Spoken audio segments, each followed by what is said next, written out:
teams lock up. Chaos is going to happen on this one. The Nexus going down. SK solidifies and puts themselves back into the LCS. I'm fairly confident we'll win this one. I just say the best region wins. We are definitely the underdogs. So just gonna beat them, should be pretty easy. It's a bit stressful that you have to qualify again. You have to play for everything. We are as ready as we can be. It's our third try, and we hope for the best. Today I will prove maybe that I deserve the spots. We're pretty confident we'll manage to do it. It's all I do, it's my job, it's my dream. I have to win.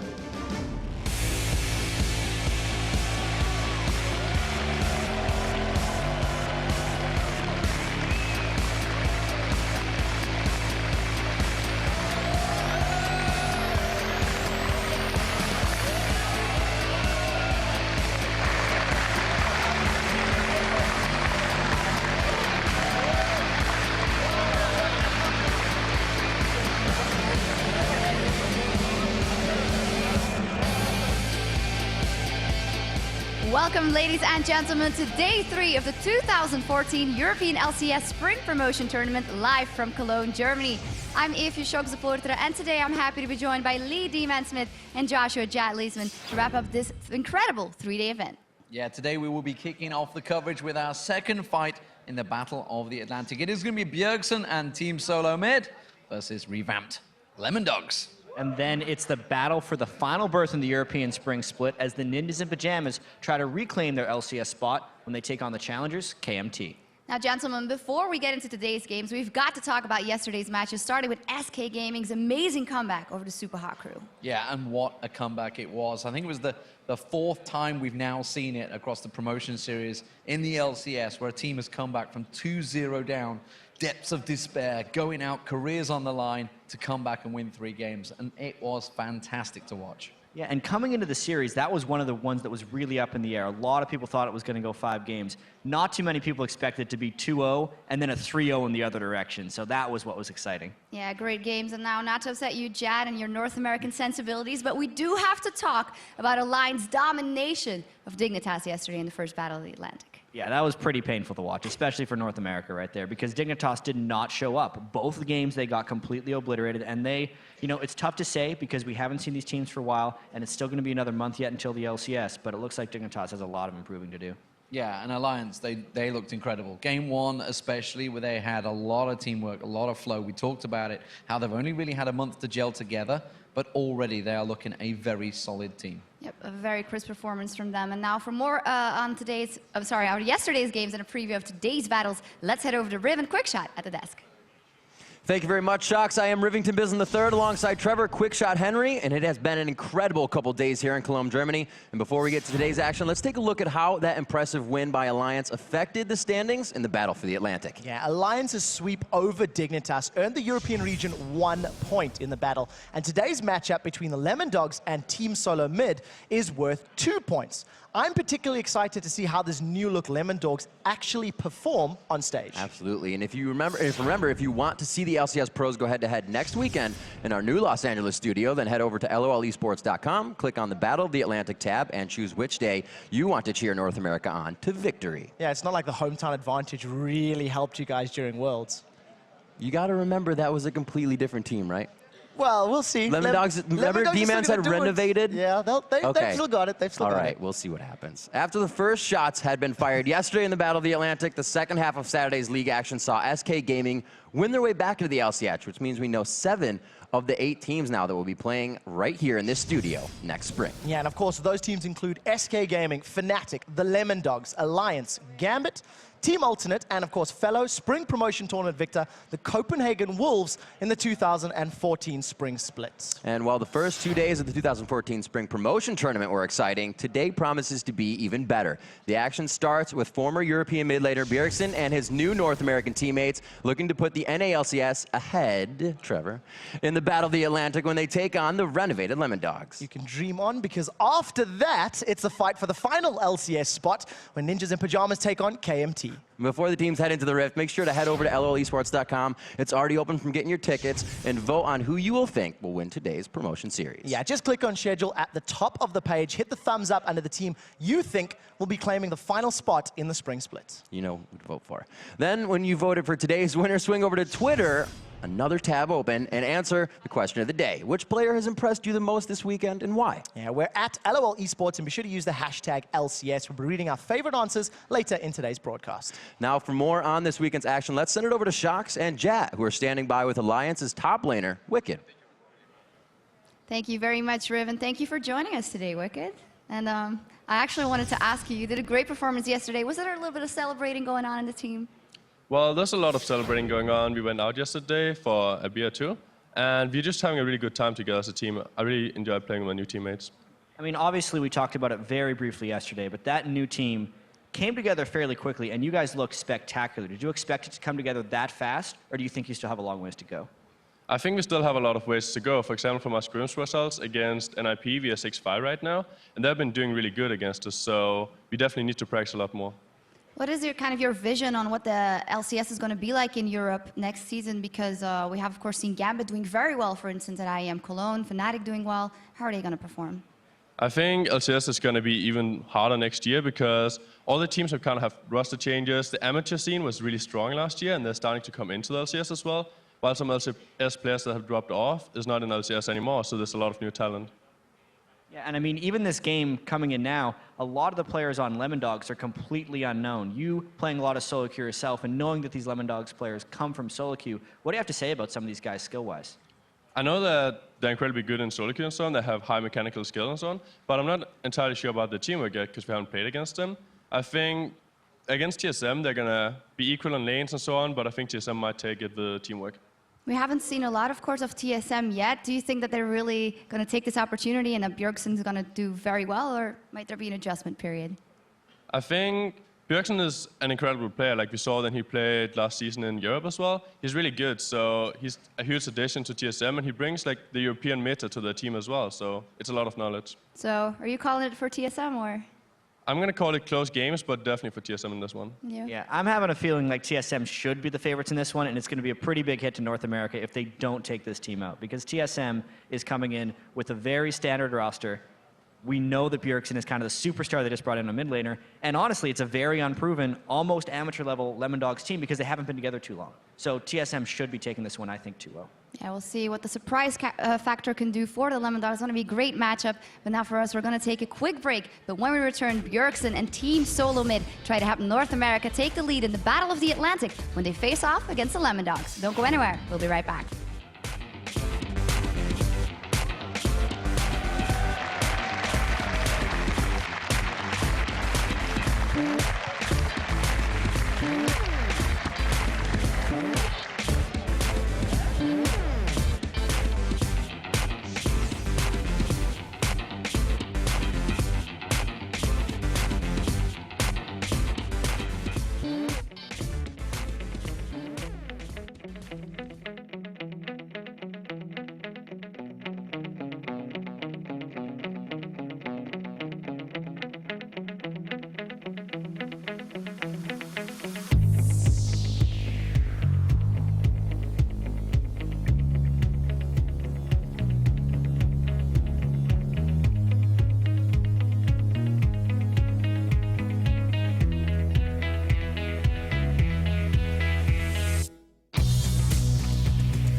Welcome back to the Battle of the Atlantic live from Cologne, Germany. It's time for the Summer Splits 2 second place squads to face off. Team Solo Mid versus the Lemon Dogs. Yeah, and while these two teams met just a couple months ago in the group stage at Worlds, these squads have made some huge changes to their rosters since their battles in Los Angeles. Yeah, just a bit, but no change has been talked about more than TSM's signing of a former NIP star Bjergsen to take over the mid lane from Reginald. And while moving almost halfway around the world and adjusting to new teammates can have its problems, so far Bjergsen and TSM, things have been working out okay. The transition with Bjergsen's been pretty good. It was really easy to just come in, just be like, hey, I'm playing for your team now. And we just got along really easy from pretty much the first day. He's melded well with the team. He's a really friendly guy. We all get along really well, and I knew some of them from way back in Season 1. I played with Darius when he was playing on the EU server. So I knew we would get along easily, and it's mostly just like householding stuff that is new. I think Bjergsen is a really good mid laner. I think because he's not in the mid lane, we can enable a lot more plays now. Gameplay-wise, he's very strong. He also does shot calling.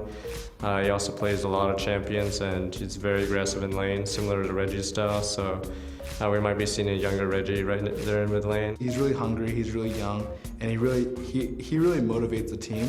There's really been no problems with like social or anything like that. And when you work socially, you also work a lot better in game. So I'm happy that it's really easy for us, natural. He's similar to Turtle in his personality traits, so I guess those two bond together really well. I'm still pretty young, and Bjergsen's younger than me, so I guess we get along really well together. Like, we play the same games, we have a lot of fun, we talk to each other a lot. I love making fun of them because I feel like I'm so much older than them. I'm sitting here in my grandpa chair drinking my hot coffee or whatever it is, and just laughing. It's pretty funny. I think the transfer for him to NA was the best thing because, well, it helps him with the branding. He gets a lot of fans in NA. He already had a lot of fan base in EU. I think I bring a new perspective in the game in form of I have like kind of an EU standpoint. He used to make calls on his old team, so he suits us well because he can make a lot of calls on our team as well. And now the team's looking really strong. We're winning a lot of our scrims, and we're not really having any trouble with any teams in NA right now. I'd say I expect us to go at least top 2. So I'm really expecting to be high in the placings, and I feel like we can do really well, and we have some really good players. I think TSM is stronger than ever. I think we have more room to grow now, and I think we're gonna do a lot better. I'm really excited to be part of TSM, yeah. And I think it's safe to say that things have been going well for Bjergsen so far. Crushing solo queue in North America, the fact that he got Challenger in his first day of playing, but we've yet to see these guys put their work onto the Rift, so it's going to be interesting. That's what counts, because we'll have to see if they can maintain that level and all the hype that's been around it when it comes to actually competing here in Battle of the Atlantic and in the official LCS circuit. And, Bjergsen, he really became a superstar across social media, Reddit, all the video, YouTube, things like that. He was the #1 streamer in North America. I think I've seen 150 highlight clips of him in the last 6 weeks. And he's got to do it here today. And, Bjergsen, he really has all of the talent to back up the plays that he's been doing. He's one of the best in the entire LCS scene. He's got the ability to carry games. And I feel that his gameplay is different to Reggie's, but it is still aggressive enough, and he plays similar champion pool to actually add to what Reginald was doing in the old spot. Absolutely. Still a puzzle piece that fits. So while Bjergsen's addition to the team has TSM fans excited, again, Lemon Dogs had some major subtractions from a lineup that won their way to Worlds last season. Yeah, I actually think it's really tragic to watch the old Lemon Dogs team fall apart. They were the most consistent team during the summer splits, and they earned that spot at Worlds. Yes. Now, the new Lemon Dogs roster is an entirely new squad. It's headed up by Slayer and I'm So Fresh. Slayer is the most well-known commodity out of the 5 of them. He actually played with Against All Authority during the spring split of this year. I'm So Fresh is also a jungler that's been around at the top level for an extended period of time. It's a name that many viewers of the EU scene will be very familiar with. And coming into this match, the Lemon Dogs are well aware of the fact that they have a tough task ahead of them today, but they also realize it's a perfect time to improve the world that their new roster is for real. And all they have to do is beat Team Solo Mid. So we are playing together for maybe 1 month now. I think our objective is obviously to win because it's TSM and they have a lot of fan base. If we win, we're gonna show to the world that we are not there for nothing. We are Lemon Dogs and Underdogs at the same time. I'm excited to play Lemon Dogs. I know all the individual players, and I know they're really good from solo queue back when I played on the EU, so they're definitely not a bad team. We've gotten ideas of what kind of champions they're playing, but we can't really figure out exactly how they play. I think every team can beat pretty much every team in the LCS. It's going to be a good game. The new Lemon Dogs is a very mysterious team, and for all we know, they can come up with like really strong comps. It could catch us off guard, and we could be in a tough position. Our travel time was really long, so if we lose, it'll be pretty heartbreaking. Like if we go OT and we travel like 15 hours, that's like, please let me cry. That's something I always find interesting is when a team is completely new. How do you train against that? How do you figure out what's going on? And you even hear TSM is already kind of, this is a long trip that's on our shoulders. We can't go home without nothing. There's more pressure on TSM shoulders than there is on the Lemon Dogs side. Right. But I am happy to That's hear true. players like Bjergsen saying, these guys can play. I've seen them in solo queue, and you know he speaks highly of them, but we'll have to see how well they actually perform in the game. Well, TSM is looking to find out who they are. So are the fans, and so are we. So let's check out the starting lineups. On the blue side, it's the Lemon Dogs. In the top lane is Mew. The jungle is I'm So Fresh. Mid lane is Schleya. Crazy Caps at AD carry, and Zerius helping him out at support. And of course, on the red side, it is Team Solo mid. Dyrus up in the top lane, the odd one in the jungle, Bjergsen in mid, with Wild Turtle and Special as your AD carry and support. And the Rumble in the jungle is our featured matchup in this Intercontinental Showdown. The Lemon Dogs I'm So Fresh versus TSM's Odd One. Yeah, I want to start with I'm So Fresh because he hasn't played at this level in a competitive scene in a very long time. This is him returning to the very top of the scene when he was probably most prolific and active during the course of 2012 towards the end of last year. Odd One on the other end, he led TSM during the summer split. He had the highest KDA in the North American LCS for TSM.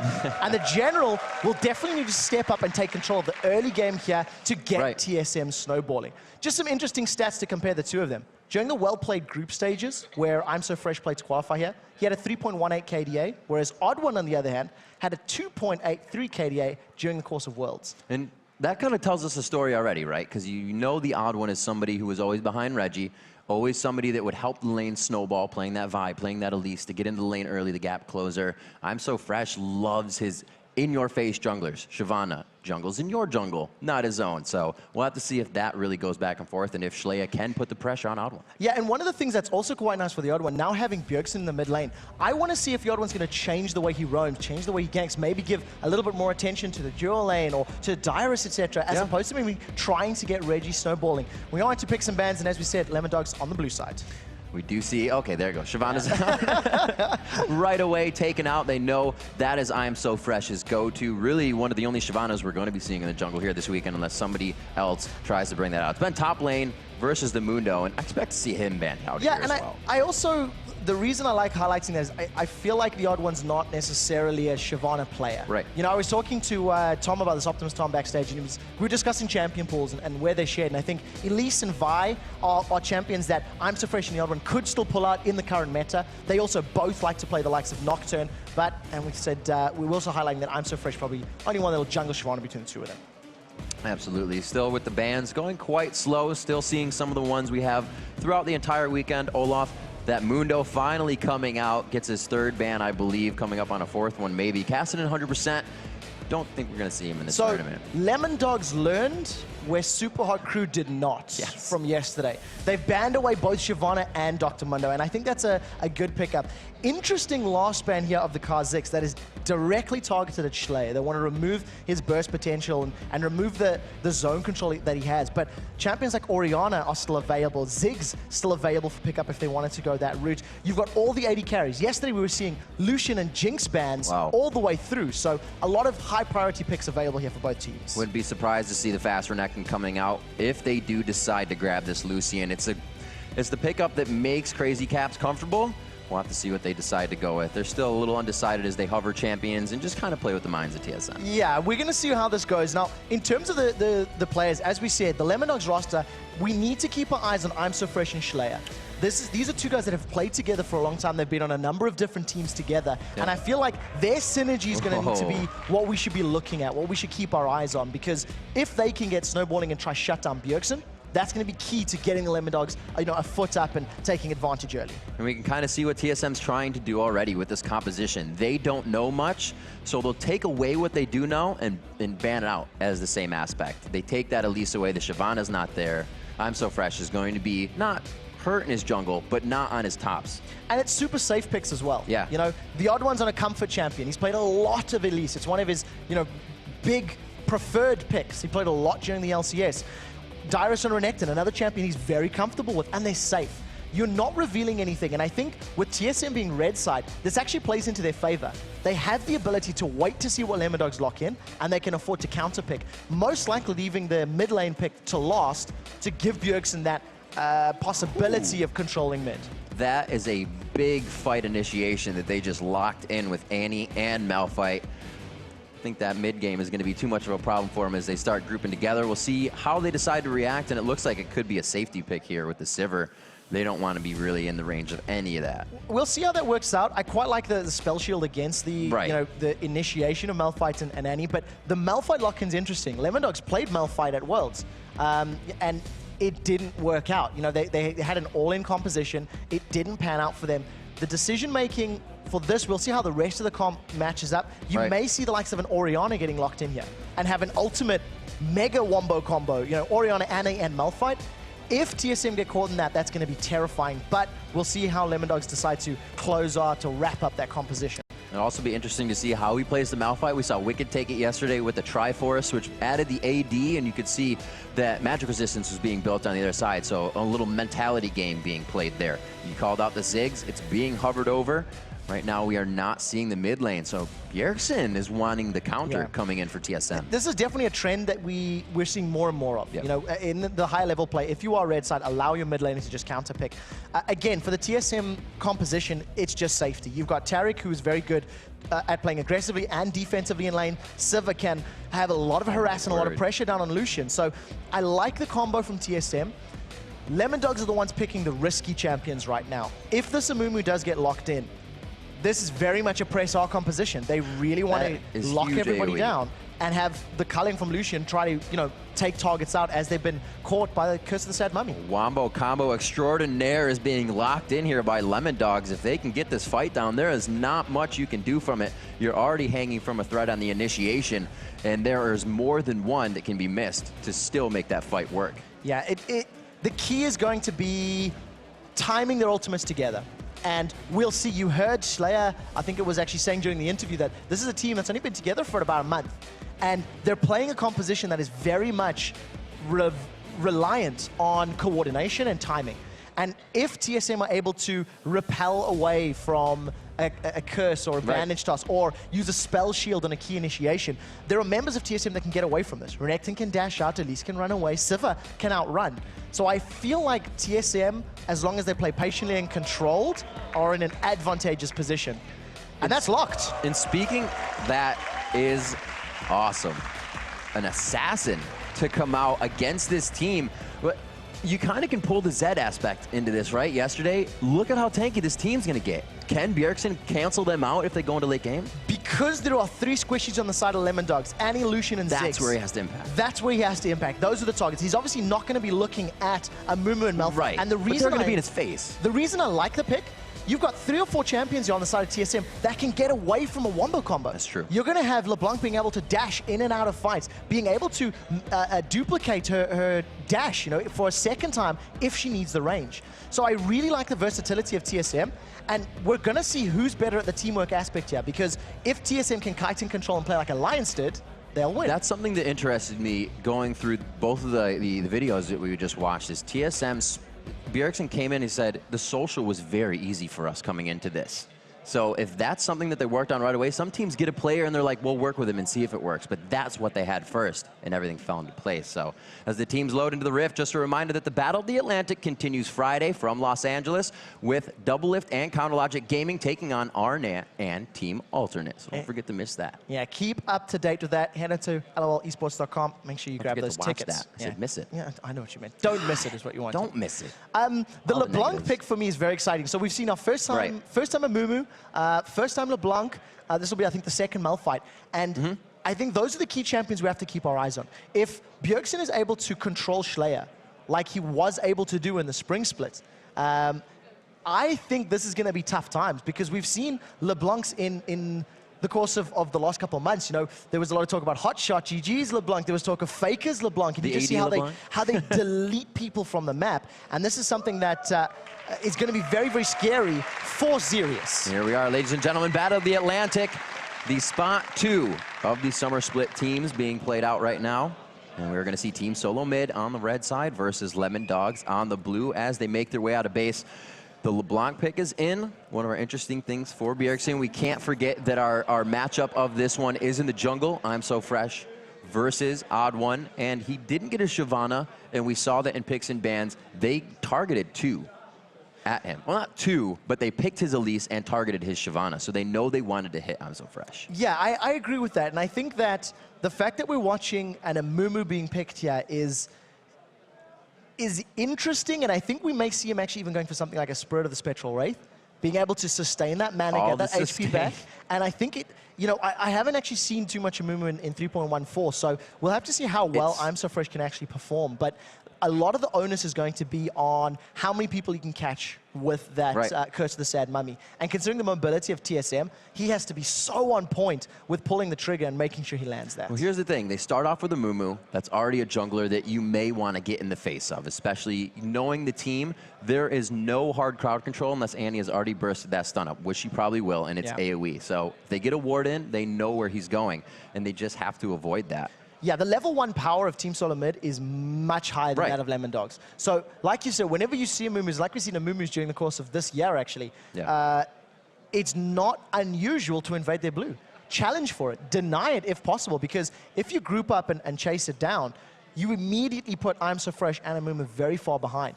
So Lemon Dogs are going to have to group up and make sure they go 4 or even 5 man onto this blue buff, or alternatively just do a blue buff trade, which is something we do see fairly often. And you hear something, you're speaking about the Spectral Wraith on Amumu, you hear people that try it or play it, and they're like, I feel like an AD carry when I go back in the jungle, I just heal up and then I go back and fight. Yeah. So it definitely is formidable, and he will be back to the fight. That's something you always have to watch for. And we are on to the Rift, as you hear that sultry voice just calling us in. Let's see what they can do here. They're going to set out the fan out, as we expected in most of these games right here. The pride of the Battle of the Atlantic on the line. So we're only at 50 seconds. The teams could potentially group up and try to challenge for a buff, but it doesn't look like that's going to be the case. And this is actually a good sign for I'm So Fresh. If he's able to pick up his blue uncontested, it'll work well for him. However, the Odd One is hanging around in the back of his red buff. So we may actually see Dyrus and the Odd One going in. We'll just have to see how the next sort of 30 to 40 seconds pans out. Looking at the trinkets. Everyone's gone Warding Totem. Yep, Warding Every single one of them Warding Totem. What you tend to see whenever anybody starts with a sweeping lens, you can assume that there's going to be some form of invade, and we've seen junglers or supports doing it. But the trend that's picked up most popularity recently is the supports start with a Warding Totem, they get a couple minutes of ward very early on, like you're seeing Sirius do now, and then changing it to the likes of the sweeping trinket, just to allow denial of vision later on. Once again, you see Odd One, Wild Turtle, Expressial, they're grouping up. So it does look like a lane swap is most likely going to come into play here for Team Solo Mid. So with the LeBlanc pick, how does this kind of have to play out for them? Because we did talk about that I'm So Fresh and Mew is going to get quite tanky. But if he can find all of the targets that he wants, Lucian, Ziggs, and Annie, how does he start that? Is it all just a bottom row game for him? It's focus on the bottom of the map. Bjergsen's most likely going to play this one out, much like you see Cassidon's being played. You see Team Solo Mid to actually secure that blue buff. Very interesting, Lemon Dogs group up to pick up the red buff for themselves. So they fell back from TSM going for the invade. And that means Amumu has no blue buff, so we really need to keep tabs on his clear speed and his farming speed. He should be able to head up and grab it with the 2v1 being swapped out and the help from Annie. We'll see what he does here. Yeah, the decision is going to come from the rest of the team if they actually try to push with him. It looks like Mew is going to be going for the support, but look at Dyrus coming to defend this blue buff. He's going to check it out, realizes nobody's there yet. Now, Dyrus can afford to do this because his wave is not being pushed against his tower yet. And it does look like he's maybe just going to back up. He's going to see that ward. And now all of a sudden, I'm So Fresh and Mew are in a little bit of trouble if Dyrus wants to contest it. He's got about 2 waves of time to not have to be in that lane, and he'll be okay. We'll have to see how this pans out. It looks like he is going to try to pressure. He will clear that away for the odd one and be nice. Good guy, Dyrus. But it looks like I'm So Fresh does get his blue, but this is going to be an odd one. Is much faster around the jungle to start, and he is going to be a higher level as he comes into lane. Yeah, a little bit of an awkward start here from the teams. I think Dyrus is doing the best that he can. He's currently sitting on 7 CS to Mew's 0. Mew forced to use a teleport because if Schleier's already in trouble. Bjergsen trying to go hard. The Ignite is on the first blood. 3 minutes and 25 seconds, and he already puts himself on the board. And the problem is, that's going to keep happening. Lane, oh my gosh. It's not over yet. They're going to dive around him. They were watching it. This is old TSM. They sat there and waited for the minions to get, he knew he was going down. 2-0 right now. TSM are going to be able to pick this tower up as well. There's a massive minion wave sitting behind them. Mew only has 2 CS to his name, and he's burned his teleport. This is a massive advantage for TSM already in the opening minutes of the game. I have not seen 5 driver seats in a car before, but it looks like TSM has brought one to the party. Already 4 minutes in, they find the top lane turret, 2 kills on the board, and a grand in their pocket across pretty much everybody on the team, but Dyrus, who's holding his own in the bottom lane. Yeah, and Dyrus is still doing well. If you compare the 1v2 situations, Dyrus is farming, he's getting levels, and he's actually going to be relevant as the game goes on. We're definitely going to have to keep our eyes on Bjergsen when he returns to the mid lane. But right now, it looks like I'm So Fresh wants to get a kill back. Dyrus sniffs it. You can see he's toying with the recall, and he realizes something is up. He realizes the presence is here. And if I'm So Fresh gets any vision, a banish toss may be trouble. And TSM, they're on the inner turret. There's not much you can do. Bjergsen killed Schleier in mid. He's got no time to roam after going down. He's actually forced to back already in lane. And they are just doing huge damage here, even before the 8-minute armor mark. I'm So Fresh needs to move up here and defend the tower. If I'm So Fresh shows his position to anybody on TSM, TSM can opt to stick with this 3-man focus because I'm So Fresh got a wolf camp for losing a top inner turret. Nobody's helping Mew. They are trying to do what assistance. they can, but it's absolutely not in the right spot. This is the social. This is the team communication over the ability of mechanics playing with each other. Yeah, and I'm So Fresh, he's still waiting for a gank. His buffs have now timed out. He's signaled his location. Dear. Bjergsen can pop him. Bjergsen's got double Dawn's Ring as well as that Amp Tone. They've actually picked a fight with Dyrus. There's the slice away. The Dice, they know they can't follow. They're going to be 3 under a turret. It'd be scary for Bjergsen to go into this one, and he knows it as well. So it looks like they're going to back off. Dyrus says, we're fine. Let's capitalize everywhere else that we can. And they're doing perfectly at it. All right, now you see with the 2 towers and the CS, Sivir has a 5-minute BF sword in addition to a long sword. Now we are going to see Lemon Dogs most likely replying with a tower on this bottom lane if they stick around. But they decide against it wisely as you do see the Odd One coming into range. And at least reveal his position. But the Odd One having a great start to this matchup. An assist and those 2 towers thanks to the unimpeded focus. And I think the lack of low-level presence of Amumu. Well, if they can't get to team fight phase, that Amumu, that Malphite Unstoppable Force is not going to mean much. Already 6 minutes into the game, the fastest dragon we've had this weekend, and it is going to be going to Team Solo Mid. More gold in their pocket. Already 2 turrets down on the map. These guys are just wreaking havoc right now. Completely uncontested. I doubt Lemon Dogs really knew exactly what was going on. They made some assumptions thanks to the ward that Crazy Caps put down, but a very, very dominant start. And before the 7-minute mark, there's 3,000 gold lead. And if you look at Schleier's positioning, he cannot challenge Bjergsen. He cannot get in range. No. Level 5 to level 6. He's already lost a duel once. He's falling behind in CS. And this is Bjergsen's lane completely. If Schleier steps a little too far forward, he will get bursted down and exploded. For him to win that matchup so early makes it hard. It's almost like holding on to the bomb is more of a threat for him now, because once he throws it, Bjergsen wants blood. And he's going to be able to secure it for himself at any moment. And the thing is, that's very good here for TSM, is that because of the kill that Bjergsen has and the presence he has in the mid lane, if he shoves the lane down, he can afford to roam. We do see Xerius getting stunned up, and that's just special. It's showing, hey, I can do this. Don't pick a fight with me, buddy, because we'll take you out. So a huge thing, the factor playing into this one, I'm So Fresh quickly put on a champion he is not able to excel at for his team. Yes, Amumu can excel, but he's not the one that's going to come up and farm your lanes or help snowball your lanes if he's blue buff down, if he's leveled down, and that's what they made sure they did. Xerius has been stunned up. This time they're going in. Good bit of damage. He's going to be able to get out of that one. Not too much of a problem, but this means that every lane is consistently being won. Even trying to come back on Dyrus, he went back to the top lane, they switched it bottom, and and they may even grab this turret within the next 5 minutes. Yeah, we'll have to keep an eye on how quickly Wild Turtle's going to be able to push it down. A little bit of assistance here from the likes of the Odd One. We talked about how getting Bjergsen in the mid lane may have freed up the Odd One to roam around the map, and it looks like the focus in this matchup is quite heavily on this duo lane right now.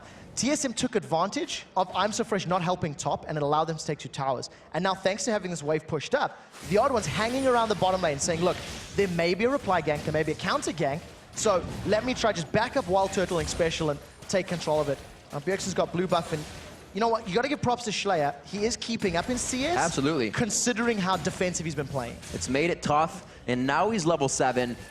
Wasn't really able to roam much beforehand. Wouldn't have really made much of a difference without his ultimate because all the lanes were so pushed. But now that he can help, hopefully relieve some of this pressure on the lanes. Dyrus all the way up to that blue buff, making sure they still have eyes on that, and you can see 3 wards protecting Dyrus because he's got to go deep in his entire lane. He's got 2 turrets down already. Yeah, he's working great. They've caught Bjergsen though. Slayer wants to jump in. It misses completely. You can only catch a LeBlanc so much. And that's exactly what we were highlighting. Now Zirius is in trouble. Oh, Zirius gets caught after that one. Everybody was watching the last fight, but Zirius, the Ignite is down. The last attack coming from Turtle. They solidify that one. Look to push this wave, and good damage though from Crazy Caps there. And just to talk about Bjergsen getting away, he managed to use the distortion, LeBlanc's W, after the banish toss stun came in. And that's something, if Renekton slice and dices, he can get out. If Wild Turtle uses Spell Shield, he can get out. Elise can repel. TSM can avoid the Wombo combo if they hit their skill shots. The Slayer with a good flash. Losing flash against the LeBlanc is not what you want to have happen, but he does save himself for the time being, hopefully to find a little bit of help from I'm So Fresh in middle here. They know it. They are playing off of every instant. He can't even use the rubber ducky. Absolutely deaded is the best way to describe it. I'm So Fresh is toying with Bjergsen, but I'm not sure this is a fight they want. Bjergsen's low. He is quite low, but he still has the distortions. He has the blue buff. He should be quite fine here.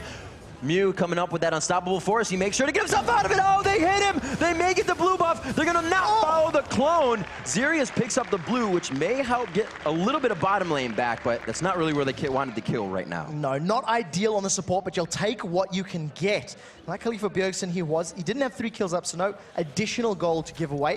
And we'll see how Zirius can make use of this blue buff. Unfortunately, because of a Bloodthirster... About getting that bottom lane back. Bloodthirster Sivir at 10 minutes.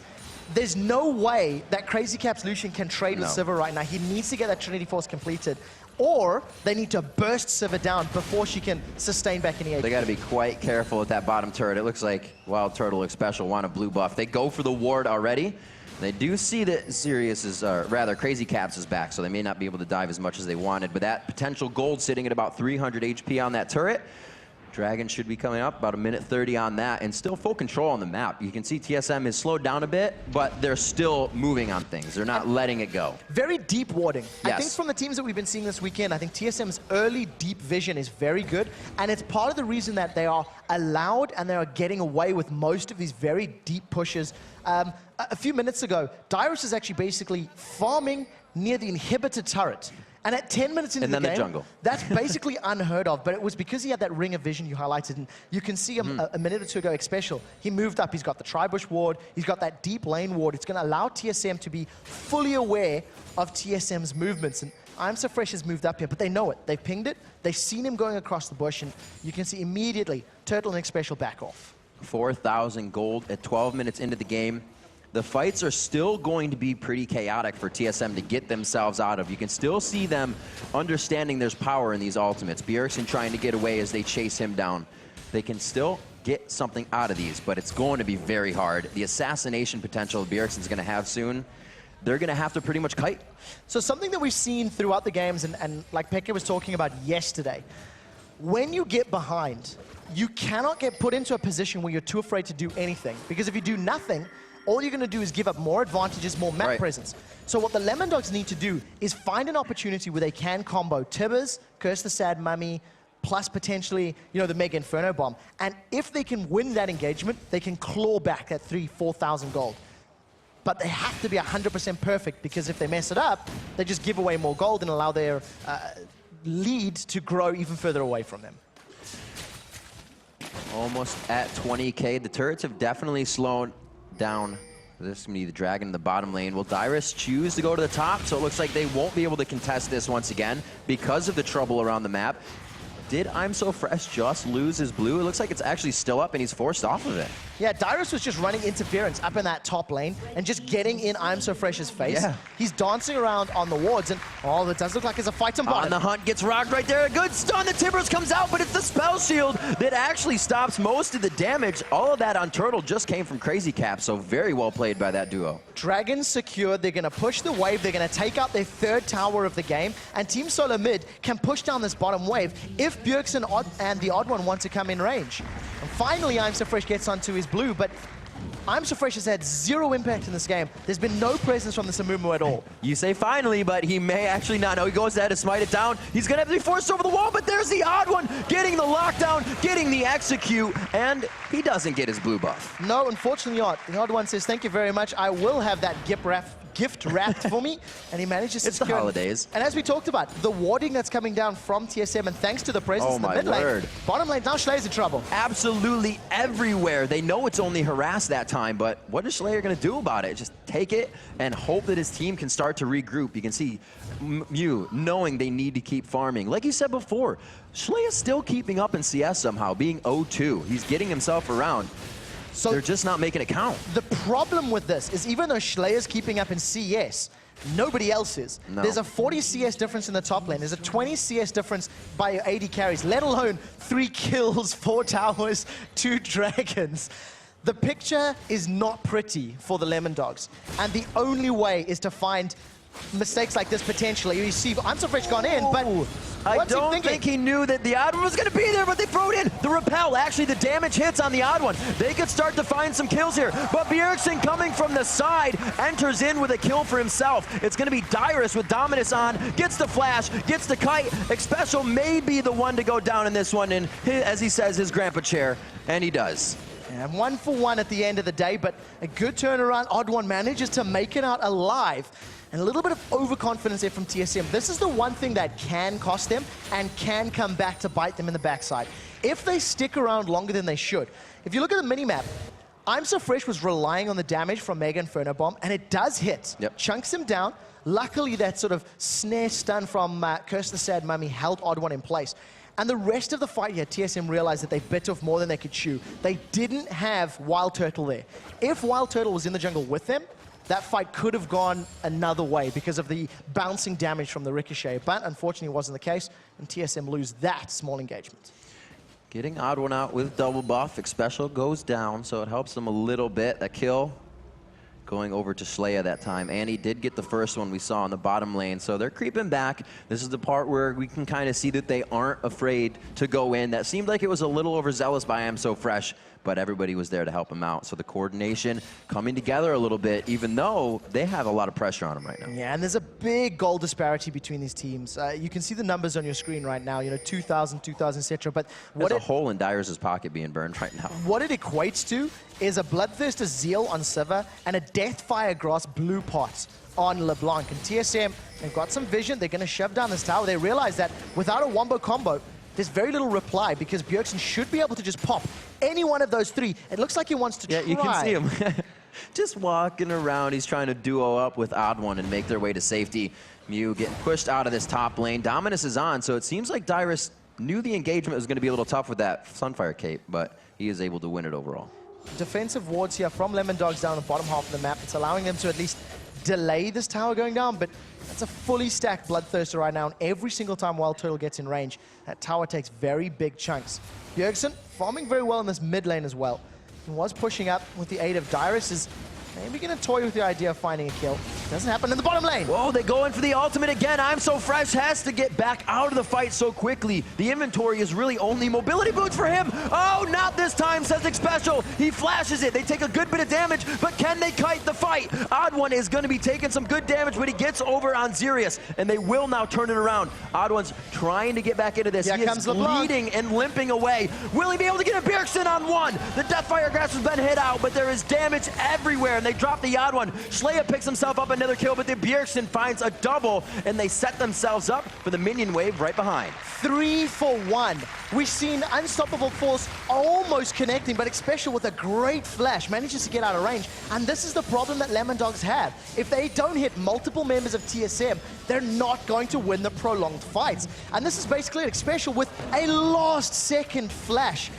I mean, it was so well timed. And again, a Dazzle locks up Malphite sitting in the background. Mew had very little impact. Odd One does manage to survive with some very good juking, and because of all the stalling, because of the delay that TSM was able to apply, it just bought time for both Dyrus and Bjergsen to get in range. Losing 3 for 1, but getting a tower and winning a very convincing team fight, it's a trade they'll take any day of the week. And you can see kind of how much chaos there was there. The Odd One was so low, but everybody was fighting someone else. Malphite went to the back line. They were all fighting Odd One. The communication may not be there yet.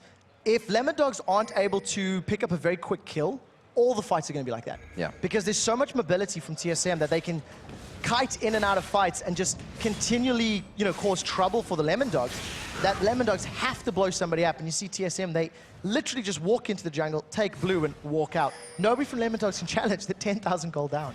Quick shot, we have to go back to our Rumble in the Jungle. Odd One versus I'm So Fresh. Look at this item discrepancy.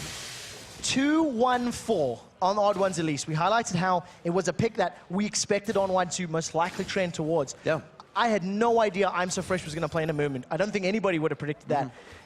And I don't think it was a good choice.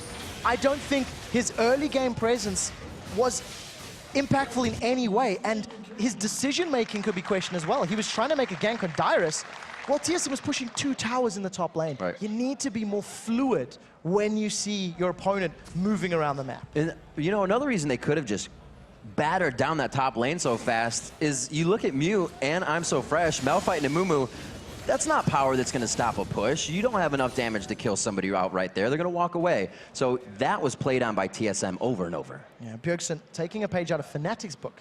He's pulling a Fnatic, The Fnatic death brush.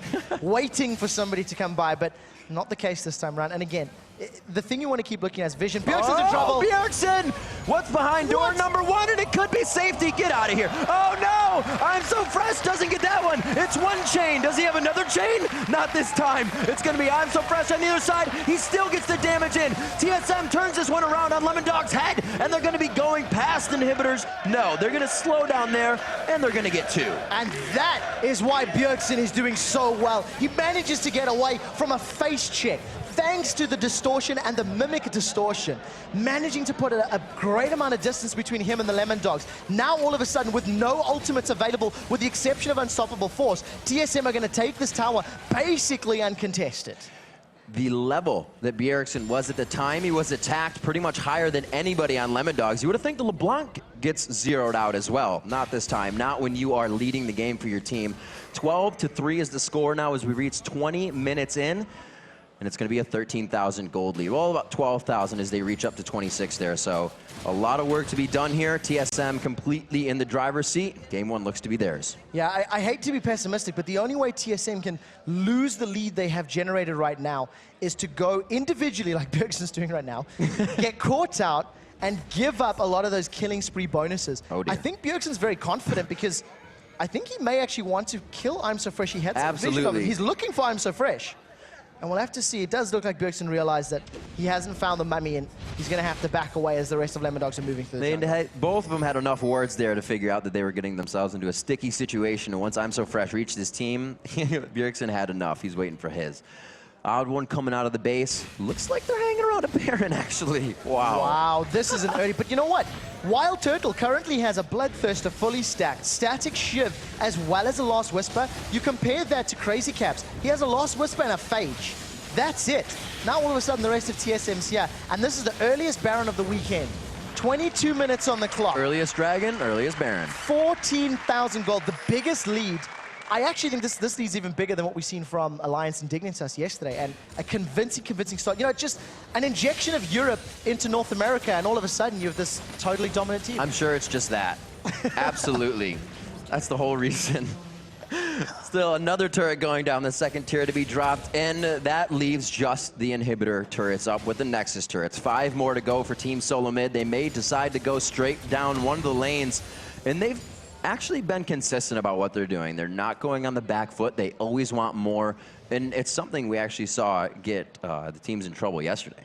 I think the consistency of TSM's decision-making in terms of vision and where they're pushing has really stood out even more than this massive lead that they've built for themselves.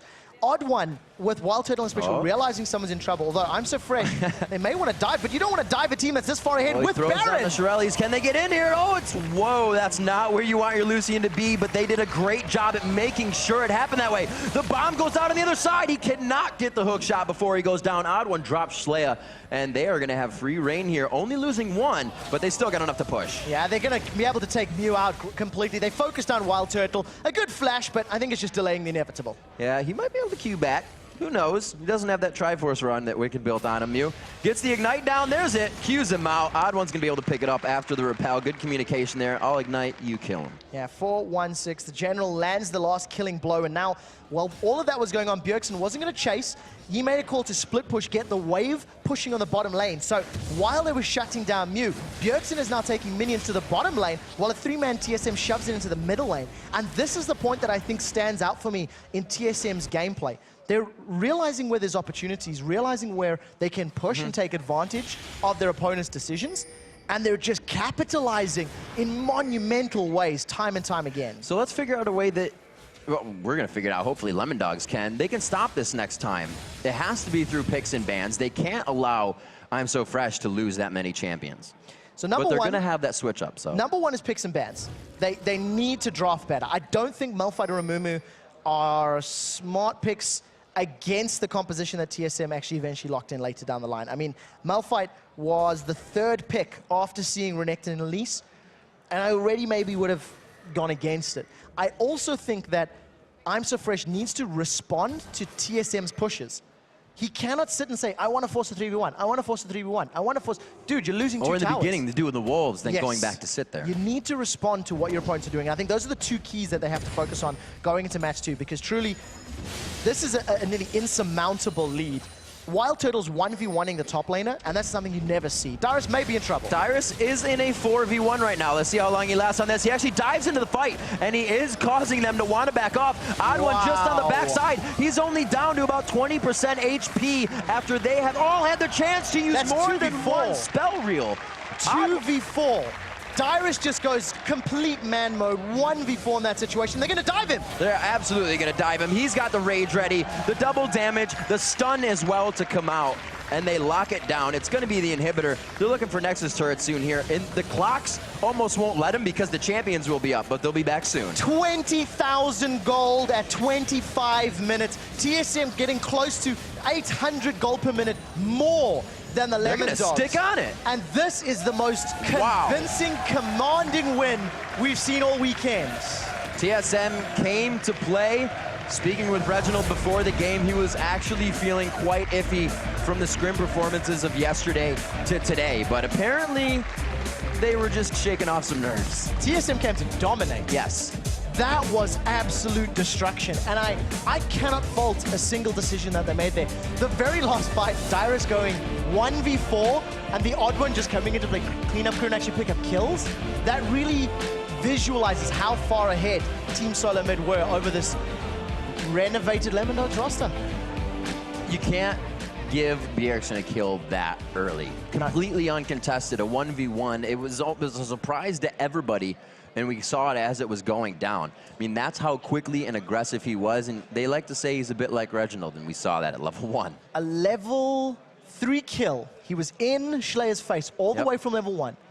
And coming into the match, when I was talking about the matchups, back in the spring split when Shlaya was playing, Bjergsen already sort of had Schlaya's number and was able to challenge him, contest him, and out-duel him. Shlaya farmed well, but that was the only thing he was doing right. He had no kill presence on any other lanes and no impact on Bjergsen's incredibly powerful LeBlanc, who finished 8-1-2. And we have to look one more time at the Rumble in the jungle, which I kind of want to bring into the next game because I don't feel like I'm So Fresh got anything he wanted. He looked very uncomfortable on that champion of Amumu. The ultimates were a bit short. LeBlanc was getting out the bandage toss, and there was, like you said, there was enough time to distortion out after a bandage toss when you should be click. You could have changed that Amumu for the likes of a Zinzao or a Jarvan, who would have had a bigger impact against that type of composition, Absolutely. would have caused some more disruption, maybe still had that Wombo combo effect you were looking for. But I also don't think an all-in press R comp is necessarily what fits anymore. It hasn't worked for a long time because the game is so much quicker, and you need to have those mobility champs in your pocket. Absolutely. All right, we've got to take a quick break, but when we return, the Battle of the Atlantic continues with Game 2 between Team Solo Mid and the Lemon Dogs. Don't go anywhere. We'll be right back.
I'm probably the biggest guy in the league.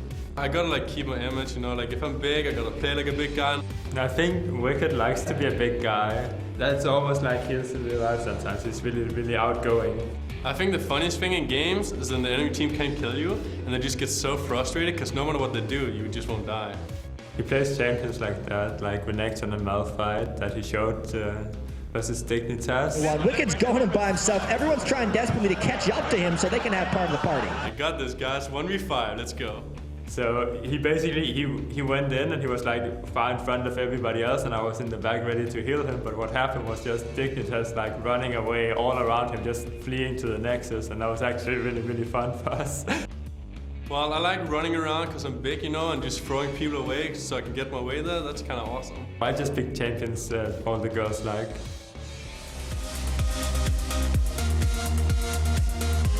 Welcome back to the 2014 Spring Promotion Tournament and the Battle of the Atlantic live from Cologne, Germany.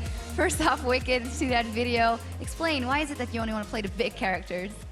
Well, it's just fun to run around and push people around. It's always a good joy to do that. Yeah, and talking about pushing people around, we of course saw the first game between the Lemon Dogs and Team Solomid. And before they take to the Rift on our time, I want to talk about that game because a very, very impressive performance by TSM. But to me, every move that Lemon Dogs make or didn't make screamed of inexperience. Yeah, and we actually have a clip that can show that. So let's take a look at the clip, and we can see just roll it right away. Not only did they give away the first bite of Bjergsen, it was the tower dive up top. Because Mew, let's just keep going here, because Mew up top on Malphite ended up teleporting all the way up there, and he was the one who just sat there and let 3 people dive. I mean, Wicked, you're a top laner who's played a lot of 1v2 lanes. What should have you done in this situation? Like, I would say the teleport is debatable because if the jungler doesn't show up top, it's all right. But the second he sees the jungler showing up, he needs to run away and just flee because he can't do anything when it was free. And the only thing you're ever going to do is die and lose XP anyways. And at this point, he teleported top just to die. And it's one of those inexperienced things that happen because competitive play, especially against TSM, so much of that is about 2v1 and 3v1 laning, but if you're coming from solo queue with an experience, he's just used to the 1v1 laning. And throughout the game, they were just making those kind of individual decisions and not the team ones. Yeah, I would agree it's a really good tactic from TSM to go 1 versus 2. Even if I would say a 1 versus 2 favors Malphite over Renekton, because Renekton's a lane bully, it's still a smart move because it seemed like Lemon Dogs didn't know how to deal with it because they haven't played it that much. And you can't really train it in solo queues because you would need your entire team to play as a team, and that doesn't really happen that often. Yeah, and you say how Renekton is a lane bully, and then I was kind of watching the picks and bans go by, and the Lemon Dogs banned out Dr. Mundo, Olaf, and Shyvana, had first pick, and picked Lucian and not Renekton. Is that maybe where it all started to go wrong, or? I think it depends on Darius' champion pool. Like, it seemed like they wanted to ban him out, but he still had a comfortable champion, so they might have picked it. But it all depends, like, if Darius got more multiple or more comfortable champions or not. Yeah, it was really odd because I was sitting upstairs actually with Reginald, and when he saw the 3 bans that were top laners, he was like, oh no, maybe they're going for Darius. But not picking Renekton just gave him one of his best champions anyway. So to me, that was a little bit of inexperience or just missed preparation by Lemon Dogs, because if you're going to ban those 3 champions, it seems like they were doing the power bans, and they weren't actually targeting Darius, which is probably their biggest mistake there. And we also saw when the team fights came, it wasn't that bad, but there was just at that point, they were so far behind. Like, I think the individual skill is pretty similar, but the experience is just not there. Like, TSM's experience have been around for so long, and they even got experience from Europe now by having Bjergsen on the team. And Lemon Dogs is a new team, so they just don't know how to do all the things right.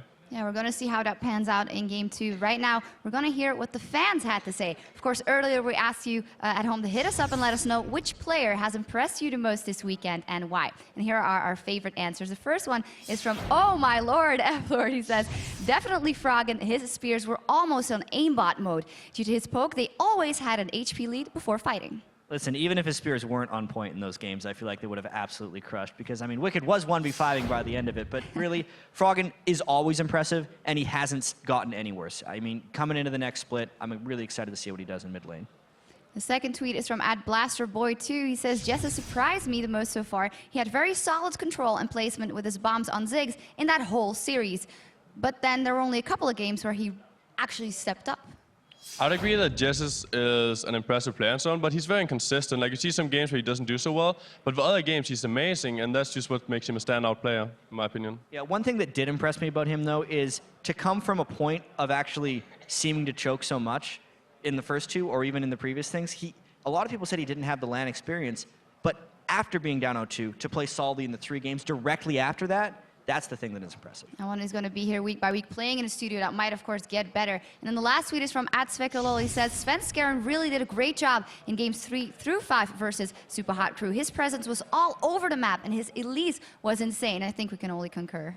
I think that Svensson is dedicated to the game. He's always one of the players that impresses us. For example, when he played in LCS, he was always impressive. He was doing a good job. He was helping out Bjergsen a lot. So he's a really good player, and he's always impressive, in my opinion. Very solid. Maybe let me direct a question at you guys as well. Who has impressed you guys the most over the last couple of days? Well, for me, I would say that in my team, Kasmis have impressed me the most because he hadn't really played that many tournaments. He's new to it, and he didn't seem nervous at all. He just went in there and did his job really well.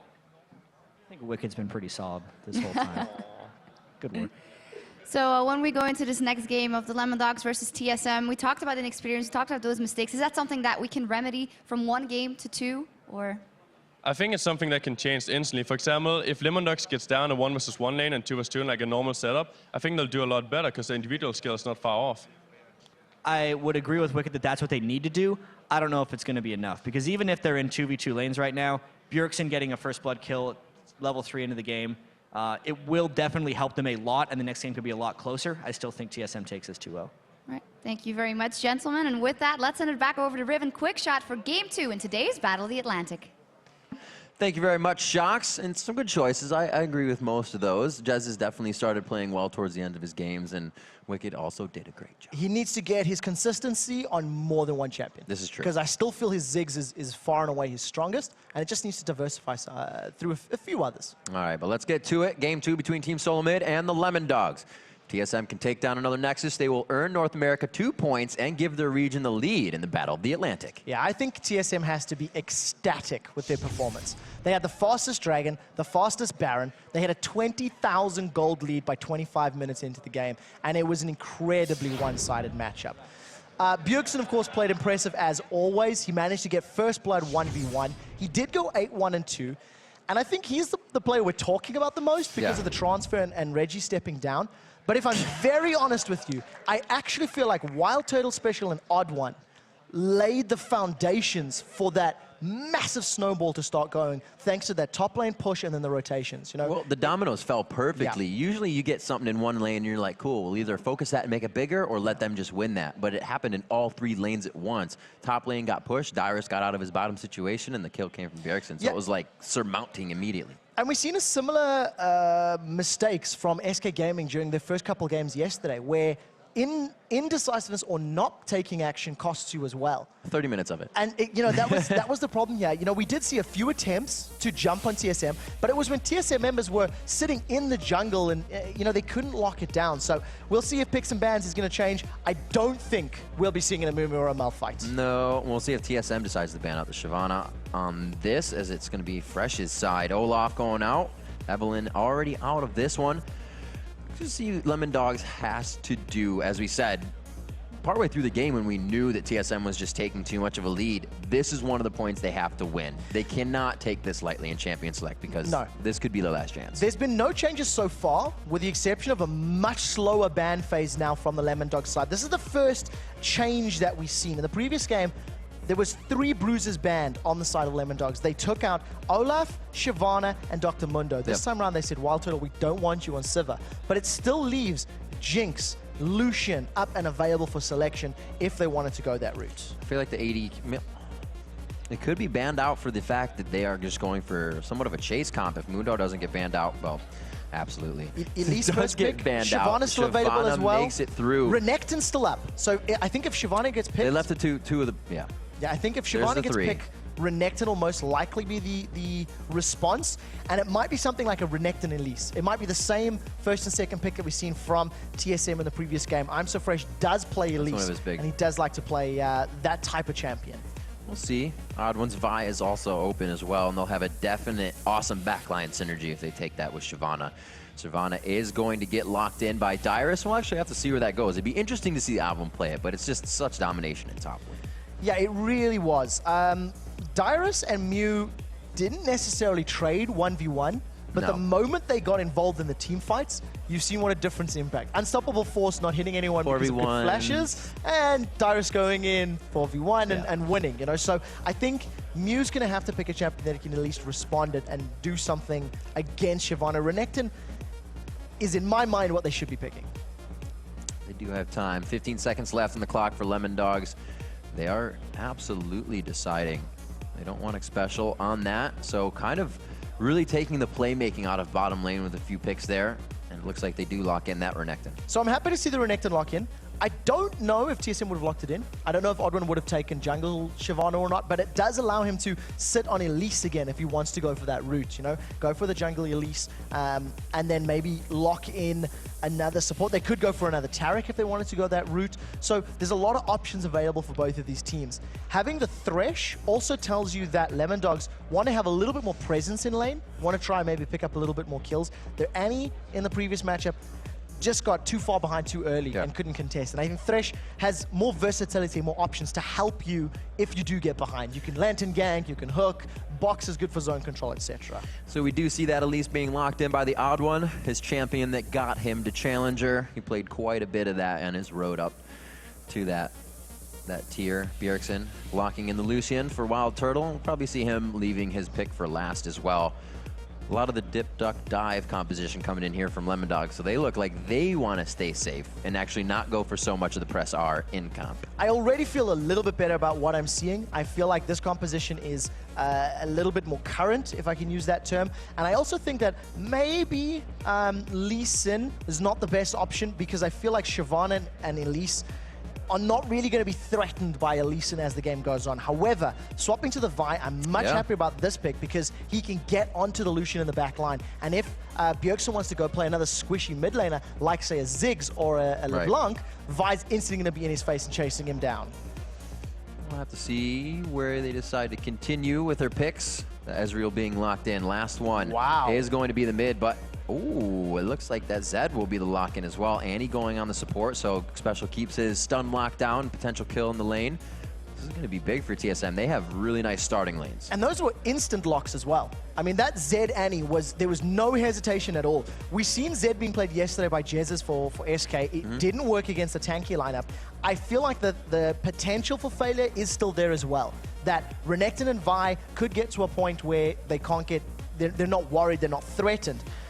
The Sion pickup is going to be a potential counter to Zed, but the early levels are so crucial. If Schleier's Sion falls behind, he's not going to be able to survive long enough to get Death Caress done, get the stun, and back away. But I'm not sure what this pick. I feel like Lemondogs are still playing old school champions and trying to make it work. It's got to be comfort when you come into this. I mean, this is me assuming it's AP mid. Assuming. All right, we'll assume. So yeah, but coming into this, we see the Zed pick up again. Quite a tanky team. We kind of heard the guys talking yesterday, Peke and Ja, that Zed will fall off in this patch with the amount of tankiness, the amount of other champions like the jungler coming out of a farm jungle now to be that big. Not everybody's as killable as they were before. No, definitely not. And they haven't swapped yet. And I'm going to keep my eye on the timers here and let you know as it goes on, as it loads up. But if that's going to be top lane Sion, top lane AP Sion's not a thing. I mean, it was never a thing we've seen. However, Bruiser top lane Sion is played by some people, and the lifesteal that you can get, the threat potential if you do build in Bruiser, Stack up that what HP. is a Bruiser meta, effectively, it could be possible, and it is going to be a top lane Sion, so Muse locked it in.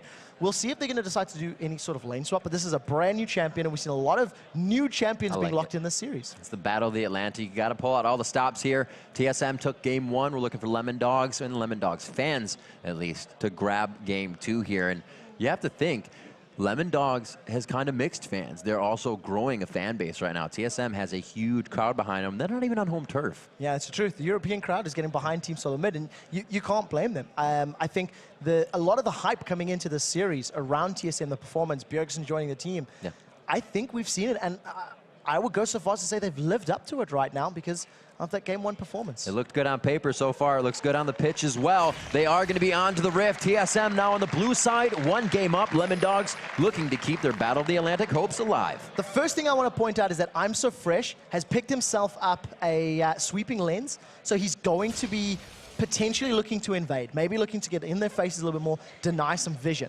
I've just taken a look at Muse Runes and Masteries, and he is running AP. He started with that Doran's Ring, and he's got himself 25 AP to kick this off. So we may see Muse try challenge Zed, or he may even try play AP Sion against Shyvana. And I guess if you stun Shyvana while she's burning out, she can't run you down. So I can see the theory in that one. As it stands, Lemondogs grouping on the bottom. If a hook lands, Odd1's in trouble. Oh, man. Odd One gets hit up here. They go into the fight. Oh, it looks like it gets hit as well by another after consecutive stun. First blood going to I'm So Fresh. A complete flip-flop from last game. Very, very good start. We've been seeing those level 1 fans throughout the weekend, the very defensive, slow starts, and that was, you know, it's a blind hook. We've seen Zirius just chucking it out across the wall, managed to connect, and then they followed up with those on-hit stuns. So very good pickup, 4 assists down the board, and you'll see a couple extra consumables being purchased here by Lemondogs as they go to lane.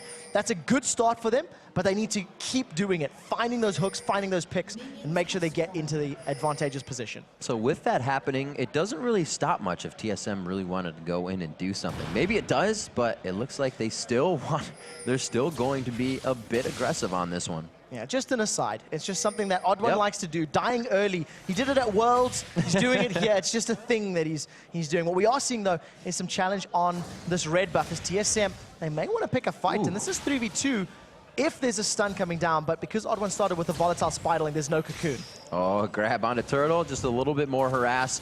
Looks like the red buff will be taken away. So again, they say something's going to happen. We're still going to try to take this. And he actually does get it. That was quite close. Yeah, so Odd One smiting that away to secure the buff steal, in addition to positioning himself in a good body block. Make sure there was no risk of a mystic shot going awry. Now, I'm So Fresh may go in for an invade here to try and even up the balance, as Mew is just going to land a stun and back off. And it looks like the Odd One says, I'm going to meet you right down there. Clearly walks through the mid lane and stops the invade. Yeah, he wanted to send a message. He's just signaling to I'm So Fresh that he's moving to the red buff, and that if I'm So Fresh doesn't have any form of backup, which they knew he didn't, all of the members of Lemondogs were accounted for. Odd One's just presence in that mid lane scares Now he doesn't know if he hasn't seen it, like he's waiting for him or not, because he's just sitting next to the buff. I think he's going to start at any time now. But he was a little weary there. Cost him some time, but that's even going to cost I'm So Fresh time, because he did not cut up to where he would need to go. Yeah, and there's a buff stolen as well. And this low-level trade is basically going to set the tone, because Mew, with his stun and his shield, is already losing to Bjergsen Zed. And I feel like that trend is going to continue up until the point Bjergsen can kill him. It's mana versus energy. He's consistently going to spit out those spells every time he has the chance. 300 gold lead, slightly picked up only from that first blood. We'll see if they can close this in the form of CS. That's where they gained a bit of their lead last time. Whoa, right out in the open, forcing the flash instead of just walking perpendicular, because you can't really tell where Thresh is going to throw that. Wild Turtle playing that one safe, burning the Summoner spell, but I think he's going to have to back off and play this one a little safer. Wild Turtle and Special have been very far pushed up that lane and has been trying to cause headaches for Crazy Caps and Zirius, and it cost him. It cost him a Summoner spell. There was no real need to be that far up at this stage in the game. There's still a lot of kill potential that comes into this lane now. I'm So Fresh on to Vi, able to put out damage, and you can see they're already going to try and work off of that flash being down. And very importantly, we see TSM and Lemondogs, they're in the 2v2 situation, which is playing into the Lemondogs' hands a little bit, because they struggled in the 2v1 situation. They basically lost the game by 7 minutes in game 1, thanks to some poor rotations and decision-making in the 2v1 setup. This time around, it's a lot more standard, because they're in the situation that they'll be playing like they do in solo queue, and you can see the players already keeping up in CS, and even though, you know, Mew is very low in HP, he's not super far behind Bjergsen's CS numbers. I'm So Fresh hits another wall here. He goes to the top lane, but he walked through so many wards, even around the golems near that red buff, so spending more time not getting what he wanted. We'll see if it hurts him as we go into the game. He did get first blood, so he's trying to get himself back into this one. Wards already. He's going to start helping out the lanes a little bit more. Farming for Turtle. These guys flash down, and they're perfectly fine with it. Yeah, and of course, don't forget that the wave is pushing against Turtle, so it gives him that air of sort of safety to sit back. And of course, Vi's pre-6 ganks are not as spectacular as you'd like them to be. So playing a little bit slower is... I'm So Fresh, Bjergsen trying to... it just cuts through. Trying to do a little bit of like a DC fake, as it were. The one thing that is good for I'm So Fresh is you've got hard stuns in all the lanes. Thresh, as well as Renekton, as well as Sign. So when he does gank with Assault and Battery, there's a lot of CC time to work through. Schleier's overextended. Them bites, getting the burnout on him as well. Schleier sliced right through the Odd One. Very well timed. Very well timed indeed. And they didn't first pick that last game. Lucian was first picked in game 1. You just see a little bit of a a lantern bait. You know, try to make TSM think somebody's coming in. Is somebody there? And the thing that it does is, even though there was no one coming, and TSM will read that and say, hey, nobody's pushing, what it does is it plants a seed of doubt. Oh, yeah. There may be somebody coming, so you can never... Now, every time he does it. Exactly. You never know if somebody's actually going to be in your face. And still, Wild Turtle playing very, very aggressive, as Wild Turtle always does. Touching on the Rumble in the jungle right quick, I'm So Fresh definitely having a much better game as we see a bit of a roam here. Oddwin has stayed in the jungle. He's 5. I'm So Fresh is 4, and at 6, we were going to see Mew top, but the backing just made him back as well. Yeah, Wild Turtle with a good move to get away a little bit quickly. He wasn't in threat of being caught by Xerius, and I think even if Mew was able to get in with a stun, I don't think Thresh would have been able to close the distance quickly enough to land any more CC. So, pretty wise to get back thanks to the wards. This is a farm, help my team get kills Sion. Simple. Mobility boots in the beginning, Doran's ring to start, and he is, again, he's going to head back to top lane. Yeah, AP Scions with Moby boots, this is... Oh, that ward, he's going to see it go away, too. This is something we see a lot. This is something that we've seen a lot in solo queue. It was trending upwards earlier in the year, and you know, we've seen it once or twice in competitive play, and unless I'm horribly mistaken, I don't actually think it's ever picked up victories. So it's a ploy that if you don't get kills early, you tend to fall off so incredibly quickly because you need to get all that ability power. And right now, Hook goes out, doesn't catch anyone. Odd1 is ready to respond if Mew does go in. That ward they had in the Tri-Brush, always putting it down, has consistently helped them to stay safe in this situation, and farming very well at the turret, 53 to 51 in that situation. And we do see that they're continuously pressuring. Dyrus back to the bottom lane. Bjergsen finds himself alone in mid. He doesn't feel he needs to roam because everybody's playing it safe. They know not to get crazy right now. Yeah, we do see ultimates being traded there. Dranga's Descent as well as the Dominus between our now top laners. But the one thing that Bjergsen is getting, thanks to the roaming Mew, is a 20 CS advantage. He's been left alone in the lane to just CS at his heart's content. I don't think... Actually, has that red buff camp not been killed? It doesn't look like it. With a single minion in there, it doesn't look like it has. So a good vision ward there from the Odd One. That's going to allow him to challenge for red buff when it does eventually respawn and just try to get even more map presence. Ooh, Fresh trying to come out here. They will decide to kind of pull off onto that. Bjergsen. So he's only got the Cutlass right now, but you can see so much roam from Schleia, or rather Mew, that he has to. He can't fight that. He has really no armor. The shield's being burst out. Turtle getting caught up quite close, but it's because Special was just on the outside, and you can see they wasted quite a bit there, and they may be able to turn this one around. Lantern coming in, the Q's to... Oh, the back! He's trying to do the fadeaway culling, but it's not going to be enough damage. He shoots, it's handy, but they try to get the burst down. He gets the punch in. Ask questions later. The follow-up, and the True Shot Barrage coming in for a double on that one. Actually goes 1 for 1 very nicely for LD. Yeah, Lemon Dogs at the end of the day managed to make that one work for them. Wild Turtle still staying way overextended. I'm not sure if Wild Turtle needs to be pushing that deep in this 2v2 situation because it ended up costing him. Got caught by all the CC. They end up losing only Thresh to secure 2 kills. And I'm So Fresh, now on Vi, looking a lot more threatening than he was in Amumu in the previous game. Turtle getting that BF sword, actually picked up on the other side as well with sustain. TSM going for a 3-minute later dragon than previously in our first game. Still going to be theirs. That is going to be a good punch of gold for them. They can get some items under their belt. Let's see what Bjergsen's sitting on, actually. His gold is right now 1,200, and he does have the most gold on his team at 3,200. Most gold in the game. Well, farming very well for himself right now, as you can see in this mid lane. And, you know, he's been uncontested. You know, Mew has not challenged him. I'm So Fresh has not visited mid at all. I'm So Fresh has not felt the need to. And we'll see if Bjergsen actually wants to try and, you know, challenge Mew for kills. Now, remember that every time Sion manages to pick up kills with his W, oh, we'll talk in a second. Xerius getting hit up quite hard. I don't know if he wanted all that fight right in front of him. Now the AD carries to face it out. Turtle definitely has the upper hand in this one. Coming up. It's going to be big. Sion just on the backside. These are boots, mobility boots as well. So Turtle may have a tricky situation here. He's going to get himself. That's Caress going to go off before he gets the damage. Yes, he gets in range. There's the gaze, and he's going to be able to get the final shots in with the Ignite. Oh, it's not over yet. Now Bjergsen does have Deathmark. Does he want to go in? It looks like it. Missed missed it quite hard on that one, so he doesn't get that damage. Would have thrown on the death mark and had nothing to follow up with, but now he does. Those skills are back up, and he actually misses the additional damage again. Very nice play by Mew, and these guys are handling a 2v1 very well. Yeah, it does look like they're going to get away cleanly. And Lemon Dogs now, for the first time, looking like they can challenge TSM. They're still behind on gold, thanks to being down a tower and a dragon, but they are up in kills.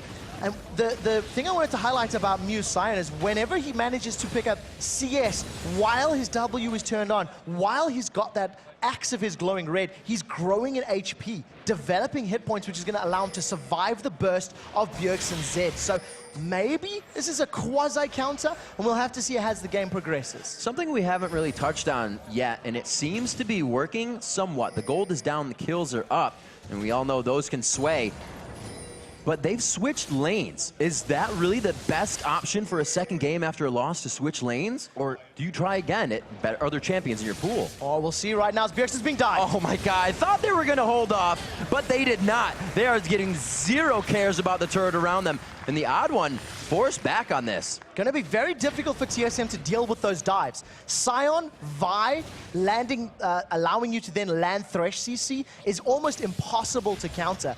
And Bjergsen didn't have his death mark for any sort of escape available at that time. So we'll have to see how well Bjergsen can respond to it. A little bit more attention from the odd one wouldn't go amiss. I think now the Lemon Dogs realize they've got their ultimates available, and you see that first gank able to secure themselves a kill onto Bjergsen in that mid lane. It's coming up on 13 minutes. The gold is only a 600 gold difference. That one turret has fallen in the mid lane, but that's only because Mew was out and not in the lane. Every other lane has been seeming to fare quite well so far. And it's just because it's like solo queue. Purely because the Lemon Dogs are now more comfortable. Yeah, and you know, that's a really good point. Jat and Wicked talked about it during the analyst desk, is that in the 2v1s, the teleport top lane into a 3v1 dive, not roaming necessarily as quickly from I'm So Fresh, it was decisions that you don't experience in maybe even ranked fives as much as you do against scrims, you know, when you have to explicitly practice it and play it. And, you know, this time around it's a little bit more standard, and they're keeping the game much more even. 13 minutes on the clock, and it's only 300 gold difference, and Lemon Dogs are down a dragon and a tower. That's very good for the Lemon Dogs squad.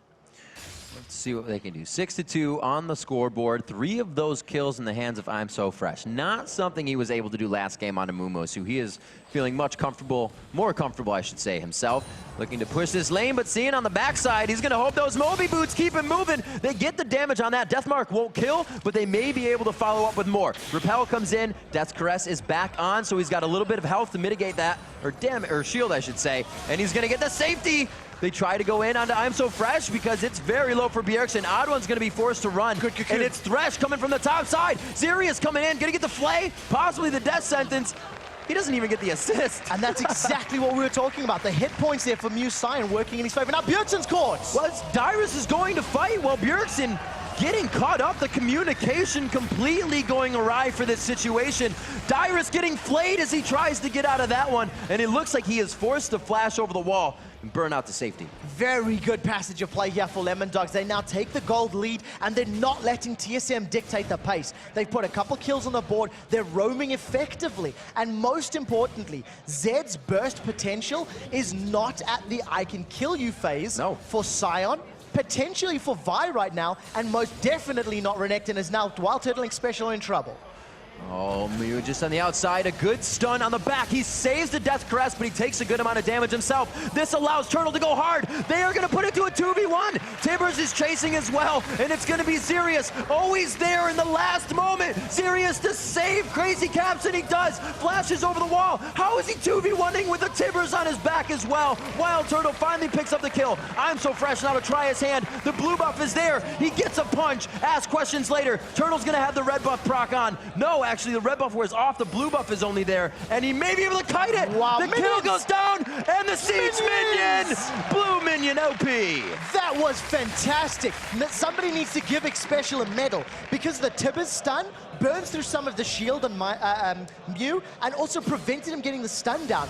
All of that stun duration time allowed Wild Turtle to get auto attack after auto attack, plus his passive over and over and over. And Wild Special just letting stun after stun as the members of Lemon Dogs came in. That was a good, strong fight for TSM, and now all of a sudden Mew wants to challenge for Bjergsen. Oh gosh, they keep going in. He knows he can't get that first kill onto Mew, but he still wants it every time. Calls back to the shadow. Very well played by Bjergsen. Completely dodges out what they were thinking. And almost takes out Zerius in the background, thanks to all the splash damage coming out from Zed's abilities. So good play by Bjergsen to get out alive. The red buff was actually stolen away, unless I was mistaken, then by the Odd One, so they managed to get the buff that they were invading for, and now TSM are setting up for Dragon. We do see Slayer around, but he's alone, and he'd have to go in completely solo if he wants to steal this buff. Good play from I'm So Fresh to steal a blue buff in response. A little back and forth here from both teams. I'm So Fresh sitting completely where the Odd One was sitting last game. Whoa, Mew taking some good damage there. Has to Cryptic Gaze to get himself out, and that is not a matchup that you want to be seeing. Turtle is starting to get very big right now, but it's almost the last Whisper finished on the side of Crazy Cap, so that's going to be big damage as well. Wants to play with Bjergsen. He's 7-1. Let's see how this goes. Punching the ninja back. He actually is taking quite good damage. Whoa, there's the true shot barrage. He did not see it coming. They are capitalizing very well, Lemon Dogs are. That was a 7-1 Vi with Spirit of the Elder Lizard as well as a Phage. Double Dorans to boot as well. I'm So Fresh is a scary, scary threat. And we talked about it in the pregame during Picks and Bans, that with Vi being a better option than Lee Sin is now Wild Turtle's been stunned. Oh my gosh, stunned. I was going to say, how far are they going to go? Possibly the kill, but the shield saves him, throwing down his own lantern. Yeah, it does manage to get out alive. Culling not being used by Wild Turtle. He's actually quite hesitant to use the culling in these fights, as we've been seeing. And again, X-Special with a counterplay. The moment Lemon Dogs commit to a fight, X-Special lands a reply stun, which allows TSM to re-engage, or in that case, manage to back away quite safely. Definitely going on the mobility boots build, at least for Sion as well as Zerius. The catches are really what is making the game for them. We just see Zerius actually picking up the sweeper for himself, selling that trinket out. They're wanting to regain the map now as they're getting a bit of a lead, but down in gold still. Now careful of the hook, right? And we'll see how this passage of play goes, because Lemon Dogs, they're finding picks, they're getting kills, but they're not controlling the map. Right, they're starting to lose that. TSM's dictating when dragons get taken, when towers get taken, when buffs are stolen. And it's because the Lemon Dogs team's not particularly good at sieging. You know, True Shot Barrage comes down from the side, but you've got 3 melee champions. Yes, they can dive, but they don't want to sit in a prolonged, drawn-out battle under a tower, because it doesn't really suit the Lemon Dogs composition. Let's look back at Vi as well. The Lizard Elder, probably one of the very few, if only one we've seen coming out this weekend, building it because he was so far ahead. But do you want 7 kills on your Vi and continuously going there? It's never the ideal situation, but obviously it's working for Lemon Dogs. It's still right a killable now. Vi. Of course, of course. And, you know, Vi can get to the point where she is as beefy and tanky as a Shyvana and a Renekton and is unkillable. But the thing that needs to start happening from here on out is those Vi ganks need to translate into gold for Sion, Renekton, and Ezreal. Get them to that same sort of godlike status, and then the team fights are guaranteed. At which point, Lemon Dogs can begin tower diving more successfully. Because right now, that's not tanky stats. I'm So Fresh doesn't want to go under a tower because he's got a tiny bit of additional HP, but he's not super beefy. Sion working on 118 total health gain, so he is going Glass Cannon with the ability to build a little HP on that E stack. So we'll see how he fares as we go later into the game. If you do the math, 120, that's a little bit below a third of a Giant's Belt HP. You get plus 380. Yeah. And that's going to cost you 1,000 gold. Yeah. So you're talking 350 odd gold worth of additional HP at the 20 minutes. And that's going to continue to grow as you see Mew just continue wiping out those waves. So I like the way it's going to help him survive, but not against 5. Very good defensive flash.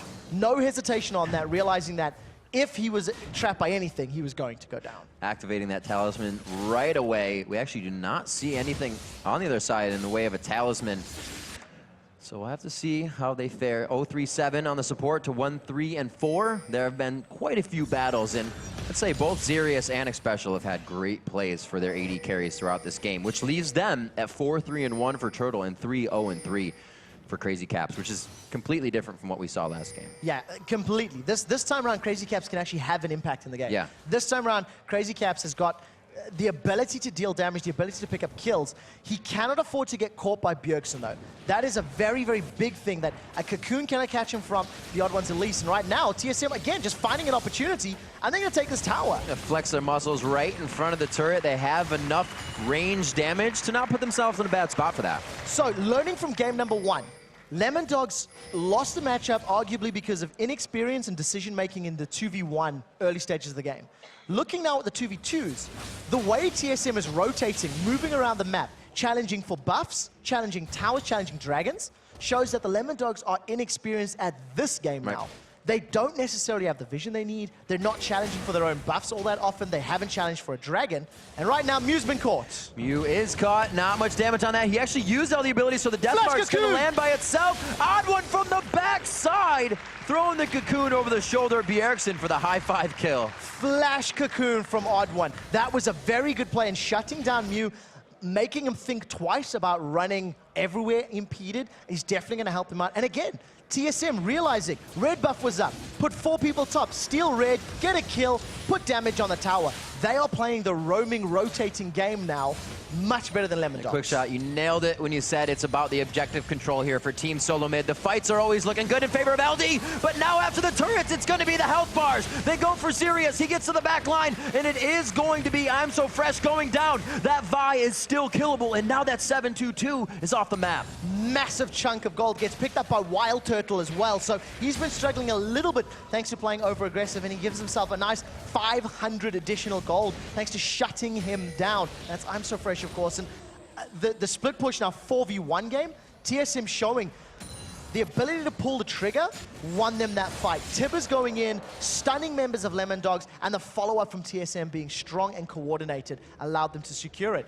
Now Dragon's up, and look at this, TSM here on time, already ready. No one to challenge, and this is going to be another Dragon going the way of the North Americans. There's a huge factor of knowing when Dragon's coming up or already being in the motion for it to come up. The seconds are huge in that. You have to be planning ahead. Yeah. TSM has done it since the beginning. The first levels were Lemon Dogs. They knew what they could do. They knew how they had to fight. Even I'm So Fresh, we said he was kind of being chased around, not chased around, but went to the red, messed up, went up top, didn't get anything out of it. But he's still the highest kills in the game. They just didn't flow that into every lane, like you said. Yeah, and I'm So Fresh, I'm not sure if he should have gone all-out offensive. Yes, it allowed him to get more kills. Yes, it helped him in the early stages of the game. Home guard upgrade super fast. Well, I guess recently, but. But now you've got to the point that he's building himself a Trinity Force, as opposed to going for a Sunfire Cape, a Randians, you know, building armor to deal with the 3 armor, damage dealers of TSM. I feel like maybe if he'd gone more tanky, it could have helped Lemon Dogs in the prolonged fights that are about to start happening as we start seeing the 4v4s and 5v5s taking shape around the map. It almost, the way the composition seems to work with Glass Cannon, Scion, you want that guy to kill somebody. He's not going to be Cryptic Gaze peeling for someone. Schley is going to be in the back line with Renekton as well, so they don't really have any peel for these guys. They're all fending for themselves. Yeah, they have to. There's no option at the moment.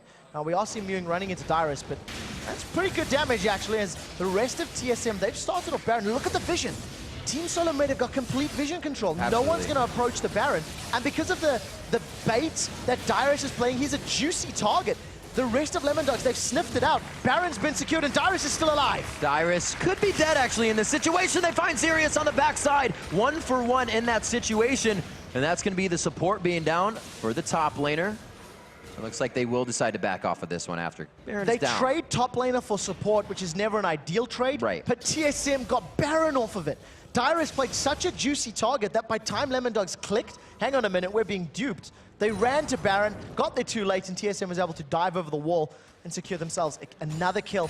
And now they're in an 8,000 gold lead, 6,000 gold lead at this point in time. And just looking very, very strong with Baron, the regen. I think now's the time to siege. Yeah. This is the replay, of course. Just a bit caught out, but like we said, this is worth. This is what worth means. It was intentional. I mean, it was intentional. That entire death was done so, was setting up Lemon Dogs to pull them away, distract them. You actually noticed Mew, about 30 seconds before that, threw down the stun, tried to challenge him with that Death's Caress, with the Cryptic Gaze. And right now, Special and Mew running at a mile a minute, but it's both home guard boots, and they're not going to catch each other. What? I'm So Fresh is backing off. They don't really like this right now. There's pings coming in. They are being pinched on so hard. The pincer move now from Team Solo Mid. I don't think they're actually going to be able to get this. I feel like somebody's going to stun and just get out in time, and everybody's going to turn tail. No! I'm So Fresh wanted all of it, and nobody else is there to back him up. Nobody committed. Now Mew's the next one that's in trouble. He's going to get stunned up in a second, and he's going to get shut down. I'm going to say I'm So Fresh did that, knowing he was going to get pinched out, trying to leave Tribrush, and he was saying, no, leave, get out of here. My death is for you, but he goes down anyways. Oh, look at the death mark following through. Crazy Cap's just going to get popped. Oh, he gets out. The Mystic Shot barely swinging by on Bjergsen right there. Gets out with very subpar 100 HP. And Dyrus, again, is off on his own, controlling more than two people right now. Not more than. But now look at this. Look at the bait. Here comes Wild Turtle from downtown.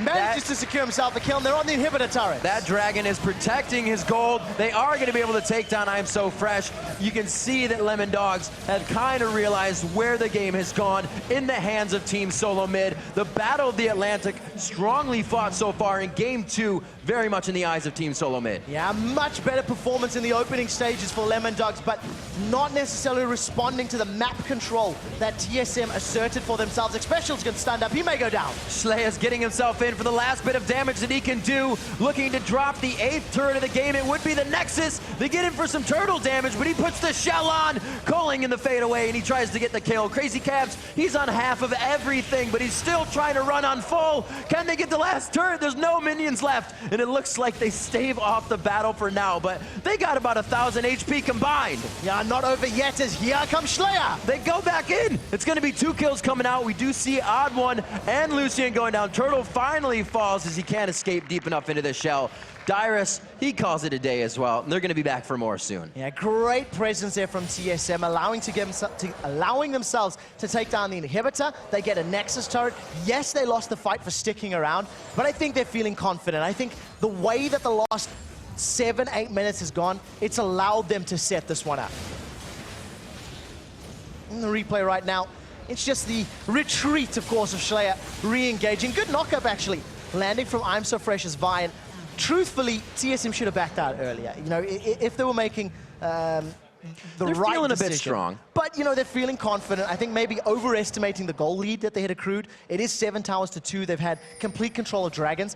At the time, it was only sitting around sort of 6 or so thousand, which is still a good chunk, but not necessarily enough to be hanging around when you've got everybody on low HP. 13,300 gold coming in on Wild Turtle. He's about 3K above anybody in this game. 747. Being a Boeing will do that to you. And you got to just take flight. He was not that early. That was a 303 Ezreal. These guys have completely changed the game around. Special got distortion on his mobility boots to continue the flash tibbers coming out sooner. Everything's been working towards the win. All of the towers, everything's working in favor. Now Mew's being chased. Oh, Mew. He does get the Thresh Express to safety, but the death sentence was written. Yeah, popped like a balloon, as it were. The rest of TSM now playing this one by the numbers. League of Legends by the numbers. Push the objectives, push the towers. Every single tower, with the exception of inhibitor towers, are now basically left. Have been dropped down, and TSM, as we said, sieging. They got Baron, they started the siege, and they're just winning it back-to-back with this fight. Crazy Caps gets locked up right there. Good hit from Wild Turtle. It looks like it's going to be I'm So Fresh going down next. Schleya is the focus right now for the tank to go down that quickly. They are giving 0 cares about the turret as usual here. That will go down. The inhibitor might not even follow because they could go for the Nexus. Yeah, the Nexus is available. There are super minions pushing in, and I think that's going to be the focus here for Team Solo Mid. Slow start to the game. Wild Turtle does take a big chunk and actually gets hooked once again. And look at that. Sirius is... Ooh! Xerius gets rocked down there. A completely different start to this game, but the same result in the end as Team Solo Mid took back the driver's seat after a very formidable start from Lemon Dogs, but it just wasn't enough. 2-0. TSM take the lead in the Battle of the Atlantic with 2 points over Europe's 1. And a very good performance. Lemon Dogs looking better in Game 2, but definitely not at the level they need to be to compete with the current Team Solo Mid.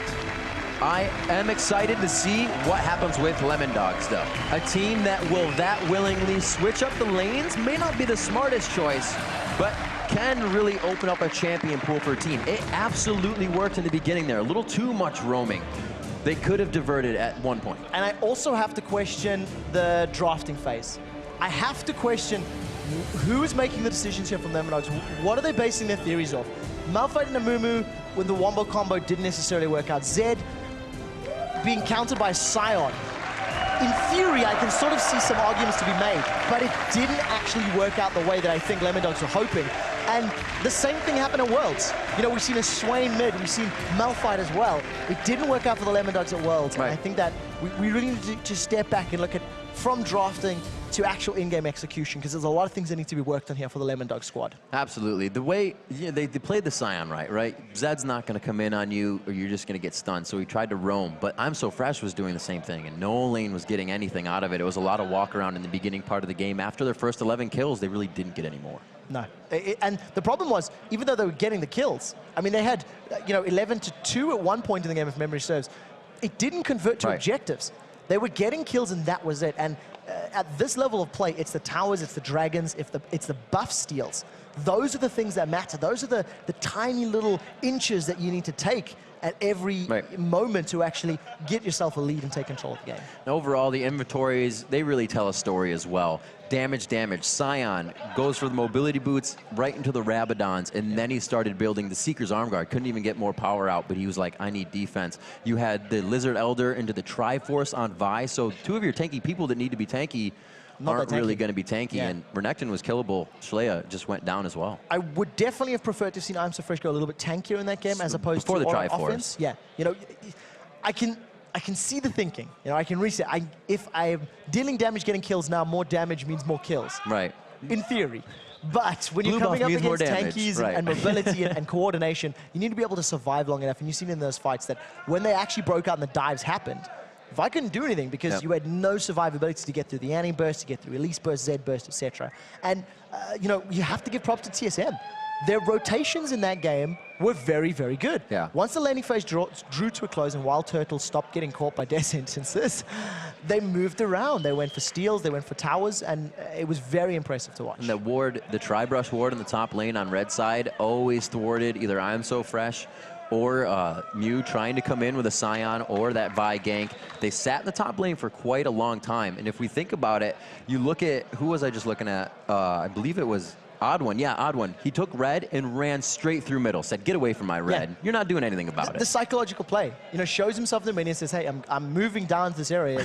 You want to fight, let's go. And, you mentioned the warding in the top lane. That's also part of the reason Wild Turtle got caught so often, because Xpecial kept checking the river. Yeah. Over and over and over. When he left. He had to leave. Come in and save your stun. Is Sion coming? Is Sion coming? And the moment he moves away, all of a sudden, Crazy Caps and Zeros go in, catch Wild Turtle out. So it was still defensive play. And again, also Wild Turtle's reactionary stuns. Every time somebody jumped onto Wild Turtle, Xpecial just locked them up.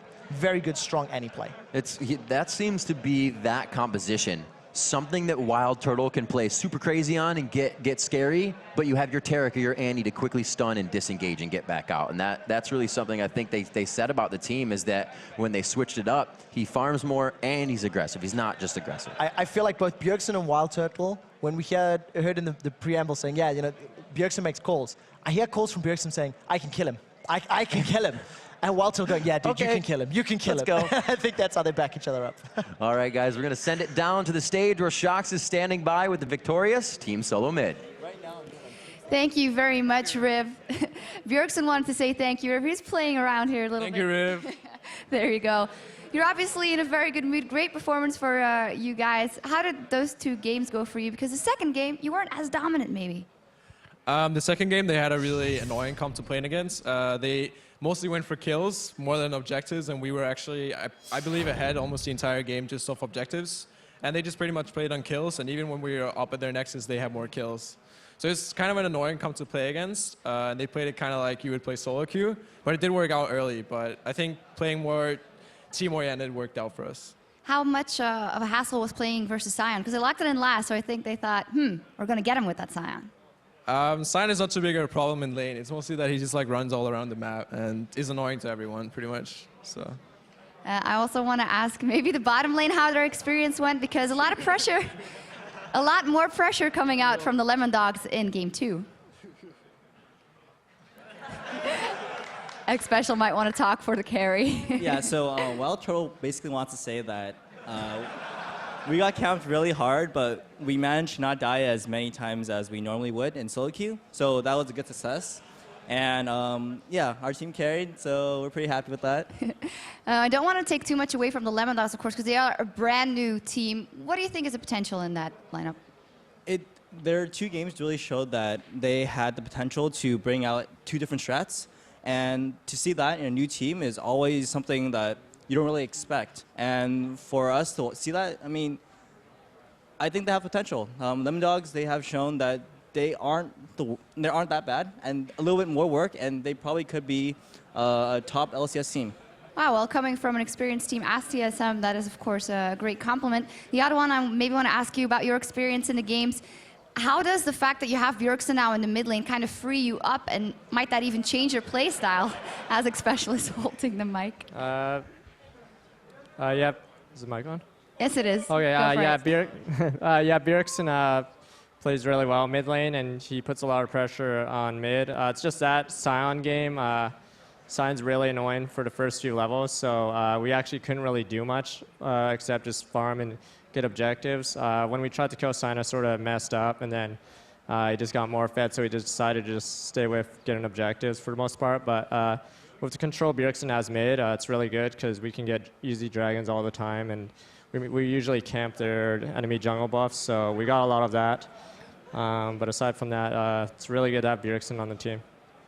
Imagine. Dyrus, how was your experience? Because you ended up playing versus the mid laner in the second game. How was that Shyvana Renekton matchup for you?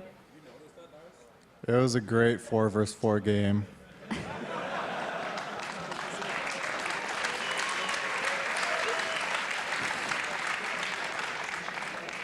Can you tell me a little bit more? They ruined all my teammates' KDA, and my enemy laner had 3 kills on me. So they're a bunch of feeders, and they're really bad. But luckily, they didn't feed too hard, and we got some objectives. And I just farmed up a storm and just played Shyvana and pressed W, like the 80 version of Singed. Now you guys are in a fantastic mood, of course. This was the first big test for you guys coming up on this stage. So what has it taught you about your skill level and going up against the top NA teams in the LCS? How strong do you think you'll be?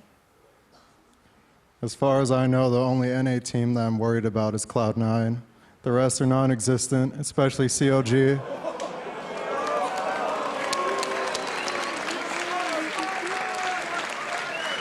Now this is what happens when you give Dyrus his own mic.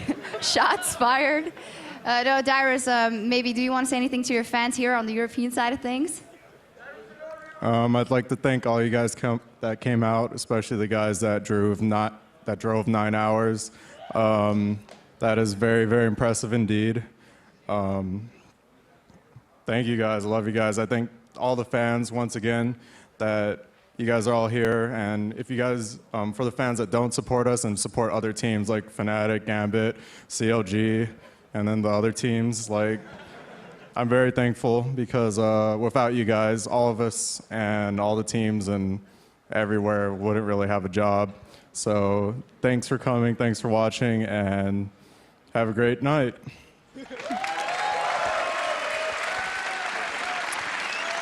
Is there anyone else who'd like to add something?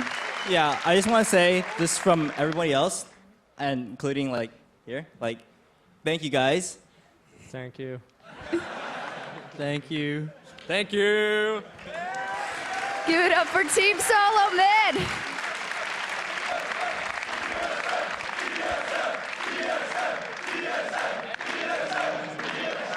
Must feel good. Sorry, I'm just No want to say that I problem. think we get more support from you guys here than some of the European teams. No offense, just we really appreciate when you guys come out and just cheer us on. When we hear TSM, we hear it through our mics, through our headsets, and we're just like, you know, you guys really want us to win. Let's win.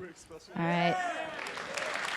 A lot of love for TSM, for the fans here, and the other way around. Thank you very much, guys. And we've got to take a quick break. But when we return, the Ninjas in Pajamas and KMT battle for the final spot in the European LCS. Don't go anywhere. The 2014 Spring Promotion Tournament. We'll be right back.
Welcome back to the 2014 Spring Promotion Tournament live from Cologne, Germany. We're just minutes away from the best of 5 between Ninjas in Pajamas and KMT for the final spot in the Spring Split. But gentlemen, I first want to get your guys' take on the Battle of the Atlantic Wicked. We were just talking about it for quite some time. Let's start with picks and bans.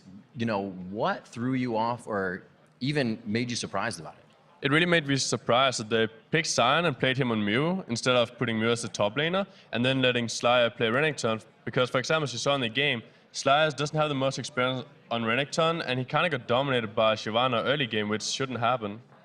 And quick shot, looking at the laning phases, how do you feel they could have changed in favor of Lemon Dogs?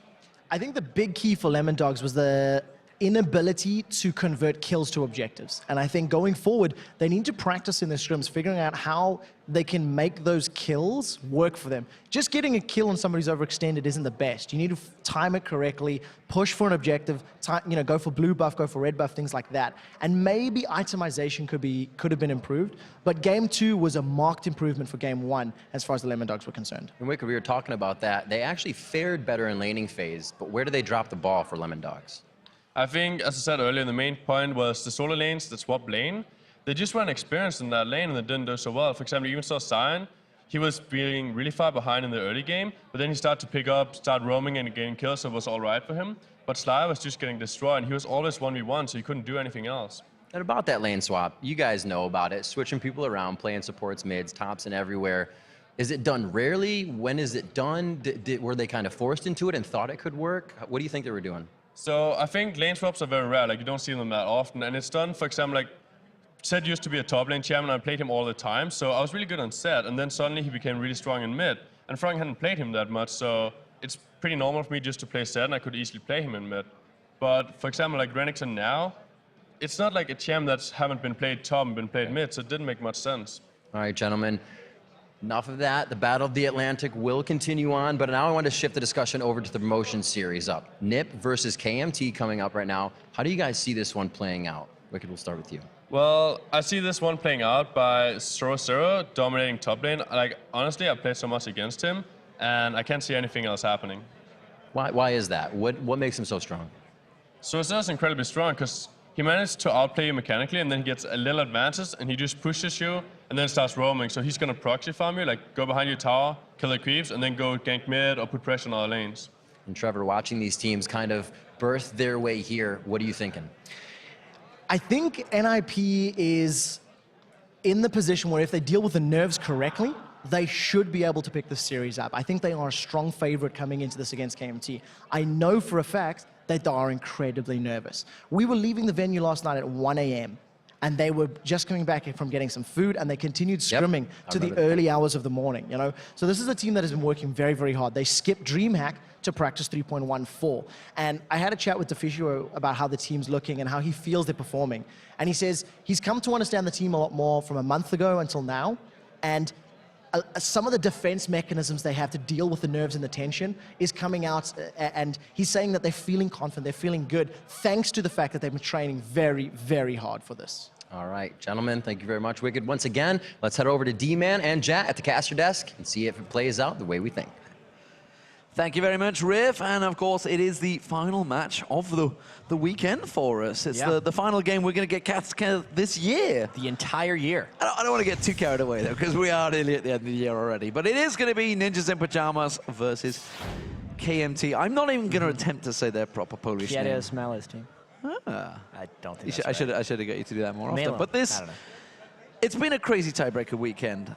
Meal Makers, unfortunately, have gone to the wayside against the Copenhagen Wolves after a fantastic first game. And yesterday, SK Gaming, they had some incredible matches. They came back from a 3-2. Pressure is on these guys because they actually finished second in the summer split. Well, they tied second. Exactly. And then they had that crazy tiebreaker all weekend. downhill from there. They lost to Fnatic. Then they went to Gamescom. They lost to Gambit. They lost to Alternate at Gamescom. And suddenly, here they are. They're in the promo series. It's crazy for them. They didn't expect to be, and that's why it was so disappointing as far as their finish goes. But they completely retooled their roster during the offseason. Wicked was just talking about 0-0 in the top lane. He's not the only old Lemon Dogs member they picked up. They also have Mithy and Nuke Duck from that team. Then they also have Hercubot from SK, and the only returning actual player aside from Deficio, who's now their manager, is Freeze in that bottom lane. So that new roster has actually had mixed success so far. Yeah. Even though it's so kind of hyped up with star players. They beat TCM 2-1 at IEM Cologne, but they actually lost in the finals of that tournament to Copenhagen Wolves, who we saw a couple days ago. Yeah, and then they hit the panic button. They withdrew from DreamHack, which they were going to, and said, we need to focus on 3.14, and they just completely shut down. It was full panic mode. I spoke to the Deficio about it, and he was just like, I was like, why didn't you attend it? It was the old patch. You weren't going to show anything. He said, we panicked as a team. And that goes to what Trevor just said. You know, the fact that 1:30 last night, everybody was closing down, leaving here. They were turning up to practice. Yeah, and that's really going to come in handy if the practice pays off. If the practice a lot pays of times off. for Overpracticed. especially the players on that team that have actually been in the LCS for a while, sometimes you can kind of get lulled into a sense of security, thinking, yeah, sure, we are in the promotion tournament. We get first pick of any challenger team. It should be easy for us, and they could kind of lull into it. And maybe they were up until that point in IM Cologne, but not since then, that's for sure. It'd be interesting to see how their scrims went, because TSM, up till now, actually were struggling in scrims today, and they were panicking, but it seemed to work out for them. But of course, they did finish 6th, which means they chose KMT. Yeah, and they obviously had the first choice in that. KMT barely made it in, actually, by upsetting TCM in the final game of that Challenger Round Robin Series. I actually think that NIP would have picked either one of those teams. Yeah. And as far as this team that we have here, these guys have bounced around with so many different names and played so many different positions. It's really a mixed match group of players that have been around in the Challenger scene for a while, but never cracked through. And this is their best shot at the LCS. Yeah, and of course, because of their underdog status, KMT is coming into this, the most important game of their lives, confident that Ninjas in Pajamas, well, they're going to be the ones feeling the pressure on the promotion tournament stage. That's the most important tournament I took part in. It means the great opportunity. Naprawdę chcę być w LCS-ie. We're coming as underdogs for this tournament, so the pressure is on NIP, not on us, so we are really confident to play.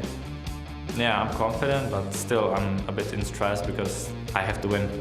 This is a really, really fun feeling, like you have to play for everything. I think it's a bit stressful that we have to qualify again for the LCS, but we're pretty confident we'll manage to do it. Actually, I can't wait for games. I really want to prove that I'm better than Kirkwood in the jungle. I don't really know him.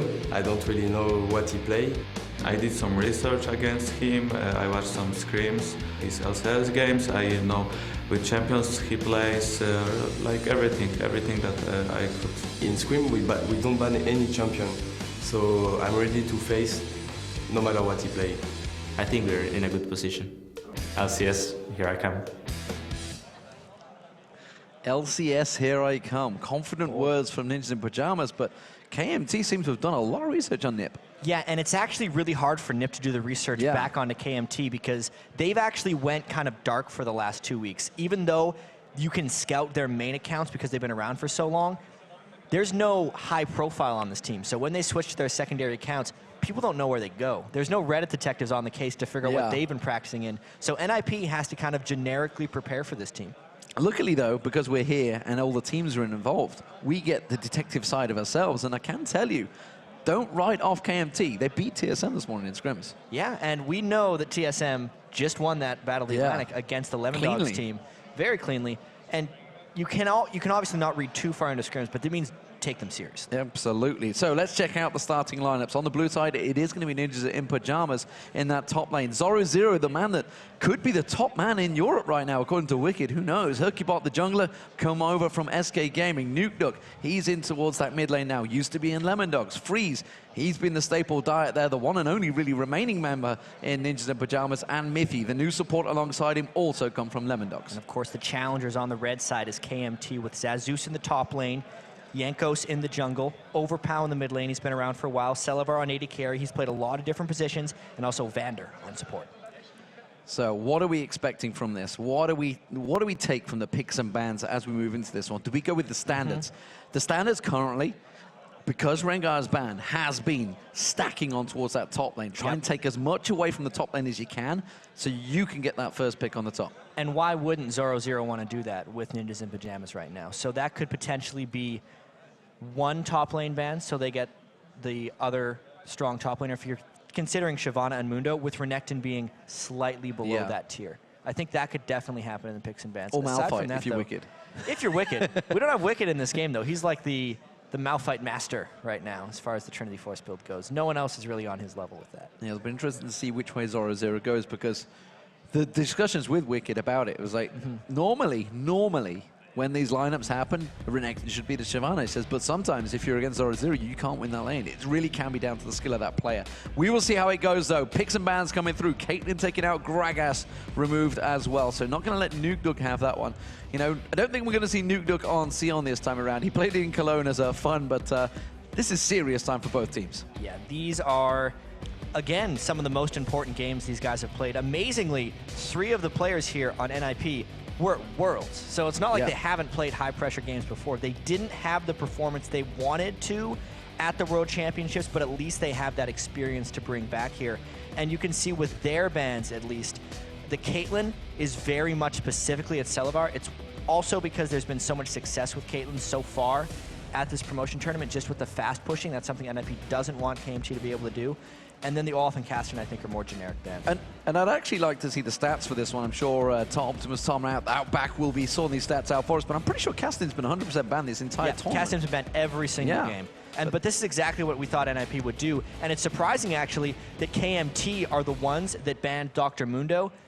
Obviously, Dr. Mundo's been wrecking everything, but that means they're basically stuck in with going Renekton now instead of having their pick of Shyvana or Mundo. Not right off the bat. Well, they don't need to do it right off the bat, but they'll do it. Ordinarily, they don't need to, but we've talked about this heads up multiple times, and I was just saying how Shyvana works very well for Zoro Zero. Ordinarily, you would give the lane to Renekton. Will they go 2v1?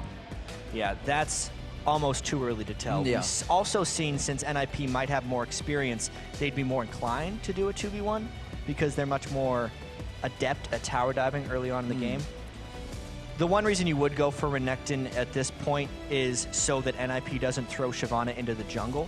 We know Hercubot as well has been playing a lot of farm-heavy junglers, or even if he's not a farm-heavy jungler, farms a lot. And speaking of farm, this is something we're going to have to keep an eye on between, especially for this game, is Hercubot gives nothing to Freeze.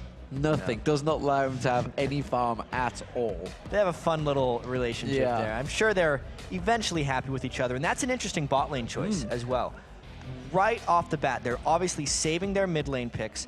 That's something that Nukeduck was very used to doing when he was on Lemon Dogs, is always picking near the end what he would be playing in the mid lane. Karma has been a really resurgent pick here this weekend in Cologne, and the Ezreal has also been fairly strong, even though he doesn't fit into that big 3 Lucian, Sivir jinx that everyone's been talking about. Well, I mean, the AD carries all have their own opinions, of course, and potentially seeing a Vayne coming out for Celavar here. So at the moment, actually, the KMT team have picked pretty much their own champion, so we'll see whether Overpower goes for a mid lane, or will he go for that support? I would expect the support to come out here, and it's looking like it will be Thresh. Yeah, because they don't want to let Nukeduck pick a counter. Yeah, absolutely. They have to wait for Overpower to pick his mid laner into whatever Nukeduck has planned for him. And it's actually really interesting that we get a Vayne versus Ezreal matchup right here.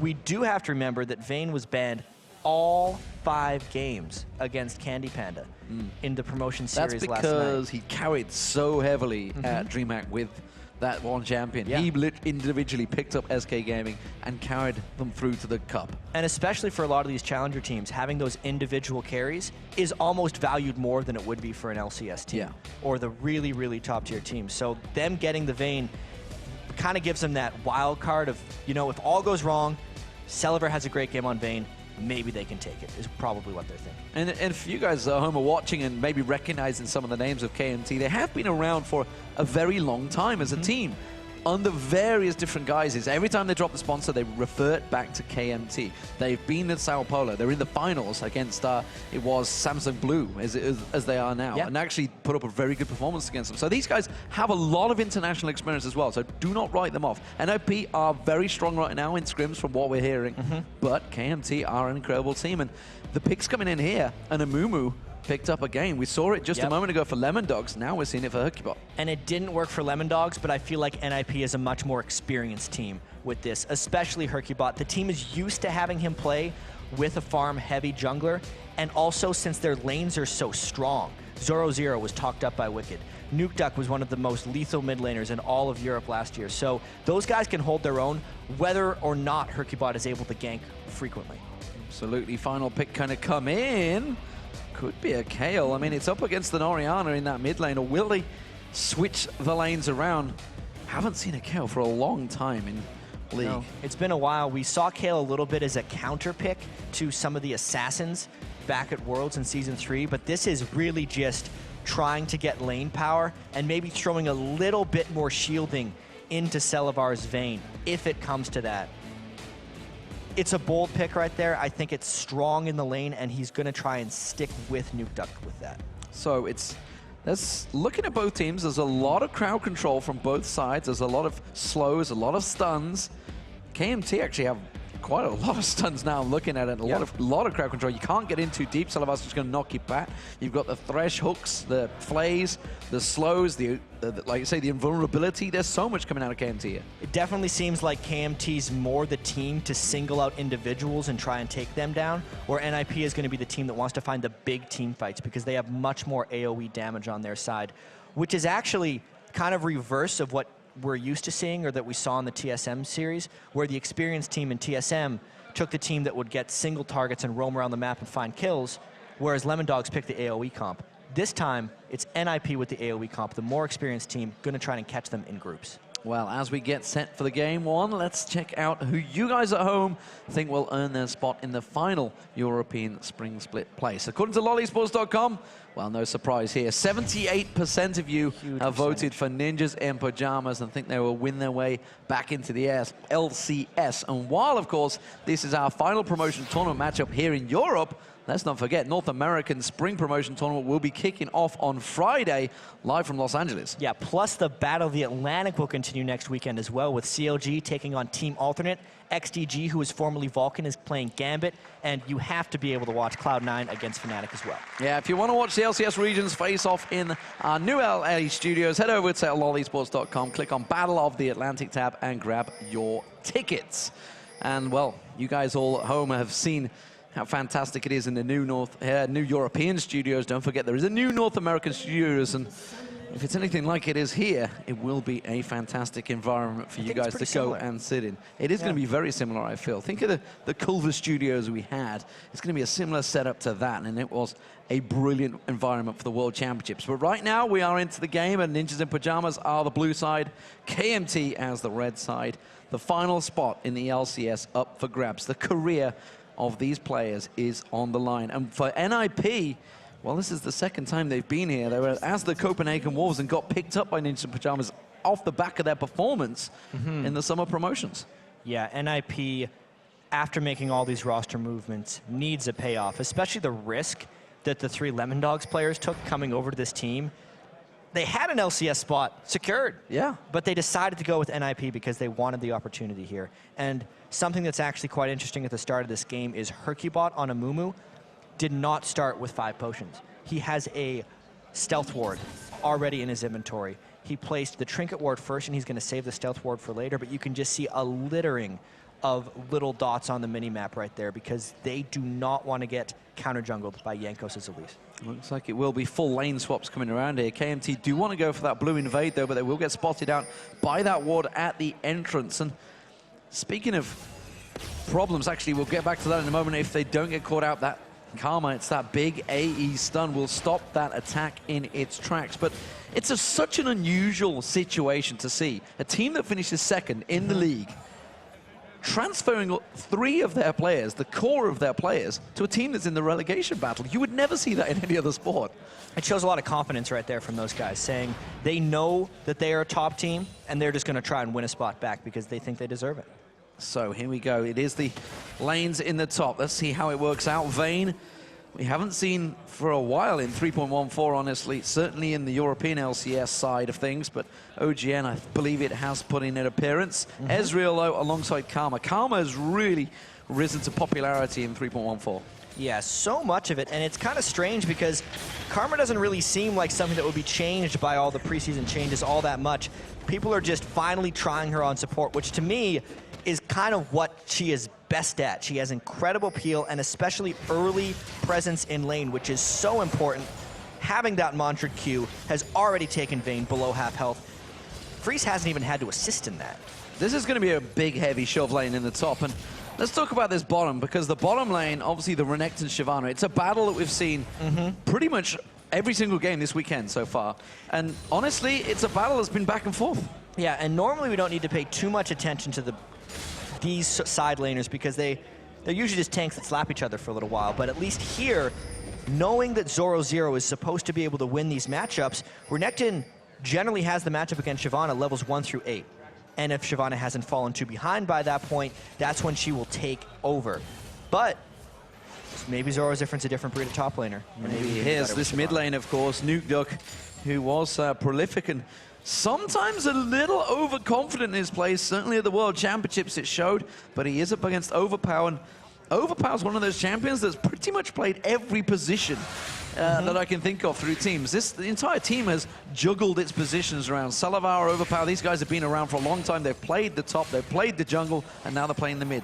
And it's actually pretty interesting that Overpower is playing Kayle since he's played so many different positions. A champion who can play pretty much every position on the map. There's actually a Kayle player who posted on Reddit, Diamond 1, only Kayle, every position, AMA. Overpower obviously is playing, this is how you do it mid against Nukeduck. But I actually think NIP's laners are going to be a little bit cautious early, only because I don't expect too much early presence from Hercubot, and they have to fear Jankos' Elise just a little bit.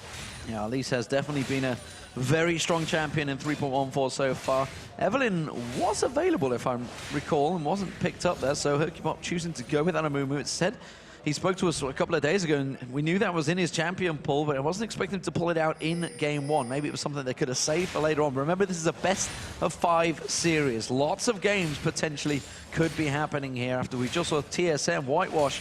And don't forget, teams can come back. We saw it just last night. SK Gaming thought they were down and out against Super Hot Crew, but they turned it around and came back 3-2.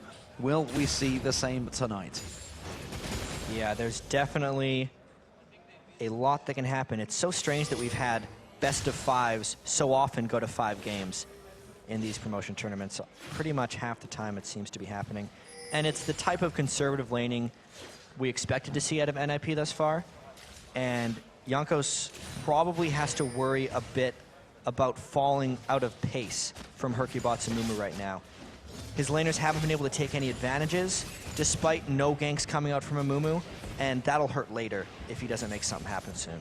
Mithy continuing to poke, keep them back with the mantra, just queuing them back, and so far they've not really been able to exert much pressure in that top lane. Salavar falling quite far behind in terms of farm against Freeze.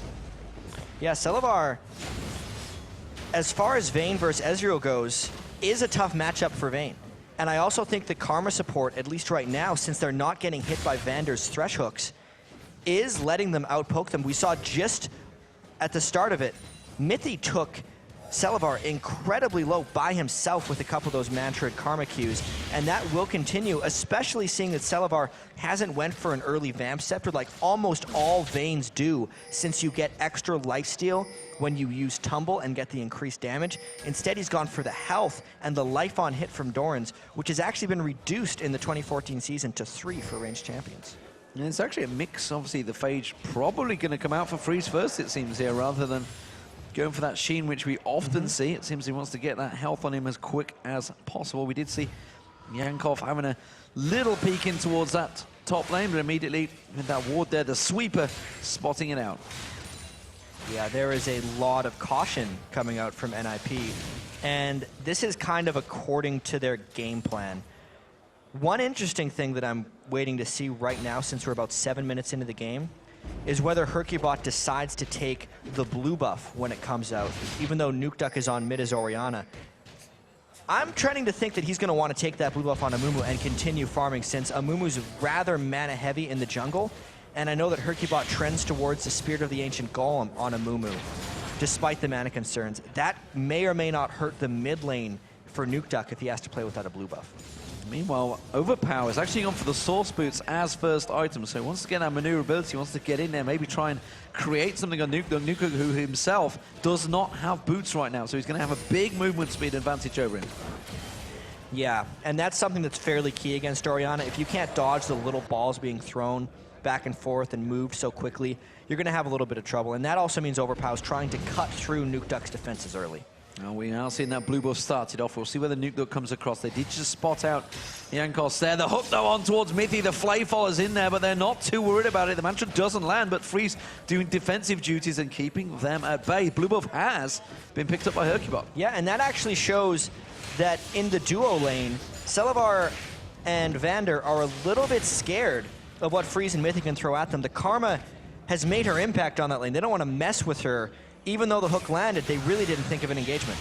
Well, Hercubot is a long way away from this one, and the Dragon mid started off just the two members. The moment the presence of Nuke Duck will potentially force them to back away. We see the two bottom lanes as well, making moving positions. Zazos versus Zoro Zero, who has actually gone fairly evenly traded so far. Zazos does have that slight edge.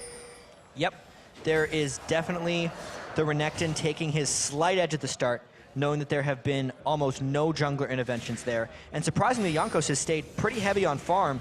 He just hasn't been able to find ganks, though. Well, that speed boost from Nuke Duck, just making sure, even though he hasn't got the boots, will just avoid that gank. It does mean they're going to get a little bit of a free time on towards that tower. And they've got to be careful because Kayle can put a lot of damage down on towers if given free time. And now Nuke Duck also has to play down a blue buff in lane against Kayle, which means he's going to be getting shoved in fairly repetitively. NIP is going to lose a little bit of map pressure in return for Hercubot having more farming capabilities. Well, Zoro Zero popping that ultimate to no effect because it went straight in towards the dominus of Zaza. So back and forward, both have the ignites ready and waiting, but nobody really going for it. And that's actually a really common play by Shyvana's in the laning phase, is to just ult, clear a wave really quickly, and then go back and chop. They were both just sitting on Doran shields, and if he hadn't ulted, Zazus would have kind of just been more powerful than him on Renekton until that moment. Ulted, cleared the wave, now he gets to buy. He actually kept up with farm as well, so they're up to level 8. They were both at 82 apiece when they backed. Obviously, slight advantage for Zazas. He stuck around a little bit longer. Jankos coming down towards this bottom lane, but immediately was spotted out by Ward in that river, so very cautious play. 10 minutes gone, no kills.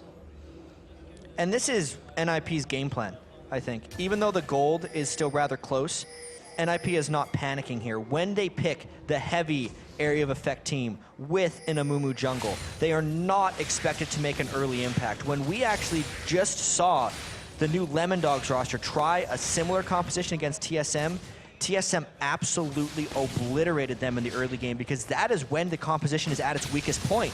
And NIP is actually coming out of this with a very minimal gold lead. So you have to think that they're winning at this point. Well, top laners are going for the Sunfire Capes. Meanwhile, the AD carries we can see. Looks like it's going to be Bloodthirster first for Selavar. Going to be trying to get that one out there. He has got that Vampiric Scepter finally into his build. Meanwhile, Sheen almost completed along with that Phage for Freeze on the AD carry. Let's have a look at the supports because we've been keeping our eye on these. They've actually gone pretty standard though. You can see the Sightstone, the coin in there, the talismans being built up. Fairly standard stuff, and also Dragon being started off. Yeah, and they're actually catching KMT in a lane swap right now. I'm not sure exactly if they lucked into this one, but securing the first Dragon is a very great thing for NIP. You can see Renekton was running top, as well as Selavar had just went back to base, so NIP beat him to the punch there. Yeah. But to get back to your supports, they've both upgraded their coin to a No Man's Medallion, which is what I would suggest for most people because it increases the gold you get from minions. It actually doubles it the first time you upgrade it. And them both getting that, since it is a farm-heavy game, is important for both of their gold flows. Meanwhile, Freeze and Mithy continue to keep that poke going on this bottom lane, and the farm is edging in Freeze's favor. 95 to 73 now in terms of creep score, so definitely edging ahead slowly but surely. In terms of gold, you can see what that means. It's a 500 gold advantage switched across the two, which is why we see Selavar having to switch across and go for that white. Yeah, the lane hasn't been too cooperative with what Selavar wants to do. And this is kind of the push-pull that they had to go through. Vaynes are typically best in 1v2s. But NIP is probably also best in 1v2s. And KMT kind of had to bite the bullet, do a 2v2 lane with Vayne and Thresh, but now they're behind up to 30 CS. And unsurprisingly, level 9 has come around, and Zoro Zero has surpassed the farm of Zazas, and suddenly will start to grow an advantage. They're going to be careful of that one. Jankos laying in wait, seeing if you can skit around gank. And get maybe a lantern gank, actually. We haven't seen really any players coming out from Vander so far in this game, yet remembering watching the round robin, he made a lot of plays. It's actually going to be a really thrown, obvious dive there. Yep. I mean, they used the Lantern to shield Selivar from harass at the turret, and then when Elise decided to come in, it was just discombobulated as far as that gank went. They're in two different directions right now. Jankos wants to go and get ganks, whereas Vander and Selivar are kind of just in rescue mode. They're not thinking about killing, they're just thinking about trying to stay alive and trying to farm. And in terms of farm, they are actually behind in every single lane now. You see the mid lane, it is Nukeduck sneaking ahead of Overpower while he picks up this red buff. The top lane, well, Zoro is starting to claw ahead an advantage here. We've just seen them getting a little bit of damage in there, and Hercubot, well, he's absolutely been unneeded anyway. He's just continuing his farming round. I'm actually kind of surprised that Elise has more farm than Amumu at this point, since he's the one who's been looking for ganks more so. And Hercubot, while he did secure a dragon, he hasn't been power farming extremely quickly either. Well, we see the blue buff again. Remember, don't forget, Jankos hasn't had that blue buff twice, whereas Hercubot has had that blue buff. So he's been taking away everything, but like you say, he is just slightly behind right now. We see, looks like Nukeduck's going to be backing off on things, an early grow completed. Standard stuff is going to be coming out from him. He's just going to pick up the boots. Across the board, NIP is playing extremely conservatively right now. And KMT is actually the team that needs to get a whole lot more aggressive, in my opinion. Obviously, if Selivar hits crazy items, he's actually going to be incredibly difficult for NIP to lock down. But I'm expecting maybe about a 20-minute jump for NIP where they really decide to turn it on. When Hercubot has 2 ranks in his Curse of the Sad Mummy ultimate, and maybe the second dragon starts coming through when it's worth more gold, is going to be the point where KMT wants to start fighting them. And I think that's when NIP is going to be ready for it. Yeah, Hercubot has not even gone near a lane yet. He's not even approached to get it other than just standing, keeping it guard, and then not even attempting any of those bandage toss kills. So as it stands, and really has no reason to, because frankly all the lanes have been shoved up. Overpower has been disappearing off to try and get some farm from the jungles. You see the bottom lane, well, Freeze has pretty much kept them on that tower the entire time. Not a great deal of damage done to the tower itself, but just making sure it's shoved on there, trying to keep Selivar down in farm. And Jankos has to keep on coming down this bottom lane, has to lose on that white as well, remember, every time. So it really is quite surprising that Hercubot's behind. Yeah, absolutely. In farm, he's up in gold ever so slightly because jungle camps give varying amounts of gold, and he's just been taking the more valuable ones. Unfortunately for Hercubot, the first gank he decided to do, he sat on top of ward for about 20 seconds, so it's actually slowed him down. Let that be a lesson to Hercubot. Don't leave his jungle. Well, this is what we've been told, what we expected. We see Zoro now up in that top lane, going between the lanes.